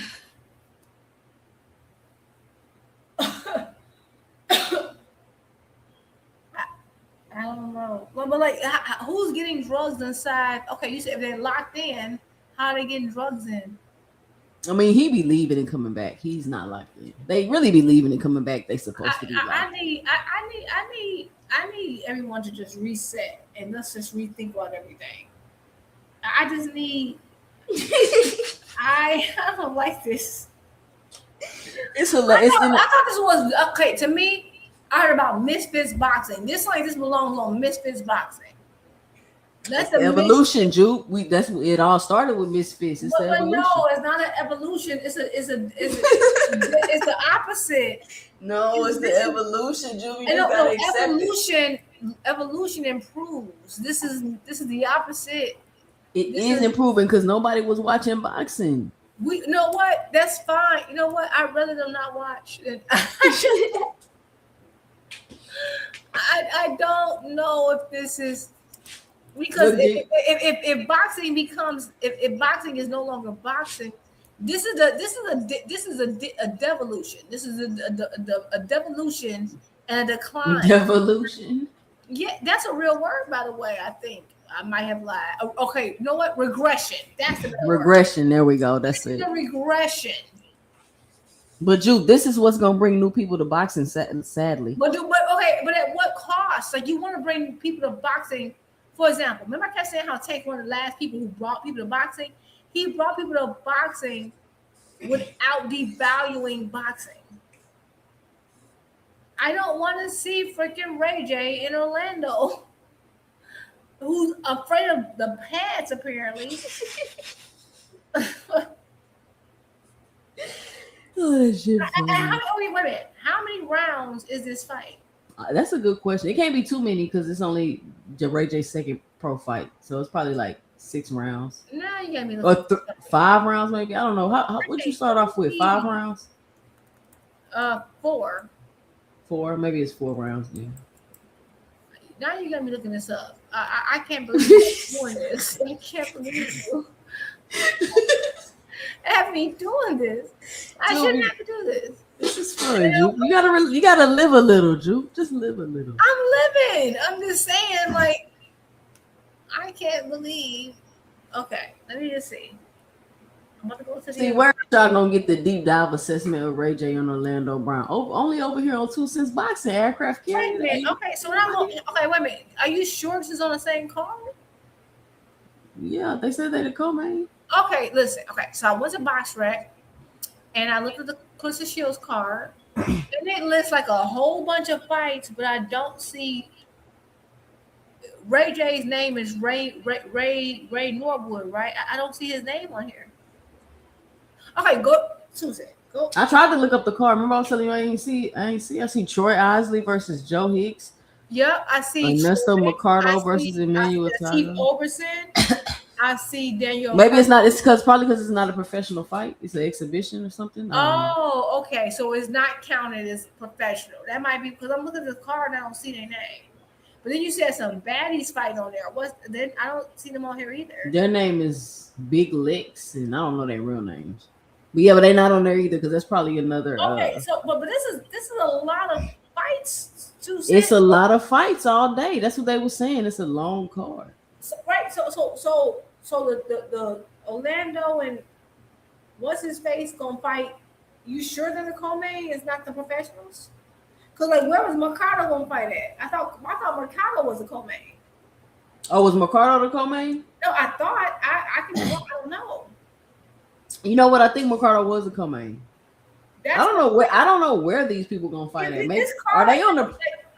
I'm confused with how this card is being. Are they on the prelims, y'all? When is the ratchet fight supposed to be happening? Right, like are they if they prelims? Okay, fine, but or are the professional fights the prelims? I'm just not understanding what's going on. I guess we just gonna have to be surprised because I don't know. Yeah, cause I'm on back to Box Rec. I don't see these names, so I don't know. Well, all right, y'all. It is 1 a.m. Yes. We've been on here 4 hours. Shout out to everybody that joined me tonight for another great episode of Ladies Night, GWOAT Night.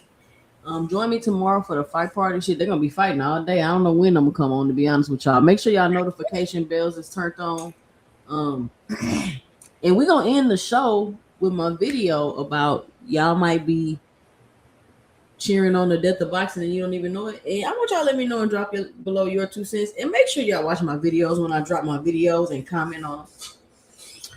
Because for some reason, YouTube just will not push my videos out. Like, I got the great numbers with the videos when they push it out to the people they push it out to, but they would not expand my stuff to a wider audience. And I don't know why. Ju, well, you got any final 2 cents? What's your final 2 cents? What you got for the show? I ain't got much. I want Claressa to go in there, beat this girl up, because Girl, this is probably the best promotion of her entire career. And I want her to follow it up with a great performance. And I'm not saying she got to knock her out, but I just want her to follow it up with a great performance and be locked in. This is a big girl, and she got some muscle, right? And again, you're coming down. So she looks good to me. I want to do her thing. That's all I'm focused on right now. Is Claressa getting the dub? I think some of the undercard fights are also interesting, like I kind of previously stated, with like a Team Overton. Um, I thought Mercado, but now y'all saying Mercado not fighting to go, but does he have a replacement opponent? Is a question, which I'm assuming no. I don't know. It's just too many things going on. There's a few other cards that I'm interested in, but I just love that Claressa Shields is giving these fighters opportunity, and she turning up and she's adding the pageantry to try to open up the window to more casual fans, and so I can't ever hate on that. But other than that, that's all I got. Y'all have a good night and talk to y'all later. Shout out to Chef Jupe RD, aka Jupo, in the building tonight, coming through, giving her 2 cents on ladies night. What happened to Key, y'all? Key been MIA. I don't know what happened to Key. We gotta check on Key. Make sure she is doing fine. But shout out to Key. Shout out to everybody that joined me in the chat. Shout out to everybody that supported the channel. Shout out to everybody that was positive tonight about Claressa T-Rex Shields. Now y'all can go back to the regularly scheduled hating. I just want to pause it for a little moment and let's just look at it and admire what she's doing for a second. Not only for boxing, but also in women's boxing. Whether you like it or not, she has contributed greatly to women's boxing. When you think of women's boxing, you think of Claressa Shields. Whether it's for whatever reason, whatever she's known for outside of boxing, what they do know is that she is a boxer. And listen, if you don't want your host all in the videos, cussing you out, timing you out the chat, muting you when you trying to talk, come on over to 2 Cents Boxing, where we talk everything boxing and everybody's entitled to their own opinion. Hold on. Everybody celebrating right now. PBC went to the zone. Top Rank on the zone. Matchroom, Queenberry, Golden Boy. Everybody is on the zone. And the whole boxing world is throwing a party. Like we finally fixed the sport. No more sides of the street. Every fight can get made. Boxing is saved. And I'm sitting here watching y'all celebrate. And y'all know me. I got a question. And it might ruin the whole party. What if this ain't the fix? What if this is the last step before the fall? What if y'all are out here cheering on the demise of boxing and don't even know you're doing it? Today, I'm breaking down the whole thing. The money, the power, the part nobody's telling you about the PBC, and the number floating around about Top Rank's old deal that, if it's true, should scare every single one of y'all. Let's get into it. What's up, everybody? I'm Jay, and this is our 2 Cents, where we talk everything boxing and everybody's entitled to their own opinion. And I'm going to be real with y'all up front today. I am genuinely torn on this one. I can see both sides. So we're going to walk through both sides, and y'all going to help me figure this thing out in the comments.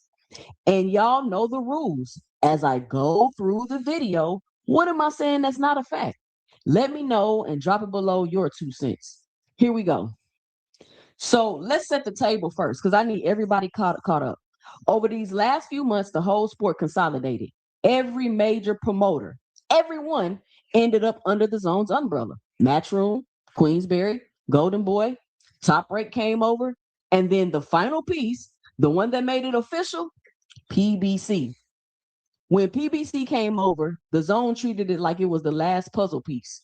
Turkey out here putting every promoter in one room in London. One room, y'all. Hearn, Warren, everybody sitting at the same table like it's Thanksgiving, except for the American promoters. I want y'all to keep that in mind.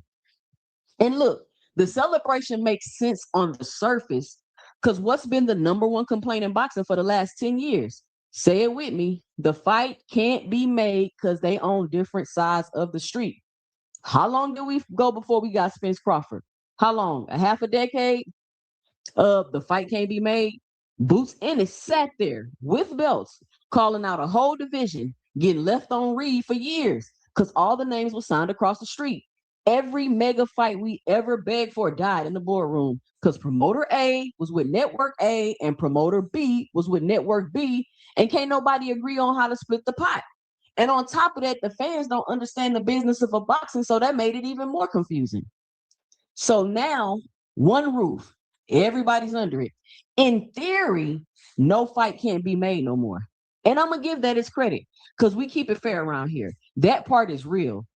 If you told me a couple years ago that one day every promoter in the sport will be on one platform, I would have been like, we won. Yes, finally. I'd have thought that was the end game. That's the dream scenario. But hold on. Because I've been chewing on this for weeks. And something about this party don't sit right with me. And I finally figured out what it is. Everybody's looking at what happened. Everybody's under one roof. Yay. Ain't nobody asked why it happened. Why did every promoter in boxing, proud companies that been rivals for decades, companies that hated each other guts, why did all of them suddenly end up in the same building? Was that strength, or did they run out of options? Because them two things look identical from the outside, y'all. A man who moved into the mansion and a man who got evicted into the shelter. They both under one roof. Now, the question is, which one we watching? And that question right there, that's the whole video. Let's dig in. Now, to understand what's happening, y'all got to understand what used to be, because half of y'all wasn't paying attention to the business side back then. Not that long ago, the networks used to fight over promoters. You hear me? The networks competed. ESPN wanted a boxing partner. Fox wanted a boxing partner. Showtime, HBO before that. And there was only so much boxing to go around. So if you was a major promoter with stars, you had leverage. The networks came to you. They bid against each other for you. That's competition. That is what drove the checks up. And let me give you the number that's been rattling around in my head, because this is the one that, if it's true, puts the whole thing in perspective. Now, I'm going to hedge this properly because we don't do reckless around here. This is a number floating around these boxing streets. I cannot confirm it. So take it how you want to take it. But the word is, back when Top Rank had their ESPN deal, they was allegedly getting somewhere in the neighborhood of $89 million a year, guaranteed for roughly 40 shows a year. Allegedly, 89 million, guaranteed, 40 dates, your whole calendar funded before you sell a single ticket. That's a business, y'all. That's an empire. That's the kind of deal where the promoter is a partner. And now the word is Top Rank's on the zone for what? A handful of dates? Some people saying as few as 8 days on the platform. 8. Again, I can't confirm the exact number. Don't quote me on the digits. Do your own homework. And if anybody got the receipts or the real figures, let me know and drop it below, because I want to see them. But even if the numbers are half wrong, even if it's directionally true, do y'all understand what that means? You went from 40 shows and generational guaranteed money to single-digit dates on somebody else's platform. That's not a partnership no more. That's an appearance. That's a guest spot. My guy went from having his own show to doing cameos. And if that's what everybody coming to the zone actually looks like under one hood, smaller deals, fewer dates, less guaranteed money, less power, then this ain't a merger of equals, y'all. This is a clearance sale. And everybody cheering it is cheering the prices going down on companies that used to run the sport. Okay, now here's my actual concern, the core of it. And I want y'all to really sit with this part, because I don't think the average fan has thought this way all the way through. When every promoter is under one network's roof, who's really in charge? Think about it. Really think. The network is paying everybody. The network is the landlord now. So when the network wants a certain fight made, a cross-promotional fight, promoter A's fighter against promoter B's fighter, what is the promoter going to say? No to the people writing the checks? Your whole business is running on their platform. You need that deal to survive. Because guess what? There's nowhere else to go no more. There's nowhere else to go. So if the zone tell you you got to make this fight and this fight, you got to do it because you don't have any other options. There's nowhere else for you to go. So the other networks is out of the game. You can't threaten to take your business across the street when there is no across the street. So now the network is telling promoters who to make fights with. And y'all, that is not how boxing business works. That has never been how boxing business works. And there is a reason for that. And I'm going to give you my analogy because this is exactly how I see it. It's like if I'm leasing a warehouse, right? I'm running my business out of your warehouse. You're the landlord. I pay you my rent on time every month. Cool. We got a deal. But you don't get to walk into my warehouse and tell me how to run my business. You don't get to tell me what to stock, who to sell it to, what prices to charge, because I'm just leasing the building from you. The building ain't the business. The business is mine. But that's what's forming right now, y'all.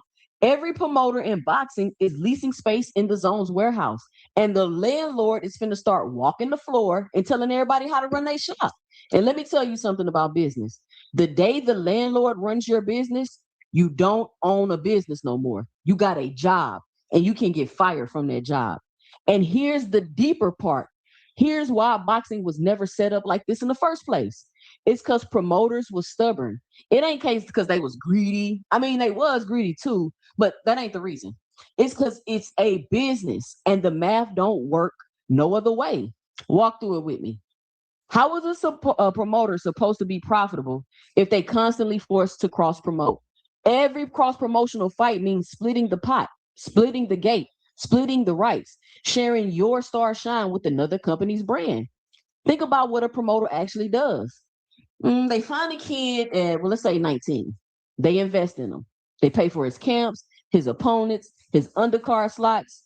They eat losses for years building that fighter up. And why? That's when the fighter becomes a star. The promoter finally cashes in on the big fights. That's the business model. The losses up front pay off on the back end. That's how the whole machine runs. Now, take that away, force everybody to share every big fight. The promoter ate all them losses, building the star, and now got to split the harvest with the whole neighborhood. Every time, forever? Bro, being a promoter stops making financial sense at that point.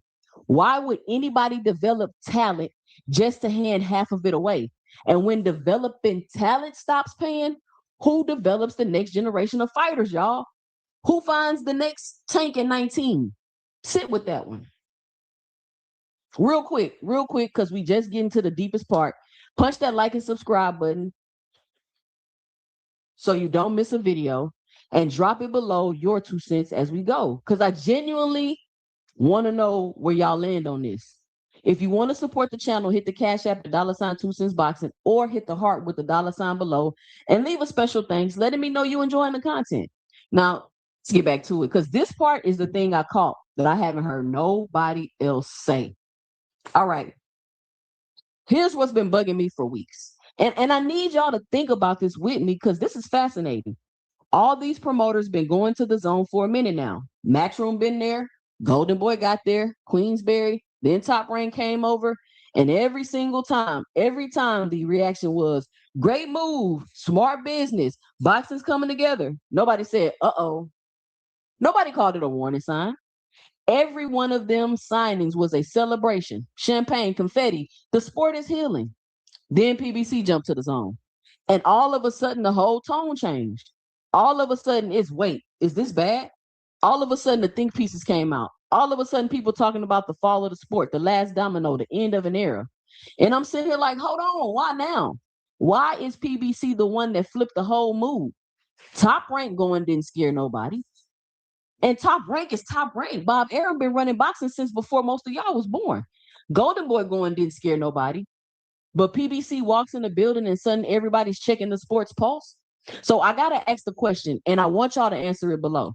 Let me know and drop it below your 2 cents. Is PBC the thermometer of boxing? Is PBC the measuring stick where the whole industry's health gets judged off what PBC is doing? Because that's what it looks like from here. Follow me. When PBC was standing alone outside the zone, people read that as Okay, the old system's still alive. There's still a real market. There's still competition. The second PBC came inside, everybody read it as it's over. The last holdout folded. Can't nobody survive on their own no more. Ball game. One company's move became the diagnosis for the entire sport. One. And here's the crazy part. Nobody voted on that. Nobody held a meeting and decided PBC was the canary in the coal mine. It just happened. The whole boxing world collectively decided that PBC's independence was the sport's independence. And when it ended, something ended with it. And I need y'all to tell me below. Let me know and drop it below your 2 cents. Why the PBC? Why was that the one? Is it the Al Heyman mystique? Is it because they was the last American holdout? Talk to me. Let me know. But now here's the thing I caught that I have not heard anybody else break down. Not the big channels, not the podcast, nobody. Everybody's out here saying PBC surrendered, PBC folded, the last kingdom fell, it's over. Did it though? Did it? Because peep this, and this is facts. Look it up. PBC did not put their whole roster on the zone. It's a deal for a few of their fighters, a number of fights, not a full company merger. The marquee names, a whole lot of them are not part of this deal. Benavidez wasn't at the announcement. And word is the man's only got one fight left on his deal anyway. Tank wasn't there. The 2 foundational pieces of the whole PBC operation. Nowhere on that stage. You know who the biggest names on that stage was? Fundora and Rolly. Like Fundora. Rolly's my guy for content. But them not your franchise players, y'all. When PBC announced Fox back in the day, they had Sugar Ray Leonard commentating the announcement. That's a company going all in. This was a company sticking one toe in the pool. So what does that actually tell you? Think like a businessman for a second. That tells me PBC didn't surrender. PBC hedged. They took the check for a few fighters, got in the room, kept a seat at the table, and kept the crown jewels locked in the vault. And y'all, that changes the whole story. Because if PBC is the thermometer, then the accurate reading ain't the last holdout folded. The accurate reading is the last holdout is playing both sides, collecting zone money with one hand and keeping their biggest assets out of the building with the other. That's not a death, y'all. That's not a funeral. That's a company that don't fully trust this arrangement either. PBC might be looking at this thing the exact same way I am. Get the bag, stay in the room, watch everything, but do not hand over the keys. And listen, if the smartest, most secretive, most independent operation in the sport is hedging its bets on the zone, what does that tell you about what they think is coming? Either the funeral talk is way early or PBC is just negotiating the price of their own casket. One of the two. And nobody is telling y'all that part. Now you know. That's why you're here. Now, I told y'all at the top, I'm genuinely torn on this, and I meant it. So let me argue the other side for real, not no straw man, the real other side. Here's the honest case for why this all might be good. For the first time in my whole life as a boxing fan, there is no structural excuses left. None, zero. Every fight the fans want, pieces are in reach. No more wrong network, no more wrong side of the street, no more watching 2 champions in the same division wave at each other across the contract line for 5 years. And be honest, the fights are getting. Look at the calendar. Fights we begged years for are landing months apart. We eating. And for everyday fan, there's boxing on that platform damn near every single weekend, Thursday through Sunday. You can find a card from some corner of the world. Small house shows, prospects, title fights, more boxing, more access, more fights getting made than any point in my lifetime. If you're just a fan who wants to watch good fights and don't care about none of this business stuff, this era might be the best eating you've ever done, period. That's real. And I'm not going to stand here and pretend it's not. So here's the thing that makes this genuinely hard. And I want y'all to hold both of these at the same time because both are true. The fan experience is getting better while the business underneath it is getting more fragile. Both at once. It's like the food at the restaurant never tasted better, but the kitchen's running on one supplier. And if that supplier ever trips, every table goes hungry at the same time. That's where we're at. The eating is great. The foundation is shaky. And don't nobody want to talk about the foundation while the plates are full. So here's my 2 cents. And I'm going to be honest with y'all like I always am. This is one of them rare ones where I am not planting a hard flag because I genuinely don't know yet. And let me tell you something. Anybody on these YouTube streets telling you they know for sure how this ends, they lying to you. Straight up. Nobody knows. This has never happened before in the history of the sport. But here's what I'm going to do. I'm going to give you the framework so that we all know the answer when it comes together. Watch two things. Watch two things. Number one, watch whether promoters keep control of their own matchmaking or whether we start seeing fights that only make sense for the platform. Because the first time you see a promoter forced into a fight that loses them money, just make the network some content. That's the day the warehouse landlord officially took over the shop floor. That's the day the promoters stopped being businesses and became employees. Watch for it. And some people are saying that that already happened with the Xander Zayas-Duran Business fight. Number two, watch what PBC does with the marquee names they held back. Watch the vault.